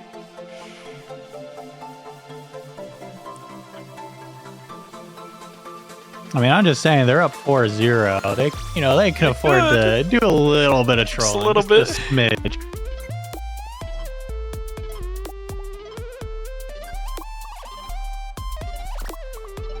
Makui, I know you're listening. Go on that hidden. I was pinging Fui earlier and said play double time 2. I still haven't seen him play. I think I got played in one match earlier this morning. Man. Way early when I was sleeping, but I want to see double time 2. And if Canada doesn't pick DT2, I mean, who's going to? Honestly, true. It is their map. Canada DT2. everybody knows Canada DT2.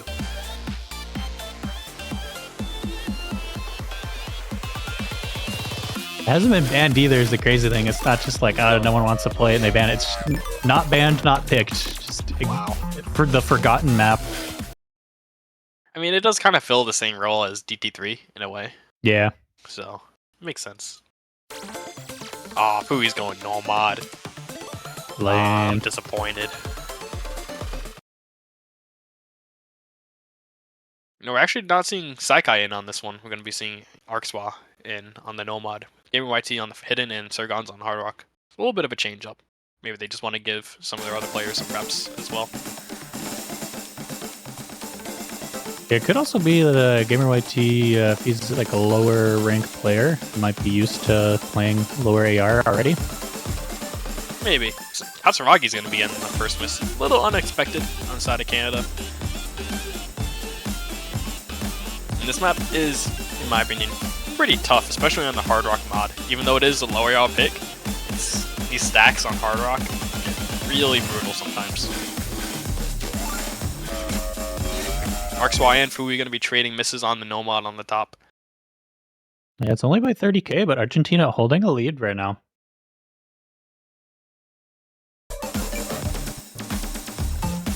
Game YT just had a gamer moment on right over there. I don't know if you saw that. Yeah, I think Bancho had a gamer moment. Yeah.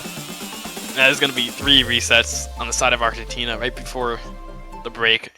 And they see that and it's like, oh, it's tough to keep the mental up after that. Yeah, even Bancho can't keep it together. Yeah.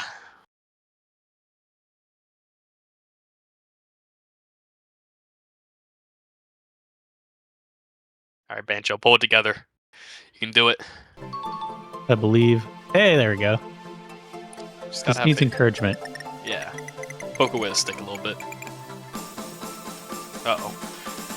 Oh no, he's gaming.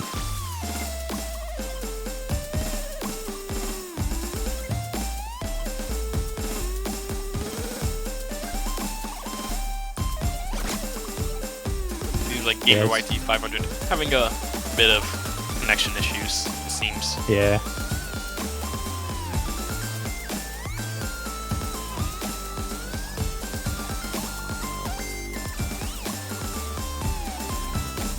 Just phasing through existence. True gamer. Honestly. Surprisingly, is the Unlucky W still holding the FC with Hard Rock. Out of all the players in the lobby, he's the only one still holding the FC. Kind of unexpected to see a Hard Rock player holding FC still. Yeah, Katsuraga's not too far behind. He just had that one miss, but yeah, not quite the FC for him. Oh, there it goes. It was too good to be true. So close. Almost had it. And But yeah, a that's, good 50 combo from the end. that's gonna have to do it for Team Argentina. Game YT not having, I don't know where he is, but probably not having the best of internet connection issues. But even if he did FC, that still would have gone to Team Canada regardless. So I'd say that's probably gonna close it for the match.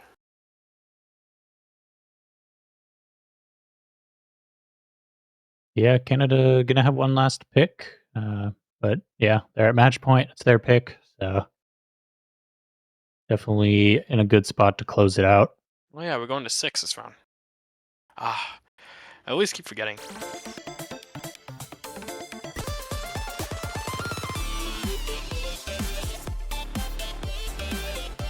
Gamer's Oh, still we must gaming. watch Gamer finish. Yeah, he's still gaming. Let this Let him man cook. cook. Yeah, honestly.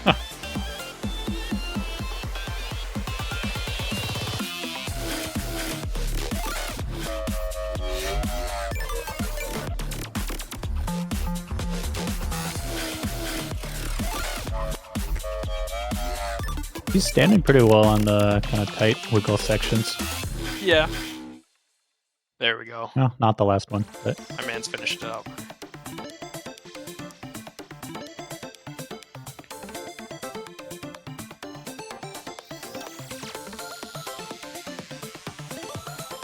no, Canada's betraying me. Hidden 3, what's that? Come on. Hidden 3, where's DT2? Yeah, where's the DT2? Well, I mean, they do have to pick the Canada map. Which is yeah, fair. that's fair. It's the Yoshi Green map. I'll give them the pass on that one.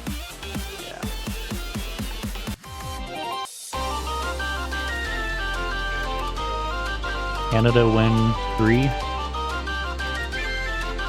Canada win PT, Canada HR, map. HD 3. And all the 3s.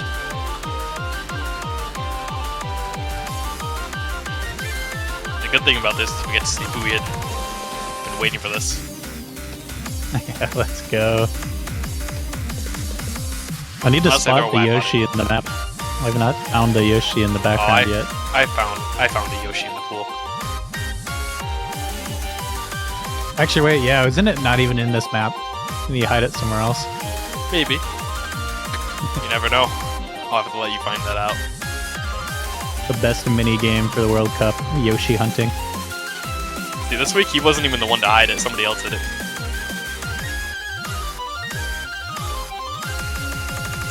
They better keep doing that every round. I'll be so sad if they just don't. Or maybe Oh, they're that's going to, the for master. sure. It's the master trick. They just don't put one round. People spend hours searching, like, where's Waldo? You know, I'm waiting for somebody to make a Yoshi spinner or a Yoshi slider somewhere in the map. That would be funny. You gotta go into the editor for every map to find the hidden Yoshi. Yeah. Make some hit sound file of Yoshi. Honestly, I could see it for Tiebreaker somewhere. Somebody just putting a Yoshi sound file. I can see it.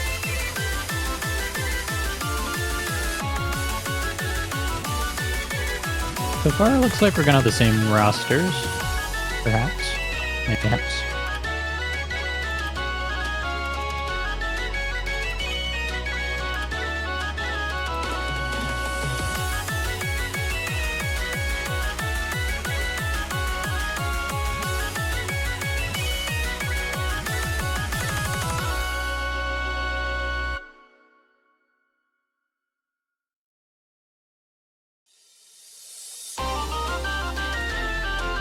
Alright, looks like we should be all good to go.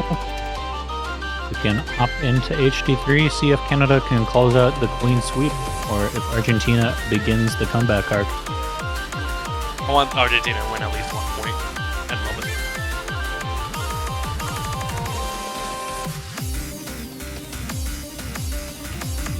Seems like there is some connection issues with Bancho, but hopefully we'll get that sorted out momentarily.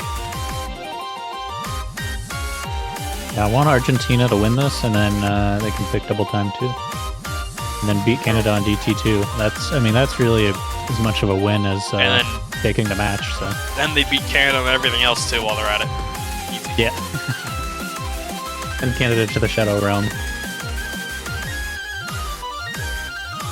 Let me see who's going.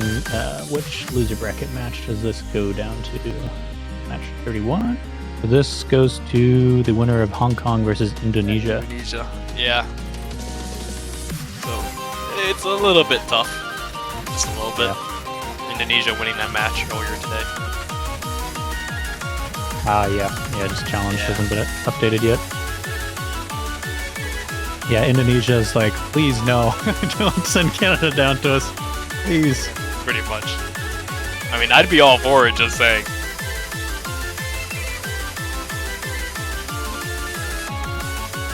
No, Boohie's gone. No. Oh, Canada's Oh, gone. yeah. Call it. Okay. Call it. Canada's gone. Argentina wins. Yep, match over. Seems like we're just gonna kick everybody, have them rejoin, Yeah. fix any Bancho issues.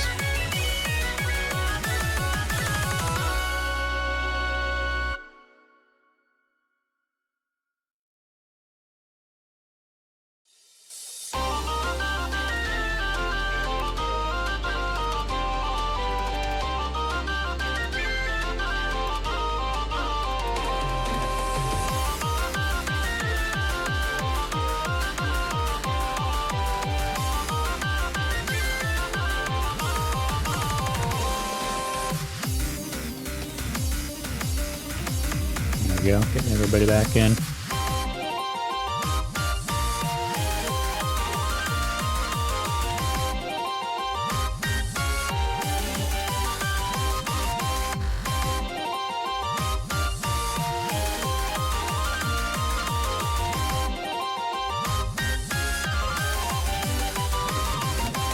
slowly but surely.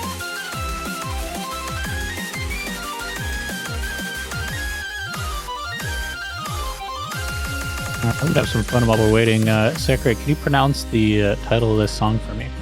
I had to do so during the Map Rule Showcase. You're killing Your me, man. turn.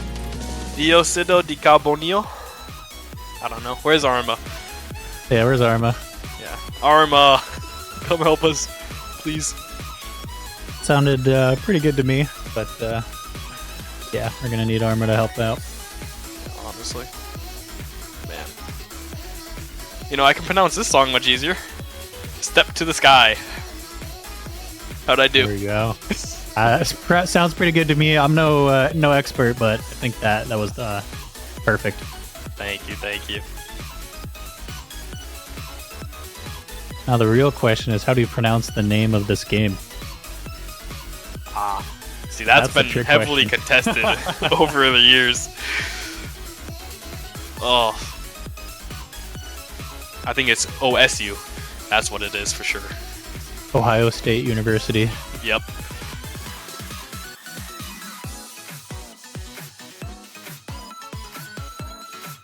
Well, while we're waiting, go ahead and check out banners in the stores, guys. Get yourself a fancy banner. If you want to go, you can check my profile out to see how it works, or how it looks. I got the USA banner right now, and it's looking mighty nifty. I bet it is.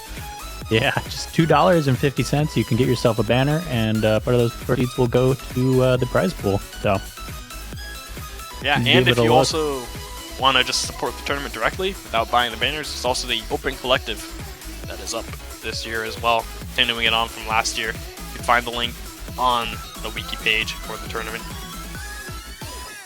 Not sure if we have a command in chat for that.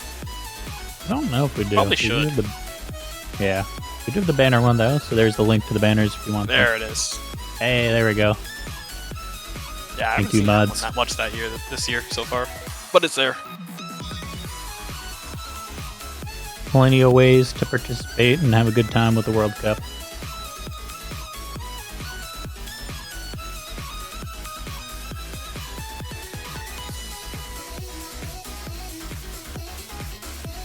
Gotta wonder who is the winner of this match facing next as well.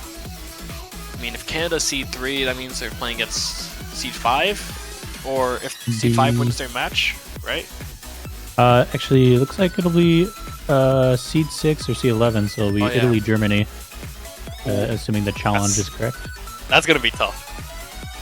Either way that goes, honestly. Canada Yeah, that's probably gonna be not one of the looking more forward hype to that. matches. Oh yeah.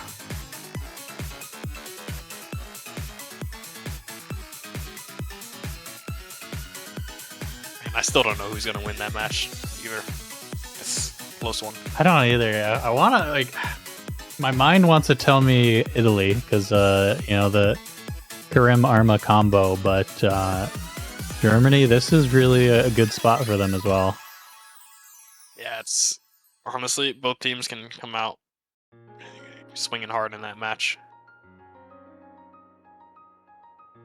We still are having the players moved back into the lobby, into the server. Just bear with us for a little bit more. There we go. Got the stream back online. Got some players in the lobby.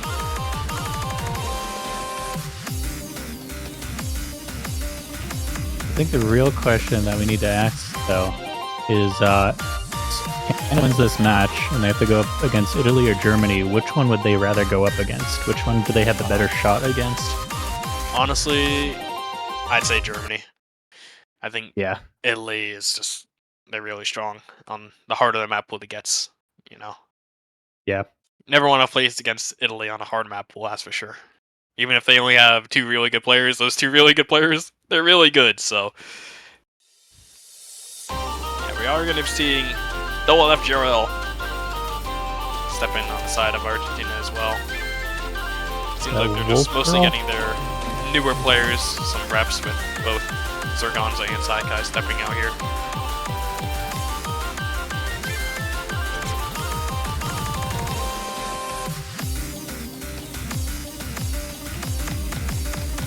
Hey, we do see the Fuhi hidden though. He's the only one Yeah. holding FC.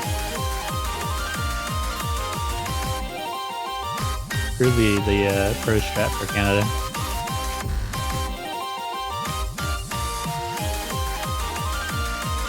You know, the thing is, Canada, Unlucky W is doing that great on this map. Did have 2 drops early, but it's just, there's another one, but it's just, you can't really compete with the accuracies that Argentina are putting up. 91, 88, 98. Not having a good time, to say the least. Just getting some practice in, some tournament experience. Yeah. It's a fair way to round out the map, or round out the match. Definitely prefer to see that than to see a team just span the same 3 players desperately. And Yeah. Still losing 0-6. Like at some point, let the other team members have a shot to play a map.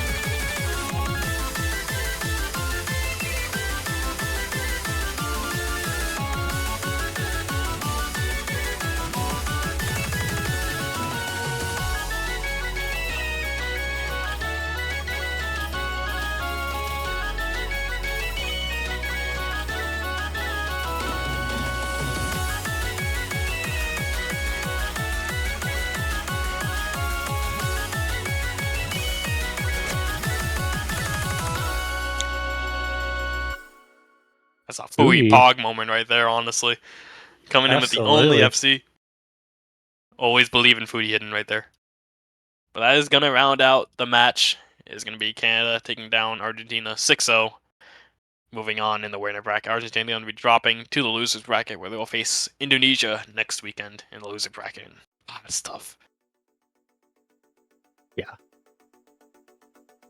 It's like the 2 teams that you play against in the Catch World Cup. Canada and Indonesia. It's brutal. Yeah, definitely a lot of brutal matchups this year. Well fought from Argentina, though, and they still do have that chance. You never know. They could take a win against Indonesia and continue further. Good. I mean, it's been done before.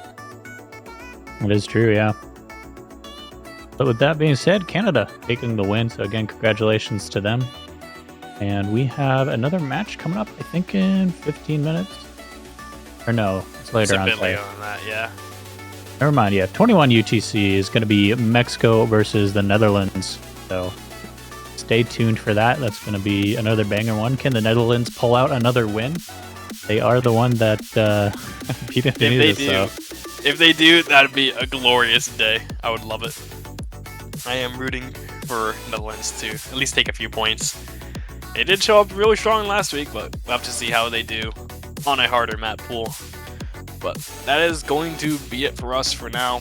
Again, come join us at 21 UTC. I believe that's in, like, what? 2 hours, 15 minutes? Yeah, 2 hours, 13 minutes from now. So make sure you guys get a little bit of a break. Come back in a little bit, 2 hours from now. We'll be back with you with some more for catching action. I have been Sakurai, joined by Snow Leopard. Thank you for watching. Have a great day. Yeah, see you guys.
probably going to be a little bit closer, I think, than the last one.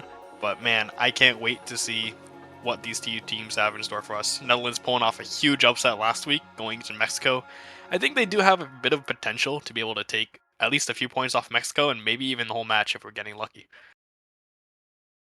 Yeah, it's going to be a real interesting one because if you asked me last week before it happened who was going to win, Netherlands, Indonesia, I would have said it's going to be Indonesia for sure. They're too strong. But then Netherlands, they took it, I think it was what, 5-3? Yeah, they reverse swept them. Yeah, reverse sweep. Netherlands pulled off. So, I mean, they're cooking something. They're doing really well this year. So, I hope they put up a great showing against Mexico and possibly take the win, but it's going to be a difficult one yet again. Yeah, for sure. Now, this one, I honestly am so curious to see what these two teams are going to ban against each other. For Mexico, I feel like they're going to ban Nomad 1. I feel like Nomad 1 is probably the most simplistic ban they could go for. Nomad 1 probably being the easiest map of the pool. And Netherlands, I don't know. Maybe they ban Hidden because Mexico can play Hidden well, but they played Hidden well fine last week too. So, I don't know. Maybe they ban something like Nomad, or I mean Hard Rock 2 or Hard Rock 3. Probably two of the harder maps, I'd say, if you're not that great on this skill level. So, we'll have to see. Mexico does win the roll, though, as you see in the chat. Yeah, gonna be interesting to see the bans as well. Mexico winning, they get to choose if they want to ban first or second. Imagine they're gonna ban second and first, but we'll have to see.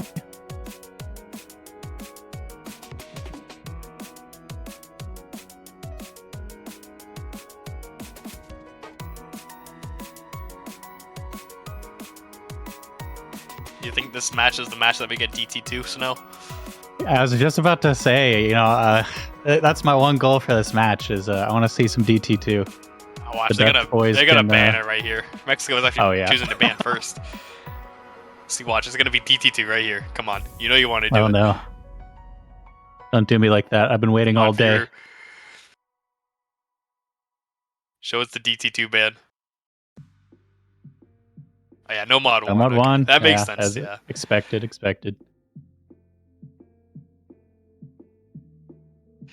Oh man. Netherlands ban. My guess would probably be Hard Rock 2 or 3. Honestly, I don't know which one between it. DT3 actually. Yeah, that makes sense too. DT3 we saw a lot of teams struggling towards the end, so doesn't surprise me to see that ban either. First pick though, I don't know. Maybe they can go with the convert, but since Muragaki's here, that guy's really good at converts, so I don't know if you want to go straight into that. It's tough, honestly. Maybe Mixed Mod could be a good first pick, even. Yeah, I could see a Mixed Mod out of them. Interested to see how Nomad 2 goes with it being a more technical pick. Maybe Nomad 4 be an interesting matchup. Nomad 2 would probably be pretty even, I think. Overall, it's not too hard where the team's going to get skill capped, I think, but it's a little challenging to the point where they can miss a bit. Hard Rock 1 is actually going to be the pick. That one is pretty much just, if you read AR10, you're good to go for the most part. So, we're going to have to see how many of these players are proficient enough at AR10 is my way to put it on this map. I think all of them should be pretty fine, especially players of this caliber. Yeah, Netherlands squad's pretty strong this year, with a couple old players returning, so I think they have AR10 under their belt just fine. But can they outperform Mexico on it? That's another question. Oh yeah, it's going to be a tough task. We see the Mexican roster already being fewer, Lucha and Cowboy. It's probably going to be what they stick with for something like this, I think. Would be most likely. Aside Netherlands, I'm surprised that Kevrel wouldn't be playing something like this. I would have thought that Kevrel would be in. Yeah, that is true. We got Woodpamp coming in, along with Chatty and Dutchman. And actually, it looks like we're just going to jump right into it. There's the MP start command, so everybody is ready to go. So it will indeed be Woodpamp staying in. Yeah, a bit surprising. really shocked to not see Kevrel, but hey, you know what? Maybe they're gonna triple FC it again. You know, that's what Netherlands did pretty much all last week against Indonesia. So if they can do it again, that'd be great. I'd love it. They got Chatty, the FC star from last weekend as well. Yeah, MVP by the way of all MVP. players. Oh, we're cursing him so hard. I know. Poor guy. But Guy doesn't know that we're putting all the pressure on him, but that's actually gonna be the first miss from Mexico on the top left there by Fever.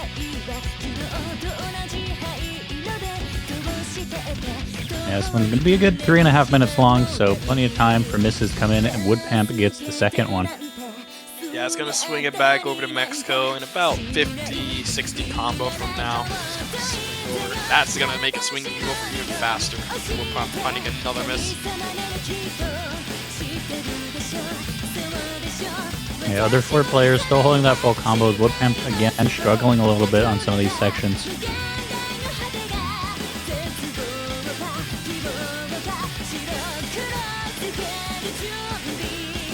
He's really not finding his rhythm in this jumpier chorus section.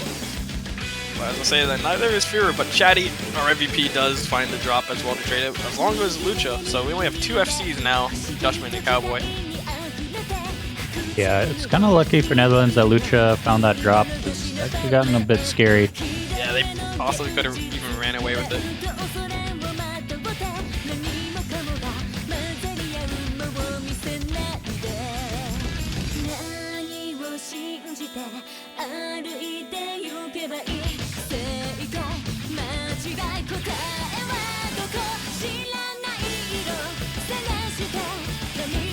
Everybody recovering now. As I say that though, Chatty drops. They just gotten back up to 200 combo with Lucha. It's really unfortunate. But it's still not an unsurmountable difference in the scores. About 50,000 points. Maybe give or take 2 or 3 misses being that score on this type of longer map. But that's going to make it a lot more. That We is see a a team whole miss. That team is a wipe. disaster. Oh no. And that's just painful to see.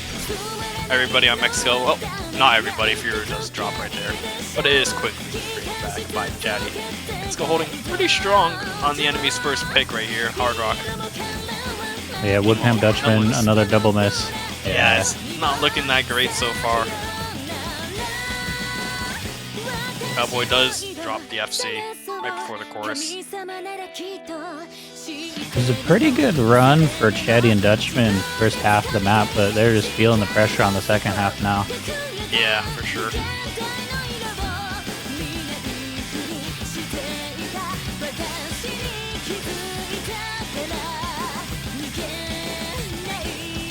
Lucha has recovered very nicely. Everyone else still struggling a little bit. Only Fury above that 200 combo. Woodpamp now. So we're getting into the outro.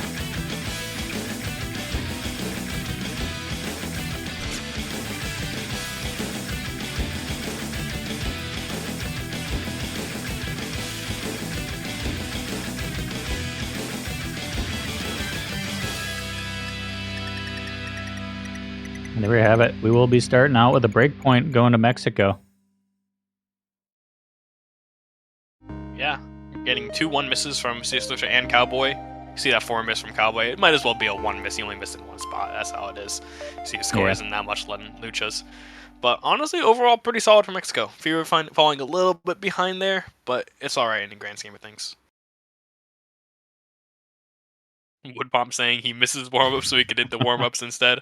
Hey, that's why you just gotta go play a map in solo real quick.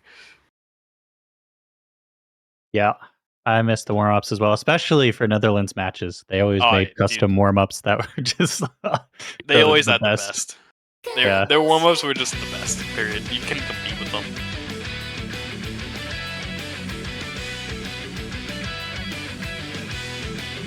Mixed Mod 1 gonna be first pick from Mexico now. Actually, we haven't seen this one as much. We've seen a lot of Mixed Mod 2, either picked or banned, but Mixed Mod 1 coming out now. Yeah, we actually haven't seen this, like you said. I honestly don't even remember what it looks like myself, and I played it earlier today, so...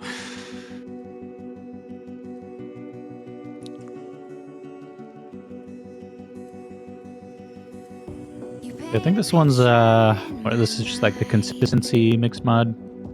Yeah, I think it's supposed to be a little bit tougher with Hard Rock, is what the map rulers were going for, with this one being the AR9 one compared to the low AR one. Yeah, that's true. I just know, yeah, the other one is the low AR gimmick, especially for the hidden player. Yeah, and the other one's got the brutal stacks. That's the main. Yeah, that feature too. about Yeah.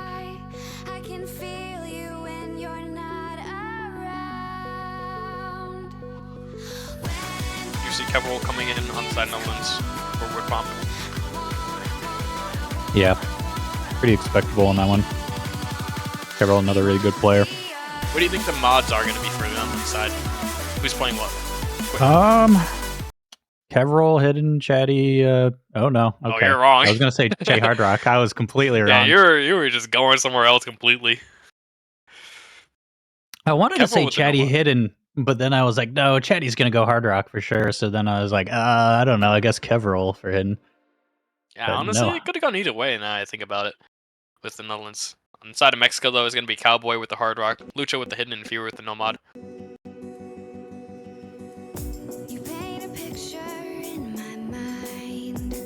Oh, Cowboy, he didn't memorize the intro. Oh no. Lily feels bad. Looks like Dutchman didn't either though. Missed at the same note. Oh yeah. Oh no.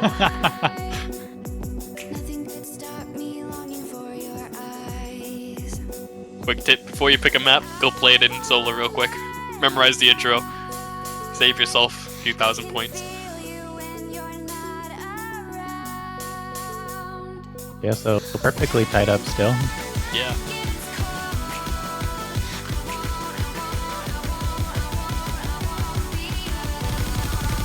No more. Dutchman not gonna perfect fall. tie. Oh no. Yeah, the thing is about that miss though, it was right before Dutchman hit 200 combo, so a miss on the side of Mexico is actually going to be very, very slightly more punishing. Like, I'm talking 500 points maybe. That's a few droplets, a few bananas. Yeah, Yeah, so you you can could see see Dutchman. that small lead, but About 10 less combo than 200 over Cowboy. Might make a difference, as we see. Oh, Cowboy there's does the get a jump. miss. All right. Yeah. But Chatty does Chatty, trade it yeah. right back.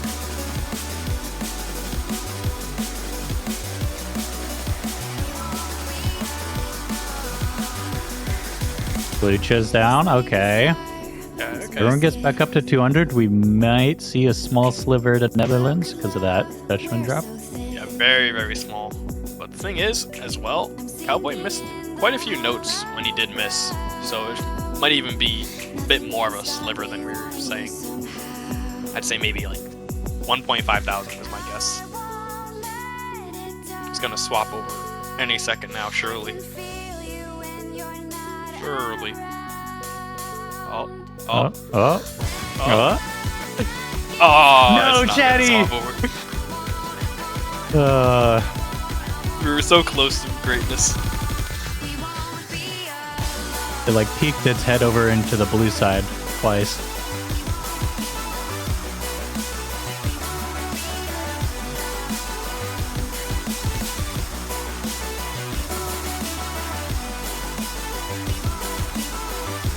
Yeah, Mexico solidly about one miss ahead, and we're rapidly running out of map. Dutchman, gonna be that's two gonna seal it. Yeah, it's gonna be really tough unless you see triple miss right now. Right now. Well, that's not the one, but... Oh, I mean, there is 4 misses, Yeah, so... yeah. I guess There you it kind of go. works. But that's gonna be Wrong team. Mexico. Yeah, Mexico's gonna be taking this one in the bag. Strong performances from all 3 players. Cowboy missing the last note. Gotta love it. Yeah, everyone's 2-1 single misses. miss. Man. Some unfortunate slips here and there, but yeah, right at the very end, Mexico taking that pretty handily. But first 3 quarters, it was anyone's game. Oh yeah, I could have very easily swapped between both teams anytime. But now that we have the first 2 maps out of the way, going back to Netherlands pick, they're going to be picking Nomad 2. This one, I think, actually makes quite a bit of sense for them. It's not too hard compared to like Nomad 3. Nomad 3 is kind of funky, not gonna lie. If you're getting into a tournament and you play that map, you're just like, ugh, you're not having a great time overall. But Nomad 2 is a bit more of a normal map. It is more mechanically intense, but I think it is less nerve-wracking than something like Nomad 3, for example. Yeah, no, I agree. I'm excited to see how this map plays out for the two teams. It's going to be very interesting. And I was thinking of Nomad 3. I don't think I've seen that picked very much either this weekend. I don't know if there was picked in some of the earlier matches before I was awake. I don't remember seeing it personally, so unless it was picked at like 6 a.m. for me, then I don't know. Where's Ash? Ash in the chat. He's probably watching. Let us know. That guy's been up all day.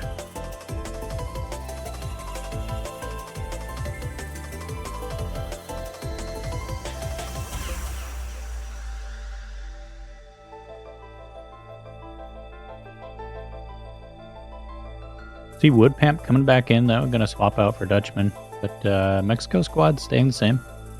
Yeah, this core 3 of Mexico is very strong overall.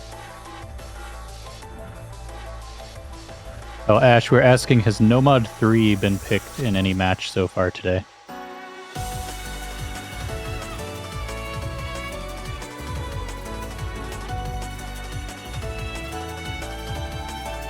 Nomad 3, not DT2. SMH.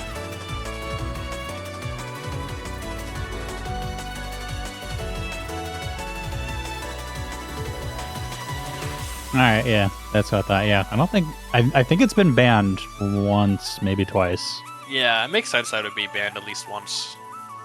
We are going to be getting started with this map, though.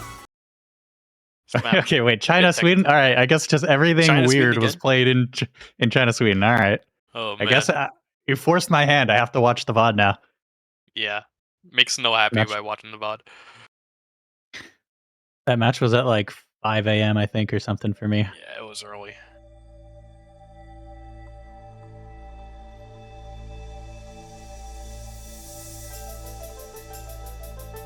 Yeah, this map gonna be having a few wiggles, like you see that one right there. Can easily catch off people off guard. Actually, Chatty got caught off guard by that first wiggle, like I said, so already a little Yeah, bit of didn't an quite make it over. advantage to Mexico. Yeah. Hey, why isn't it taking over? Oh wait, yeah, it is. Don't mind me. Colors are hard. Yeah, just a little bit. Yeah, Chatty recovering nicely, up to 200 with everyone else. So, Woodpamp, that miss is gonna hurt. Yeah, that's a right over 200 combo, followed by another one from Chatty. It's not looking pretty already, and we're only a fourth of this map.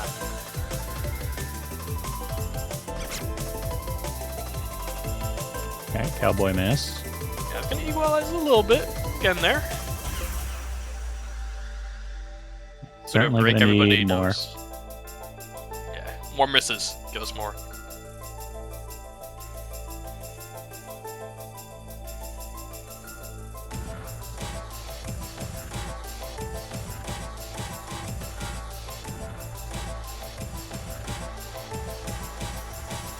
Hitting that halfway mark, so we got about a minute 20 left. Everyone hitting that weird slider. Starting the second course off, Chatty with another miss. Bit unfortunate, it's going to get the gap increasing a bit. Probably about to 80,000. Few misses at that point. Mexico holding pretty strong still with 2 FCs. Trevor on the other side holding the only FC for the Netherlands. Yeah, Cabral definitely shown up here. Definitely a good choice to bring him in.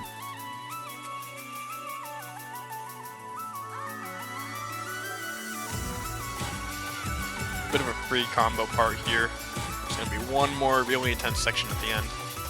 We're going to be getting into it right about now. The Netherlands really needs Spiro or Lucha to drop. That's an option. Those to keep hold. Yeah, not Woodpamp. Yeah. And they need Cowboy to drop at the same time as well. They need at least to double. Yeah, they need all triple. three at this Yeah. point. And it's seeming like it's a bit too late as we're reaching the end of the map. We're gonna get that double FC. It's one more little annoying wiggle at the ending. They hit it, so they should be fine. Oh wait, no, right there. Okay, they got it. So yeah, that's 2 FCs and 1 miss on the side of Cowboy. Pretty good score overall. Yeah, Kevral hitting the FC for the Netherlands, but unfortunately Chetty and Woodpamp not quite there. 3 miss, 5 miss. Still decent scores, but yeah, it's hard to hard to beat a single miss for the entire team on the other side. Just a little hard, you know. You just gotta get 3 FCs. It's fine. Don't worry Yeah, about you it. know, casual. Vamos Mexico. I want to believe in the Netherlands. I really do. Oh, I think a lot of people want to believe in the Netherlands to get another upset. That'd be amazing. But I mean, hey, right now they're in prime time, down 3-0. You know what happened last time they were down 3-0? That They is won. true, actually. They won a lot. The Netherlands has activated. They've hit their win condition. Yep, down 3-0, win con. We are going to be getting into Hidden One, custom map from XCon. This map is amazing, honestly.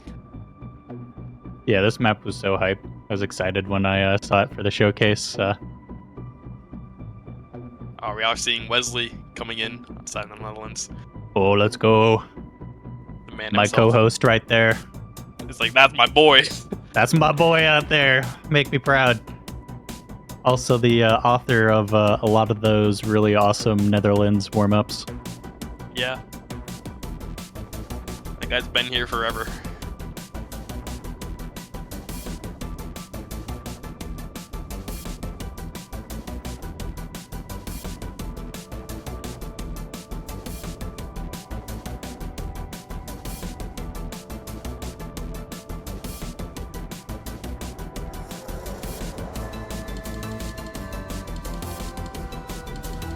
See, now if there is a map that Netherlands could win on, it could be this one, honestly. This map has really hard ending, or has a really hard ending, where you could very easily just collapse completely on like the last 300 or so notes. If you mistime your wiggles on the ending, or you just move slightly too fast or slightly too slow, it could just all come fumbling down, and you could just lose 100,000 points out of nowhere on it. So be on the lookout for that.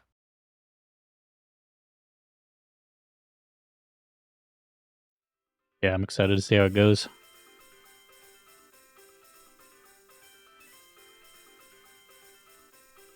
Bit of a slow start. I'll pick up though. Yeah. A really quiet start. Well, Mexico won that spinner by a lot. Oh wow, yeah. I mean, that's a few thousand right there. Oh, Wesley, no, not like this. Oh no.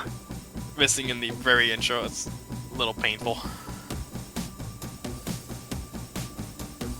Starting to speed up now though.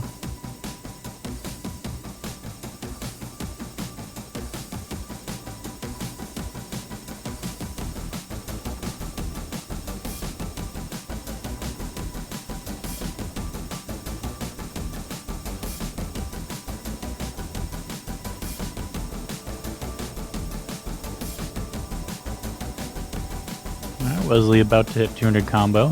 Smooth sailing. Here we are into the first streamy section. This one's not as difficult as the other ones, but hey, as soon as I say that, Cowboy's gonna get that first drop. Some of these you gotta stand still on, some of these you can just wiggle a little bit. Honestly, it all depends on the player. You can probably see multiple players doing different methods for each sort of stream. Yeah, and that's enough to flip it back to the Netherlands. Yeah. Wesley's miss was early enough, so it's not penalized as a full miss. But that one is. That one will be. Yeah, that's gonna hurt a little bit. Yeah, that flips it right over. About halfway through now. We still have 4 SSs on the board. Wesley gonna be a few more misses actually, not just one. Cowboy's gonna trade it back. I'm actually curious to see if this is gonna stay in. Oh, now it's just gonna be completely Mexico's favor with more misses from Wesley. But we still have 4 people on the bottom, the SSs. It's mostly just Could the see battle the of the top. yeah, we could see the implosion like that. Oh, Lucha, Cowboy. That's there. It's gonna swap over for sure now. Netherlands This back in combo control. is pretty free as well. This next section. Everybody should be able to build up combo relatively safely in this part.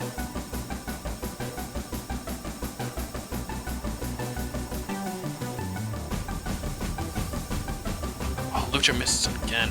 It's Oh really no, gonna be that is painful. tragic. Yeah, that's gonna increase the score gap to about 2 misses instead of just 1. Like I said, this ending, starting right after this section, is gonna be really penalizing. You can easily miss so many times in a row, so I wouldn't be surprised to see it flip back over to the side of Mexico. Yeah, this next section's... Oh, no, no. Cameron, he misses before it. That is not good.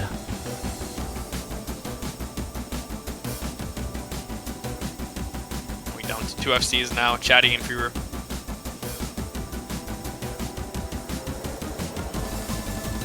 Here we go with the last stream section. Lucha finds a miss. Wesley trades it back real quickly.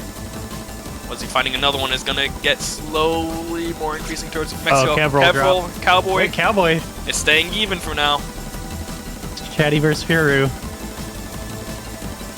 That's gonna swap it if we can keep going with the song. Lucha trades it though, so it's gonna stay in Netherlands, and it's gonna finish with a Netherlands win. Chatty, you know what they say: if he FCs, they win, and Netherlands Yeah, are there bringing we it go. back 3-1. They paid the tax. They went down 3 points. They are ready to go. Yeah, it's over now. Just call it, wrap it up. Netherlands win the Yep. match. They're winning the next 5. Down 3-0 power spike right here. It's like when you play League of Legends and you got a 8 deaths in a row. You know, you just hit your power spike pretty much. Yeah, pretty much. That's when the fun begins for real. Really nice plays from Furu and Chatty with those assesses, and everyone else pretty close to it as well. Cavrol, Lucha holding it down for quite a while. Oh, here we go. All right, we're getting the fancy maps. It's getting Nomad 3 spicy coming out. now. Yeah, we're getting Nomad 3 picked by the Netherlands.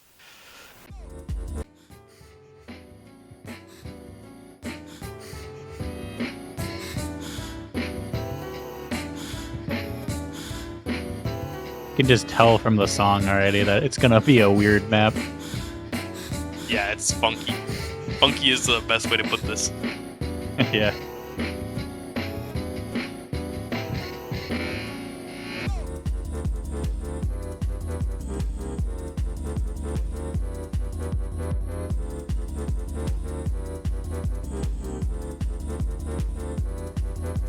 So we see the Nomad 3. That means surely we need to see the Double Time 2. Surely. Gotta complete the collection of forbidden maps. You know what was even more forbidden than both of those maps? Dare I say? Which one? Tiebreaker. Yeah, that one hasn't been touched at all, so... Well, let's do it. Actually, that's not Well, true. It was in the showcase, Yeah, which but it hey, doesn't count. Yeah. yeah, we doesn't gotta really get a count. real tiebreaker in here. Yeah. That's the most forbidden of the forbidden maps. Absolutely, yeah. I will take that any day of the week. Yeah, so this one, honestly, I could see misses just about everywhere in this map.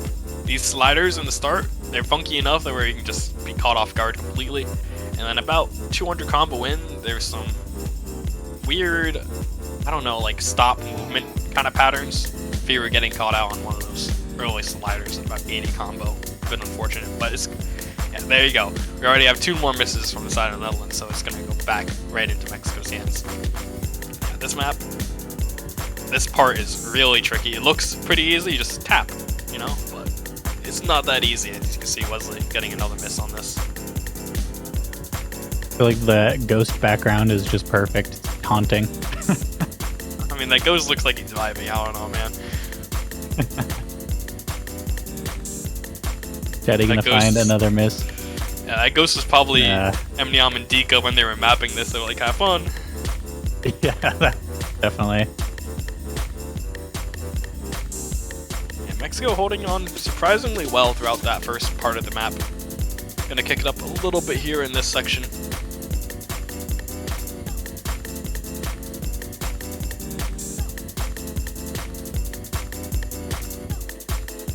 So we got 3 FCs still. Wesley finding another miss there. Yeah, Wesley not having a great time on this one. But, I mean, it's hard to have a great time when Mexico only has 1 single miss in the intro so far. So.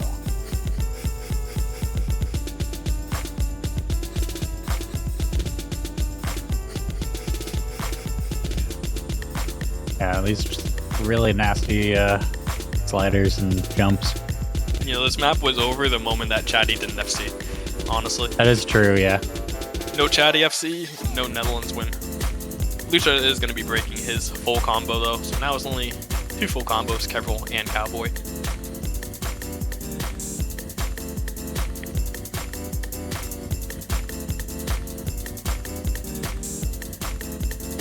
Another Few more double misses. miss. Yeah. Gonna pretty much seal the deal at this point with a pretty huge combo gap. Kevril missing right at the end. Will Cowboy get the FC? I don't think there's any hard patterns at the end of the map, so should be all but guaranteed. Come on. Will he do it?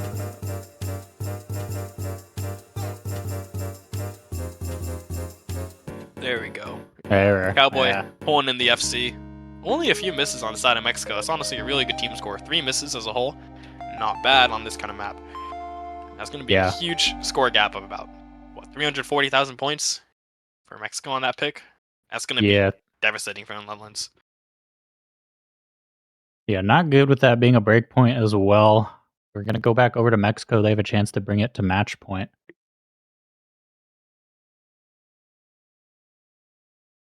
Not quite over yet for Netherlands, but they are in a tricky spot.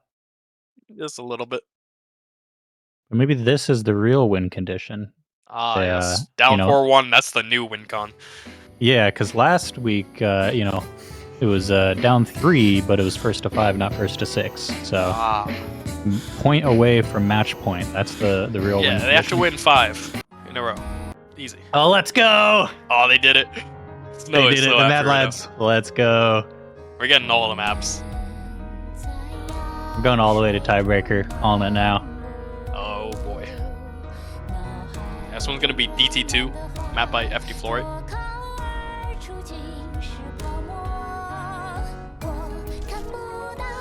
Do you like milk? Yeah, I like milk. I just had some boba tea earlier today. I like milk in my cereal. I don't really just drink plain milk on its own that often.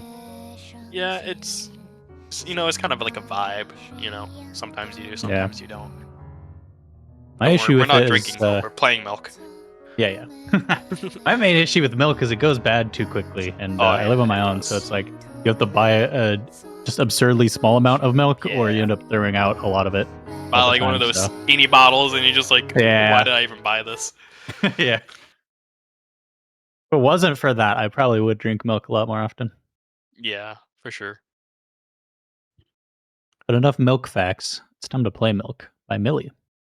Yeah, Chatty going with the hidden along with the double time for this map.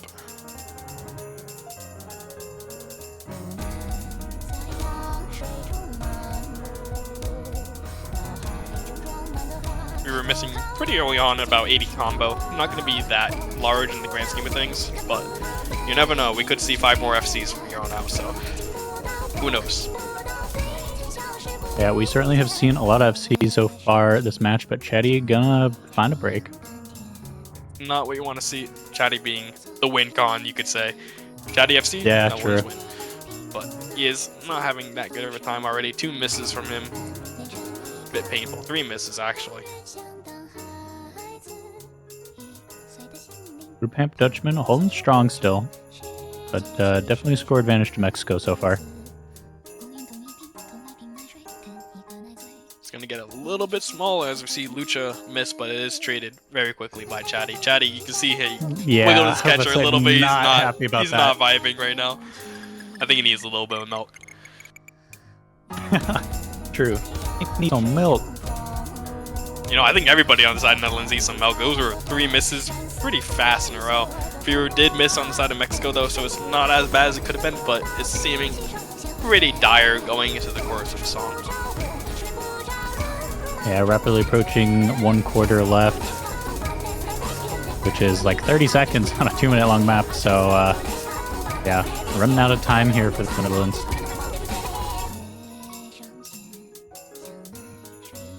Cowboy with only 1 droplet miss on an FC run so far, which is pretty good act.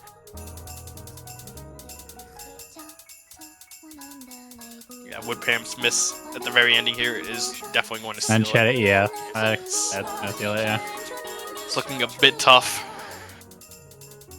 Will Cowboy Mexico hit are the going FC? Will he?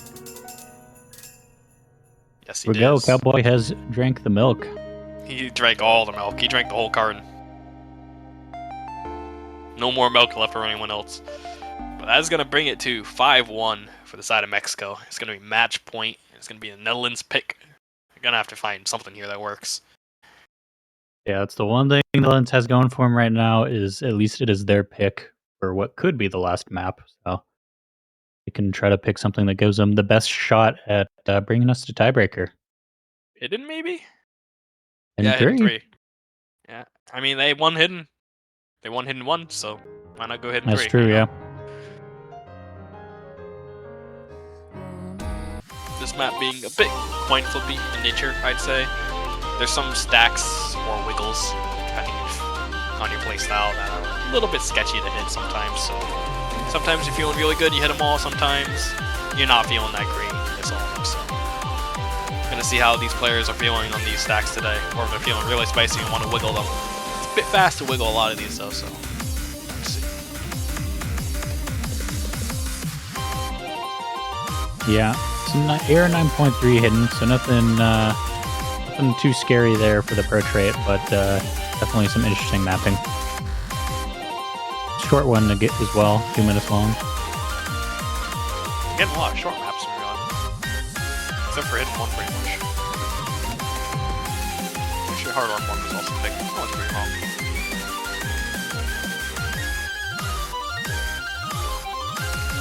Yeah, I forget, was Nomad 1 the map that was banned? I think so, yeah. Makes sense. Okay, yeah. And Mexico banned that one. Yeah, that would be the real long map that could have came out, but yeah, that one banned away. Well, there is one longer map than that, so That's true. still get it, but I believe. I believe in the I want to run. believe, but I don't know if I can. It's gonna be tough. But we are getting into match point for Mexico, 5-1. It's gonna be hidden 3. See how these players can do on this one. Dolan in the chat says, looking for Wesley top score. I hope Wesley gets the top score. I'd love it. He'll find a way. That madman can figure out anything. And it'll be when you least expect it. And you know what is not expected? Lucha missing right in the intro, being the first miss to lobby. Firu Oh, now getting a really Firu, let's quick one go. too. Yeah, I'm noticing that Firu is also wiggling a lot of these wiggles instead of walking them, so maybe a little sketchy on that, but that's going to be painful. Ooh, that 2 misses. Not good. Yeah, and Chatty misses again as well right after it, so it's not going to be as punishing, but it's painful, that loss. Only 2 FCs. Wesley's one of them, along with Cowboy.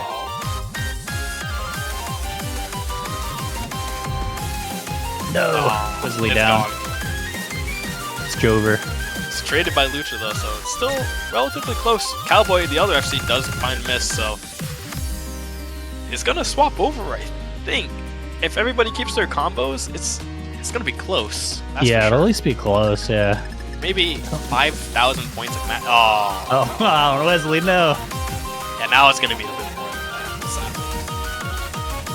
it's still gonna close a little bit, but okay, now it's not. Fewer Well, miss you're with it, trade. so it's still winnable for the side of Netherlands. They just gotta get a few more misses on the side of Mexico in this ending, and it's definitely possible considering it's ending. This map doesn't really let up at all.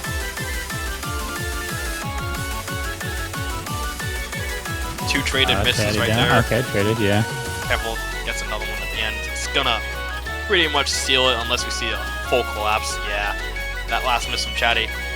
That's gonna seal the map on the side of Mexico, sadly. Okay, well, yeah, no. Even my copium and hopium can't be enough to save him now. It's We did get a sadly double miss, but not enough. yeah, it's over. Yeah, 120,000 points separating the two teams. That's going to be Mexico winning the match 6-1 over the Netherlands. They're going to be sending the Netherlands to the losers bracket. Mexico will go on to face the winner of the United States versus Finland next week.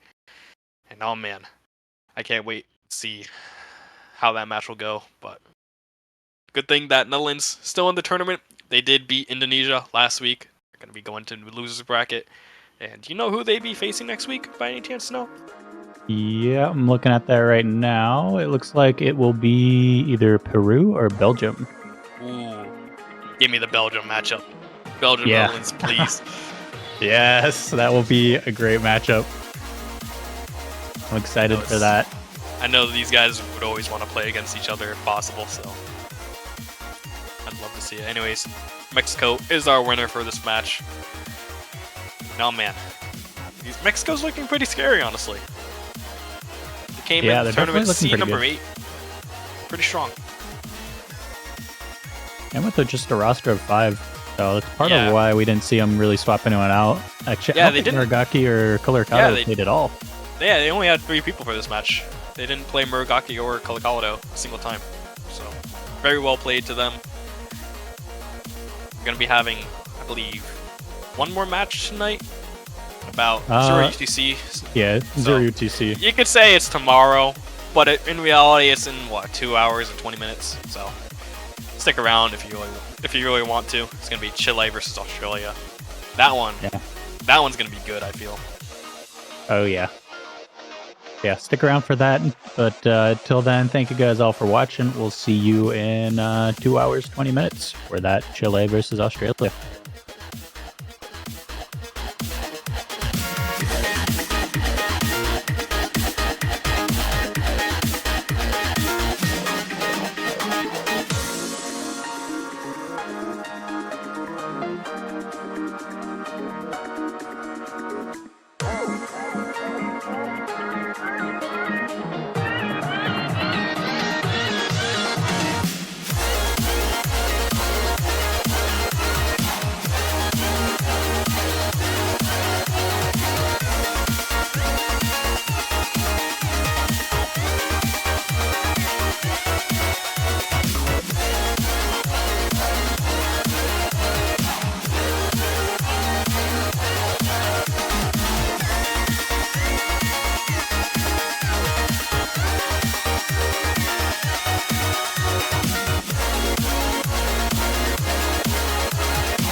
Hello everyone, welcome back to the 2023 OzCatch World Cup round of 16. We've got Chile and Australia coming at you. Doland, joined by Sekre.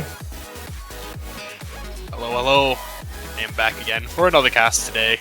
This is going to be the last one of the day. We got a nice 12-hour break out of this match, but this match is going to be a banger. It is Chile and Australia. Oh man, what do you think is going to happen between these two teams, Donald?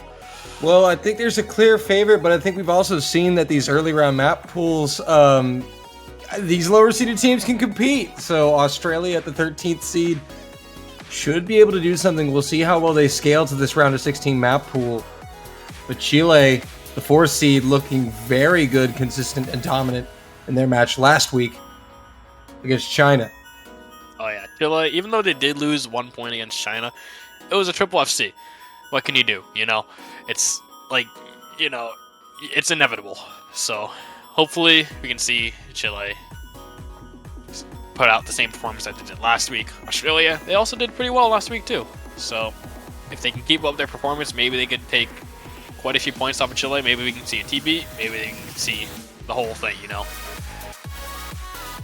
Who knows? But the Chileans definitely come in as the favorites. Oh yeah. Now we're going to get a look at this map pool here. Looks like Chile have won the roll. Yes, they have. And we do have double text in the chat. That's pretty funny to see. But it is only single now. That's good. Chile going to be picking first. So we get to see Australia's ban. Probably going to be maybe DT3 is what I would say. That's what my money's on. What about you? Well, I bet my money that they're not going to ban Hidden because I know Australia do love their Hidden, but I'm definitely leaning towards Double Time or Hard Rock, the speed-oriented side of things. It's definitely where Chile kind of thrive, and it is going to be DT1. Yeah, I'm a bit surprised at DT1 in specific because that one's the easier DT of the whole map pool. Chile going to be banning Hard Rock 1, which is also a bit surprising because that one's one of the easier Hard Rocks in the map pool. It's more so a consistency pick, so bit surprising bans, at least for me here. No Right, mod easy brackets, maps. maybe a little confusing on the actual bans themselves. All right, Chile will have the first pick. It's going to be Double Time 3. And Double Time 3, that makes perfect sense coming out of Chile. Chile having some of the best DT players in the game, and coming right out the gates with this fast, speedy, high AR one just makes perfect sense. And so the rosters will get moved around and the teams will get set. It's Easy Gone checking out now for Chile, giving us a little bit of a debate there. Oh, they're coming back on the other side, don't worry. That is for sure. The question is who? They definitely have a big depth over there on that Chilean bench. I mean, Mauricio is going to be coming in. That's a guarantee. If he isn't, then I don't know what I'd do. I'd be shocked. But he's coming in. If he isn't, it's over. It's just game, set, match. Yeah, pretty much. There he is. There it is. Mauricio, Stark. Honestly, could be anyone. Could be Pekarat. Could Or be Don't Play Metsu. CTB. Or don't play, yeah. Or don't play. It can be literally almost any of the other Chilean players. See, that's But the crazy for- thing about the Chilean roster is they can just fill in anyone for pretty much every map, you know? It almost just doesn't matter, and it is going to be Pekarat filling in that last spot for Australia. It's going to be Crimson Please, Quidjbo, and Easy Gone. Yeah, I'd say this is probably the most expected rosters for both teams, especially on this map. EasyGone probably going to be playing every map, considering their performance so far in the tournament. One of the best qualifier players and one of the best players from last round as well. Something to keep an eye out on there. Yeah, Australia definitely going to be leaning on them pretty heavily here to get the job done. Chile definitely one of the potential favorites to get into that grand final. Definitely about 4 teams in the tournament with high hopes after the qualifiers. For sure. If not grand finals, then definitely podium is what their hopes are for sure this year. And this match is probably their first real difficult match, I'd say. And how well they do here is gonna determine how far they can get and how easy it's going to be for them. EasyGone saying 17 degrees being too cold. Come on, that's perfect weather.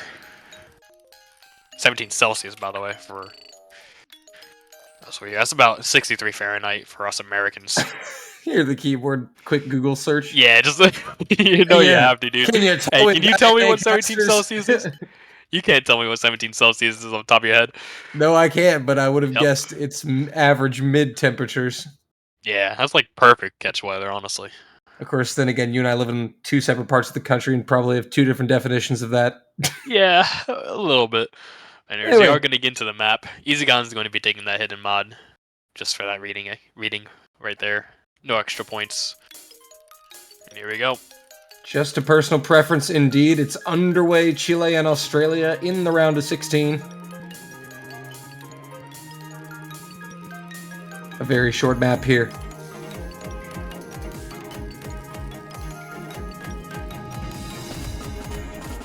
First part of this map isn't that hard. It's all pretty much in the ending where the huge difficulty comes. We've seen even the lower seeded teams have not much difficulty on this intro, and once it gets to that last 40 seconds or so, it really kicks up. Yeah, so far so good for everyone here. Just a few droplet misses. drops are pretty even as well. One drop will miss a team. Yeah, maybe Chile with a 1-drop lead at the moment is dead even, and it's probably all going to come down to this final half of the match. Oh, EasyCon getting caught out there in the midsection. First miss. See, if you told me anyone else would have been the first miss, I wouldn't have been shocked, but that's actually going to be a second miss from EasyCon and Quijibo. Traded by Stark really quickly, though. Oh, Pekka Pekka finds the third miss, traded with Crimson Please, yeah. And it's a Resil Resil. being, yeah, he's the only FC, and considering he's one of the best Deets players, it's not that surprising. Chile, with a few more misses from Australia, they're just going to be running away with that towards the ending. About 100,000 points here. Yeah, the Aussies were able to stay with them through the opening half, but as you said, it's all in that second half, and Chile pedal to the metal. 1-0 on their opening pick. Yeah, only 2 misses on the side of Chile, which is honestly well done. A 2.9 million team score out of Chile. Phenomenal. Yes. They win it by roughly 100k even over Australia. And now Australia, I'd be willing to guess, would go to the hidden pool here. Yeah, it's definitely potential for the side of Australia. Maybe they could go mix mod.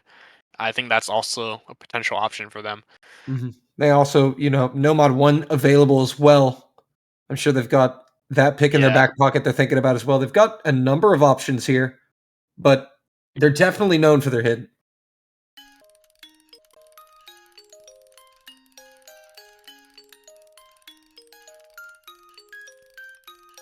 And we will get a look at that pool.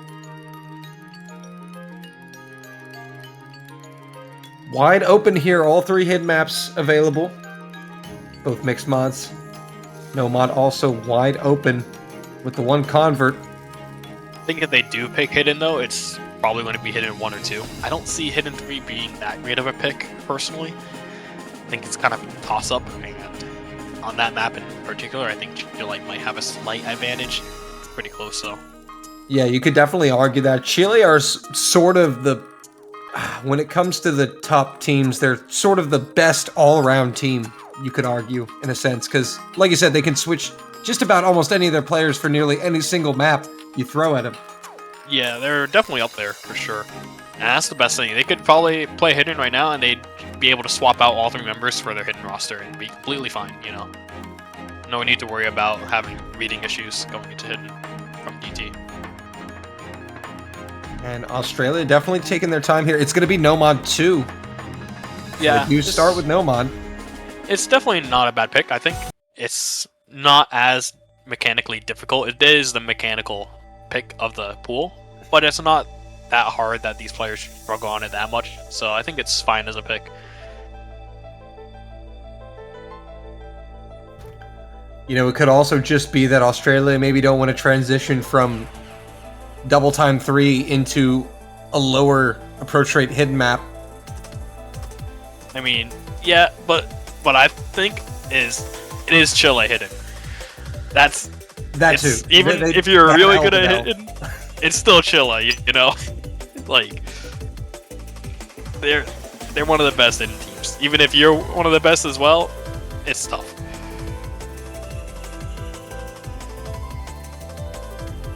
Here we go. On the no mod, it's going to be don't play CTB, Ariciel, and Eldenel for Chile. 2 substitutions there. Australia sticking with their original 3. Yeah, I'm a bit surprised to see Eldenel coming in for this one. Usually you don't see Eldenel on the more technical maps, but he's here. Surprised it's not like Bekarat or something. Actually, it does look like we're going to be getting 1 substitution on the side of Australia here. They're trying to move Wang Wang into the lobby. I'd be surprised with that one too, honestly. I would have thought they'd stay with their core 3, Crimson Please, Quijibo, and EasyCon for the most part.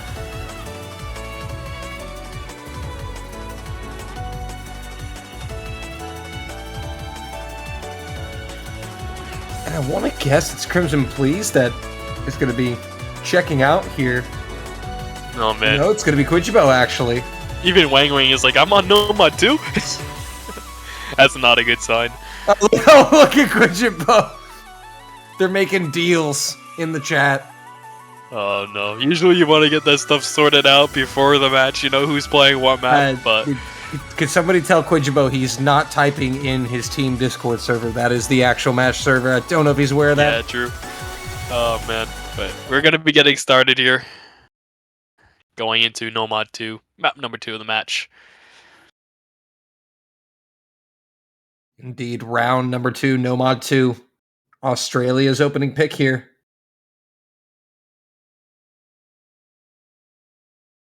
A much longer map than the first. Only a minute longer. Still one of the shorter maps in the pool, overall at least. But it definitely is a little bit different than the first one.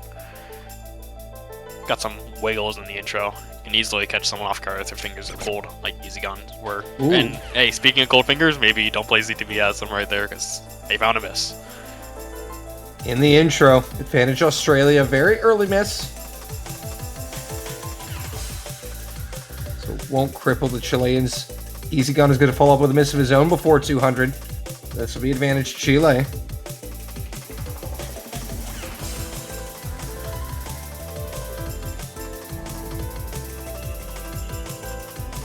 On Crimson Please going to be following that up with for Australia. Yeah, it's gonna be even more of an advantage towards Chile now. We're getting into the end of this first chorus section with the wiggles, and everybody on the side of Chile seems to be doing pretty well so far.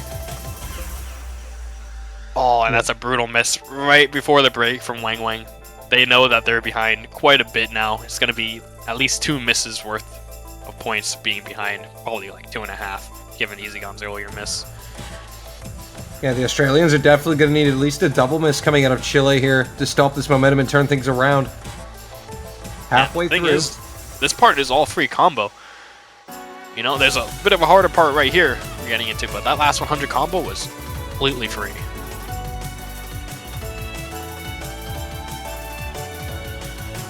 Chile looking good. In the driver's seat, pulling away. Third of the map. Left. And still, the accuracy coming out of Aricio, holding that SS. A miss coming out of Wang Wang. And now Australia. They're running out of time here. They're going to need essentially a meltdown here from Chile. And this whole next part is free combo again. It's another slow part until the very ending section. There's not that much left in the map. Over 100,000 points in favor of Chile. Australia are going to need a miracle here to overturn this deficit. Looks like Chile going to be starting strong here with a 2-0 lead. Crimson Please finding another miss. Yeah, and it's not even like Australia's doing that bad on this map. It's just, how do you compete with a 1 miss at the very start of the map? You don't, unless you triple FC, which, you know, it's not really realistic to expect a triple FC. That's how it's going to be right there. 150,000, the final margin of victory there. And it is going to be an exact 3 mil score almost for Chile. How do you compete with 3 million? Get over 3 million. Simple. But, Big I mean, brain. it's tough. It's very tough. So Chile will have the pick now.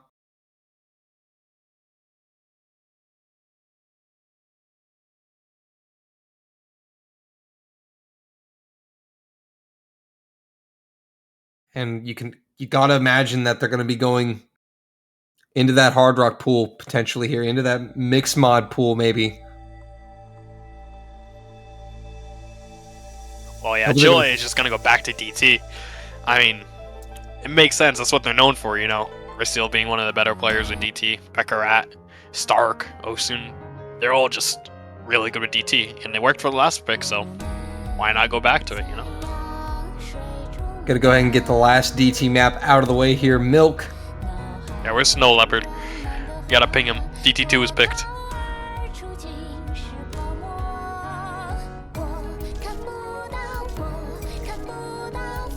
Definitely one of the more popular songs of the map pool this week.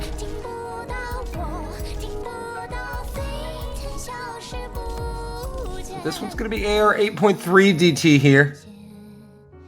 A little bit different than the previous double time map we saw. Just a little bit. Kujibo asking, why are they DT AR under 8.5? DT3 is 8.6. Just saying. Don't tell him that. Yeah, don't worry. If he's gonna watch the VOD, he'll know. He'll know. He'll know.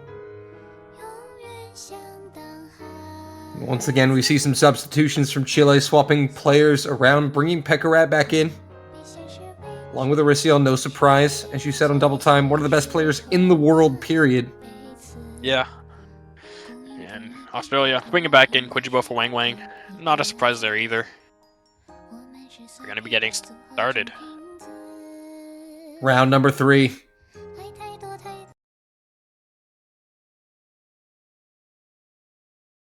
Chile looking to widen the gap.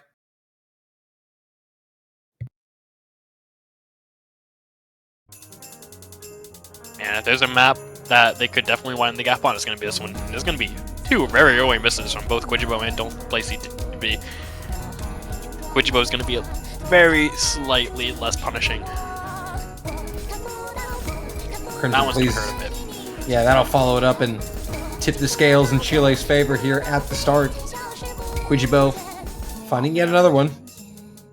And once again, early advantage to Chile.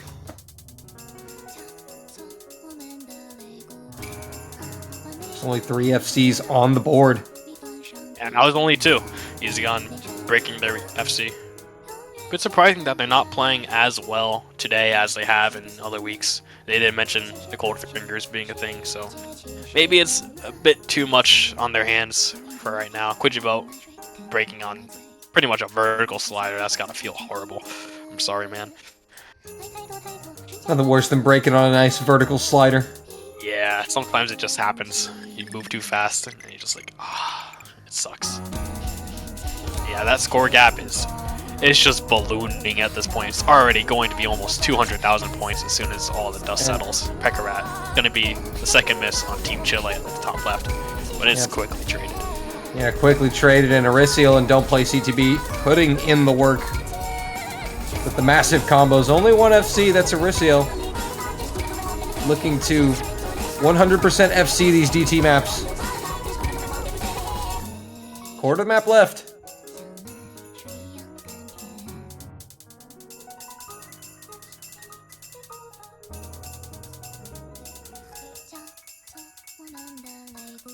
Yeah, this outro is pretty much all but over.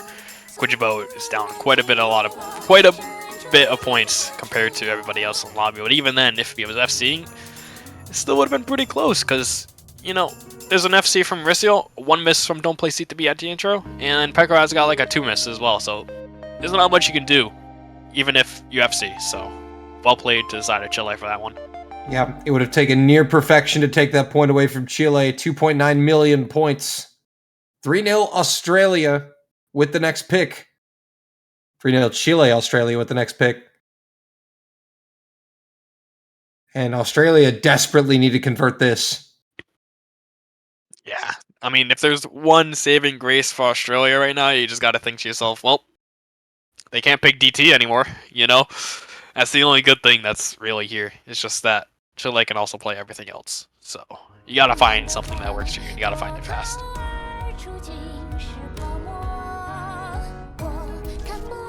And I think they have to, at some point, eye up that HD pool and just bite that bullet.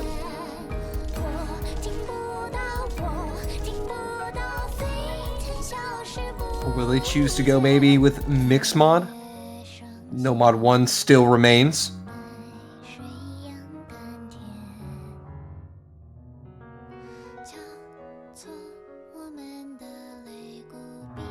They are really going to think about this. It's a very important pick. We might see a timeout called, who knows?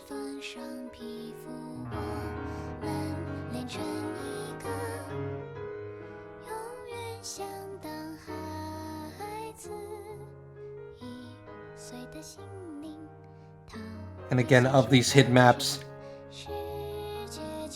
it's more likely to be Hidden 1 or Hidden 2, as you said. And it is going to be Hidden 1. Yeah, Hidden 1 I think is a pretty decent pick overall. It's pretty average. Like, you're going to do well for the most part of the map, but then the ending is going to hit, and then you're either going to do really well, or you're not going to feel yourself at all. You're just going to completely lose it. And hoping that you go into this, you're feeling great on the ending, and you can actually get a good combo. That's kind of what Australia is probably banking on here, is that they feel great. And hey, they got the X-Gong buff. They have Easy Gone. Close enough, right? Just Mapper place a buff. letter. Yeah, pretty much, right? They're going to bring in Panda Bear for their first map of the match, the HD Specialist, alongside Crimson Please and Easy Gone. That will be the lineup for Australia. They're going to be opposed by Pekarat, Eldenel, and Lechu. Not too many teams in the world can compete with that hidden lineup right there. Oh yeah, it's tough. But the good saving grace is this isn't the lower yard pick, so Eldenel and Lechu aren't as strong as they could be on something that would be like Air 7. But the same also applies to Easy Gone, so it's kind of moot, but hey, it still matters a little bit. Yeah, definitely the fact that that AR is, still only 9.1 is going to benefit Australia here. Because we've seen Eldenel and Lechu go in on that low AR.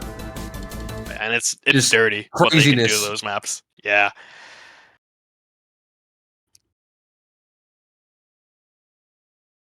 It's also going to be a big consistency test here, too. 3 minutes and 44 seconds, one of the longer maps in the pool this weekend.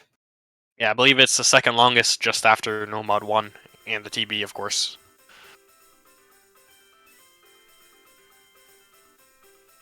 Realistically, shouldn't be seeing many misses in the first parts of this map. Especially the first 400 combo, I'd say. It's mostly jump-based. We have seen a few in this small jump section if somebody gets a little nervous and misses one of the farther jumps. Wesley happened to him earlier today. Bit unfortunate, but seems like nobody's going to be missing on these jumps in the intro. Just a small spinner advantage for Chile at the start. That's the only thing separating the players at the moment. And now things are going to start to build.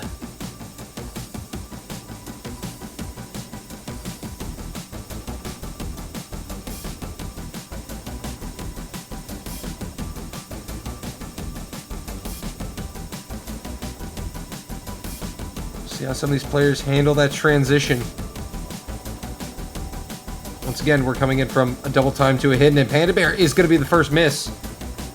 Yeah, and that's going to be right before the map really starts to pick up in this chorus part of the stream, so it's really unfortunate, but if there's any place that people are going to miss early on, it's going to be in the stream section. Still 5-way FCs across the board.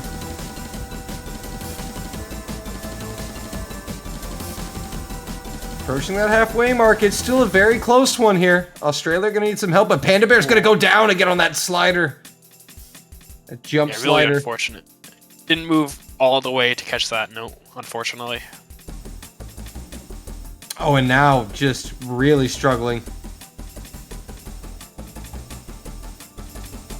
And Chile, 2 double S's, just essentially 1 droplet miss. I guess you could say they're chilling, you know what I mean? Oh, man. This guy. I mean, hey, they are. Look at them. They got 3 FCs still. Panda Bear, on the other hand, I don't think they're chilling that well.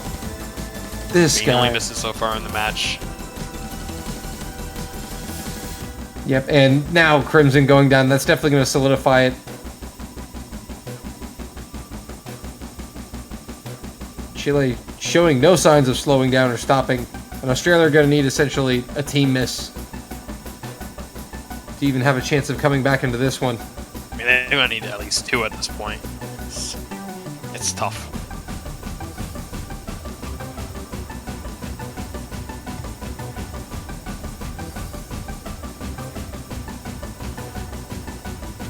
And now just really out of sorts and out of rhythm here is Panda Bear struggling in the last quarter. But unfortunately, there's just not much Australia could have done here. I mean, yeah, except for just FC. Just like Chile is, you know? That's all you got. That's all you can do right here. Look at them. They have 3 FC still. Well, no, not even that. FC and outspin. Yeah, that too.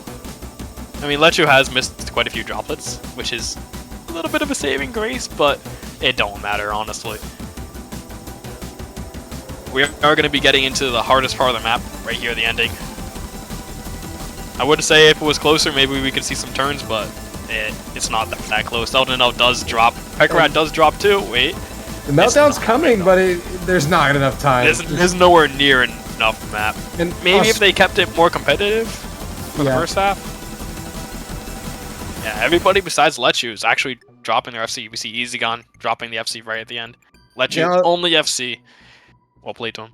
Another high 2.9 million team score from Chile, and Australia actually playing the ending of that map quite well. And as you Yeah, said, they just, outperformed Chile on the ending. they were behind a few 100,000 before it ever got to that point. 4-0 At least they cut the lead in Chile. half on that map. So Chile with the next pick. No double time, but certainly not out of options. They have Mixed Mod, they have Hard Rock. They could go for Hidden 3 if they really want to test Australia, but Could be an option, honestly. I mean, if you're Chile, you probably see Panda Bear's performance on the last one. Yeah, they're going right into another hidden pick, Hidden 2. Maybe they're feeling Australia's not as strong on Hidden as we thought they were. a very interesting pick here out of Chile. I would have expected Hidden 3 if they were to pick one, but they're going to go with Hidden 2 here. The Ken map. And It yeah, I makes think sense. Hidden 2 overall, it's more consistent of a map, I think. If you can play this, you can play it.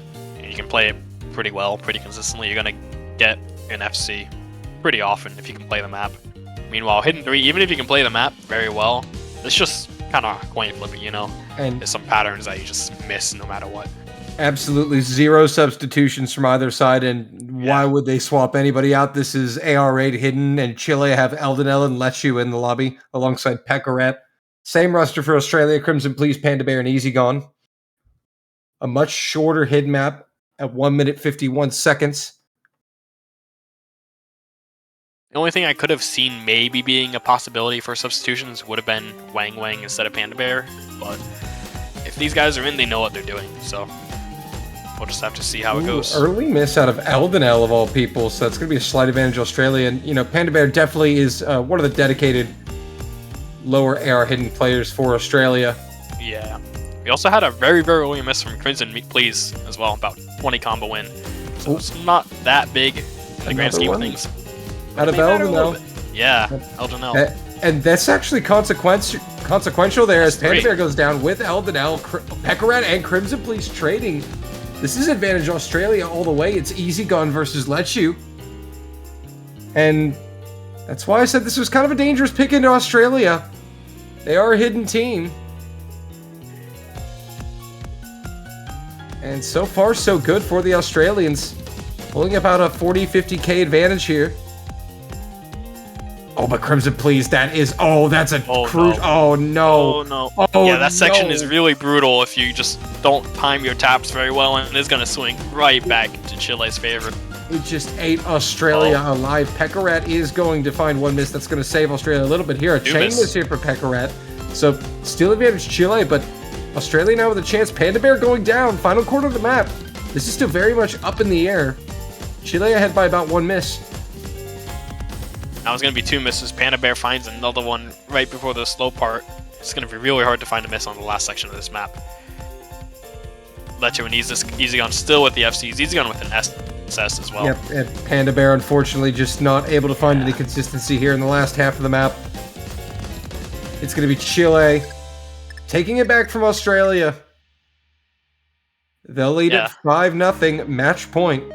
Thing is, Chile definitely looked pretty vulnerable on that one, I'd say. Pekaret and Eldenel having not as good performances as I think they would have liked. We do see Easy Gone and Lechu both with the FCs for that map. Well played from both of them, but it just wasn't enough on the side of Australia. And one of those rare moments where we saw Eldenel just not have a good launch on the low AR hidden, and as we saw with Fui last week, you know, you just don't get a good launch on a low AR hidden pick. It doesn't matter if you're one of the better hidden players out there. It is going to affect your rhythm, and you're not going to have a good time. But thankfully, Eldenel's got great teammates.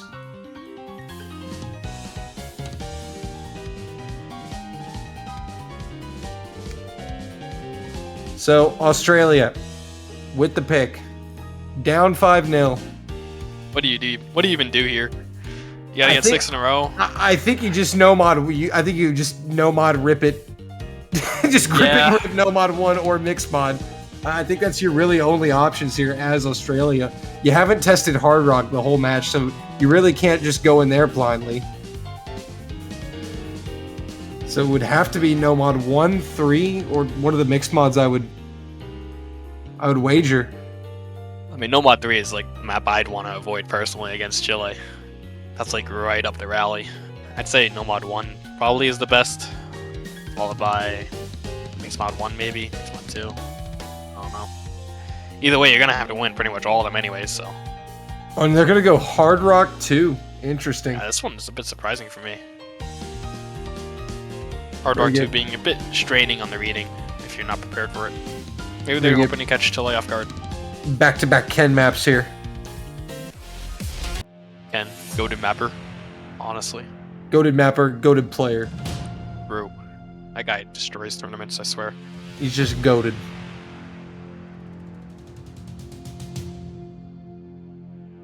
We'll see how this affects the rosters. Aristiel checking in for Chile.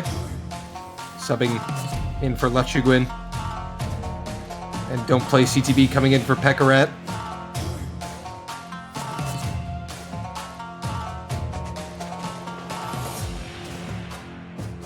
No substitutions for Australia.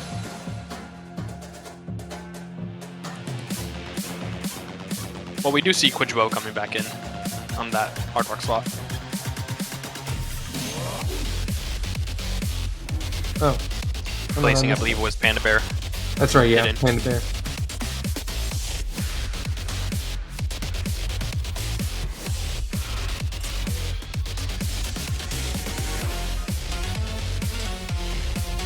Right, so saying you woke up 3 hours ago.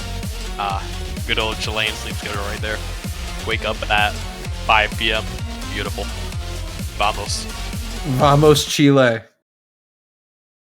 Well, that's what they'll be saying if they can come away with one more point here.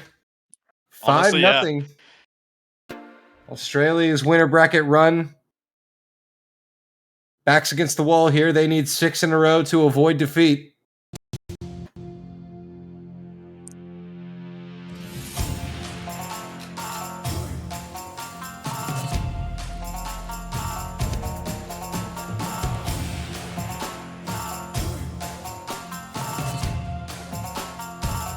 Nobody getting caught out on the intro with the farther jumps.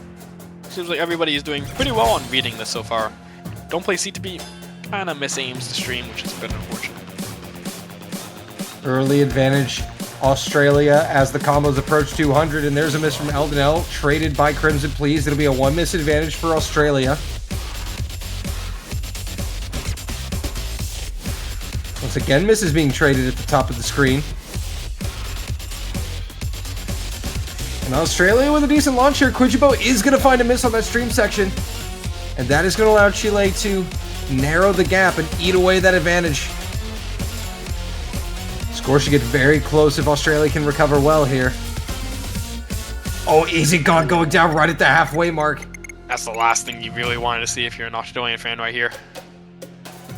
They missed quite a bit of nose too as well. They're actually dropped all the way to 99 from just 1 miss. Bit unfortunate. Now in the slower sections here. Australia needs some help here. And they get it from That's it. Don't Play CTB. That is a massive miss. Yeah, it's gonna bring it back to right about even, honestly. Considering all these players will hold their combos. Yeah, but Australia should be flipping this score here as Don't Play CTB recovers. This is going to get very close into the final sections of the map. Australia taking the lead. Don't Play CTB goes down Another again. miss. Some daylight for Australia to avoid the sweep. Easy Gone is going to trade a miss. Still advantage Aussies. Can they hold it? The Chileans on their heels, looking for the sweep. They've got the brooms. They're chasing them down the hall. The Chilean janitors looking for a sweep. Australia, by the hair of their chinny chins, survive by less than 2,000 points. I kept going for just a few more combo. Maybe it might have flipped. That was, oh my lord. And that's what you want to see if you're an Australian fan. They didn't get swept. They got one. Put Gonna the get brooms a few away, Chile. And no sweeps here, dude. No sweeps here. Some pick'ems just got saved big time. Oh yeah, I know mine did. Wowee. But, I mean, Australia finally able to find some consistency, at least on 2 of their players, and Chile just kind of alternating misses between Don't Play CTB and even Eldenel struggled a little bit. My goodness. Now I just gotta win 5 more. Yeah. 1 down. It is going to be Chile's pick. But I'm sure the Australians right now just happy to have a point on the board, some momentum going for once. But Chile Definitely is helps going to the go momentum hidden a little 3. Oh, hidden 3? Yeah, it's gonna be pretty tough. Chile going right back to the hidden. They've only picked DT and hidden so far. That is very interesting. These teams have been staying away from mixed mod and no mod primarily. It's all been the hidden hard rock and double time, your traditional mods. I mean, yeah, when you do think of Chile, you don't really think of them as a no-mod team, really. I mean, you could think of them as a hard rock team, but no-mod is like the last thing that you think of when you think of Chile. So it makes sense, at least. Yeah, but it also makes sense for them to pick these mods because, I mean, when you think about it realistically, no mod and mixed mod are probably the most flexible mod pools for the lower seeded teams. Yeah. For sure. But that also raises an interesting point here for Australia. If they're able to survive this pick, you know, Chile's out of essentially traditional mods and you have to go no mod, mixed mod, which I think Australia would stand a bit more of a chance on. Yeah, definitely a little bit more of a chance than they currently have on the other maps. Which, it's something, you know. It's definitely not completely over yet.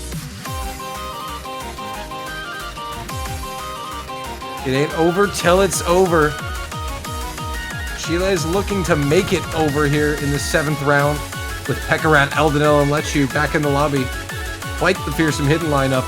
It's going to be Crimson Please, Easy Gone, and Panda Bear for Australia.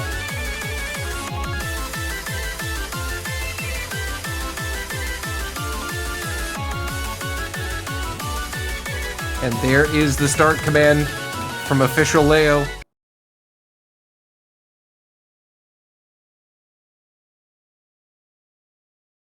Short hidden map coming up.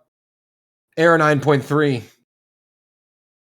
Map by Yoshi Green, player from Canada. Yeah, this one's really wiggly. You can see, even just in the start, you got those wiggles. Some players decided to walk them, some players wiggling them. Honestly, all down to personal preference. Some people find walking them more consistent. But Panda Bear, not having that consistency on the intro, you're going to be getting at least 1 miss right at the start. And so far, it is the only miss on the board. Advantage Chile. Everybody hits the massive cross-screen slider there. Oh, Panda Bear getting caught out on the second one. Out the third one, though. But unfortunately for them, that's going to put Australia behind the 8 ball here as Panda Bear finds yet another miss.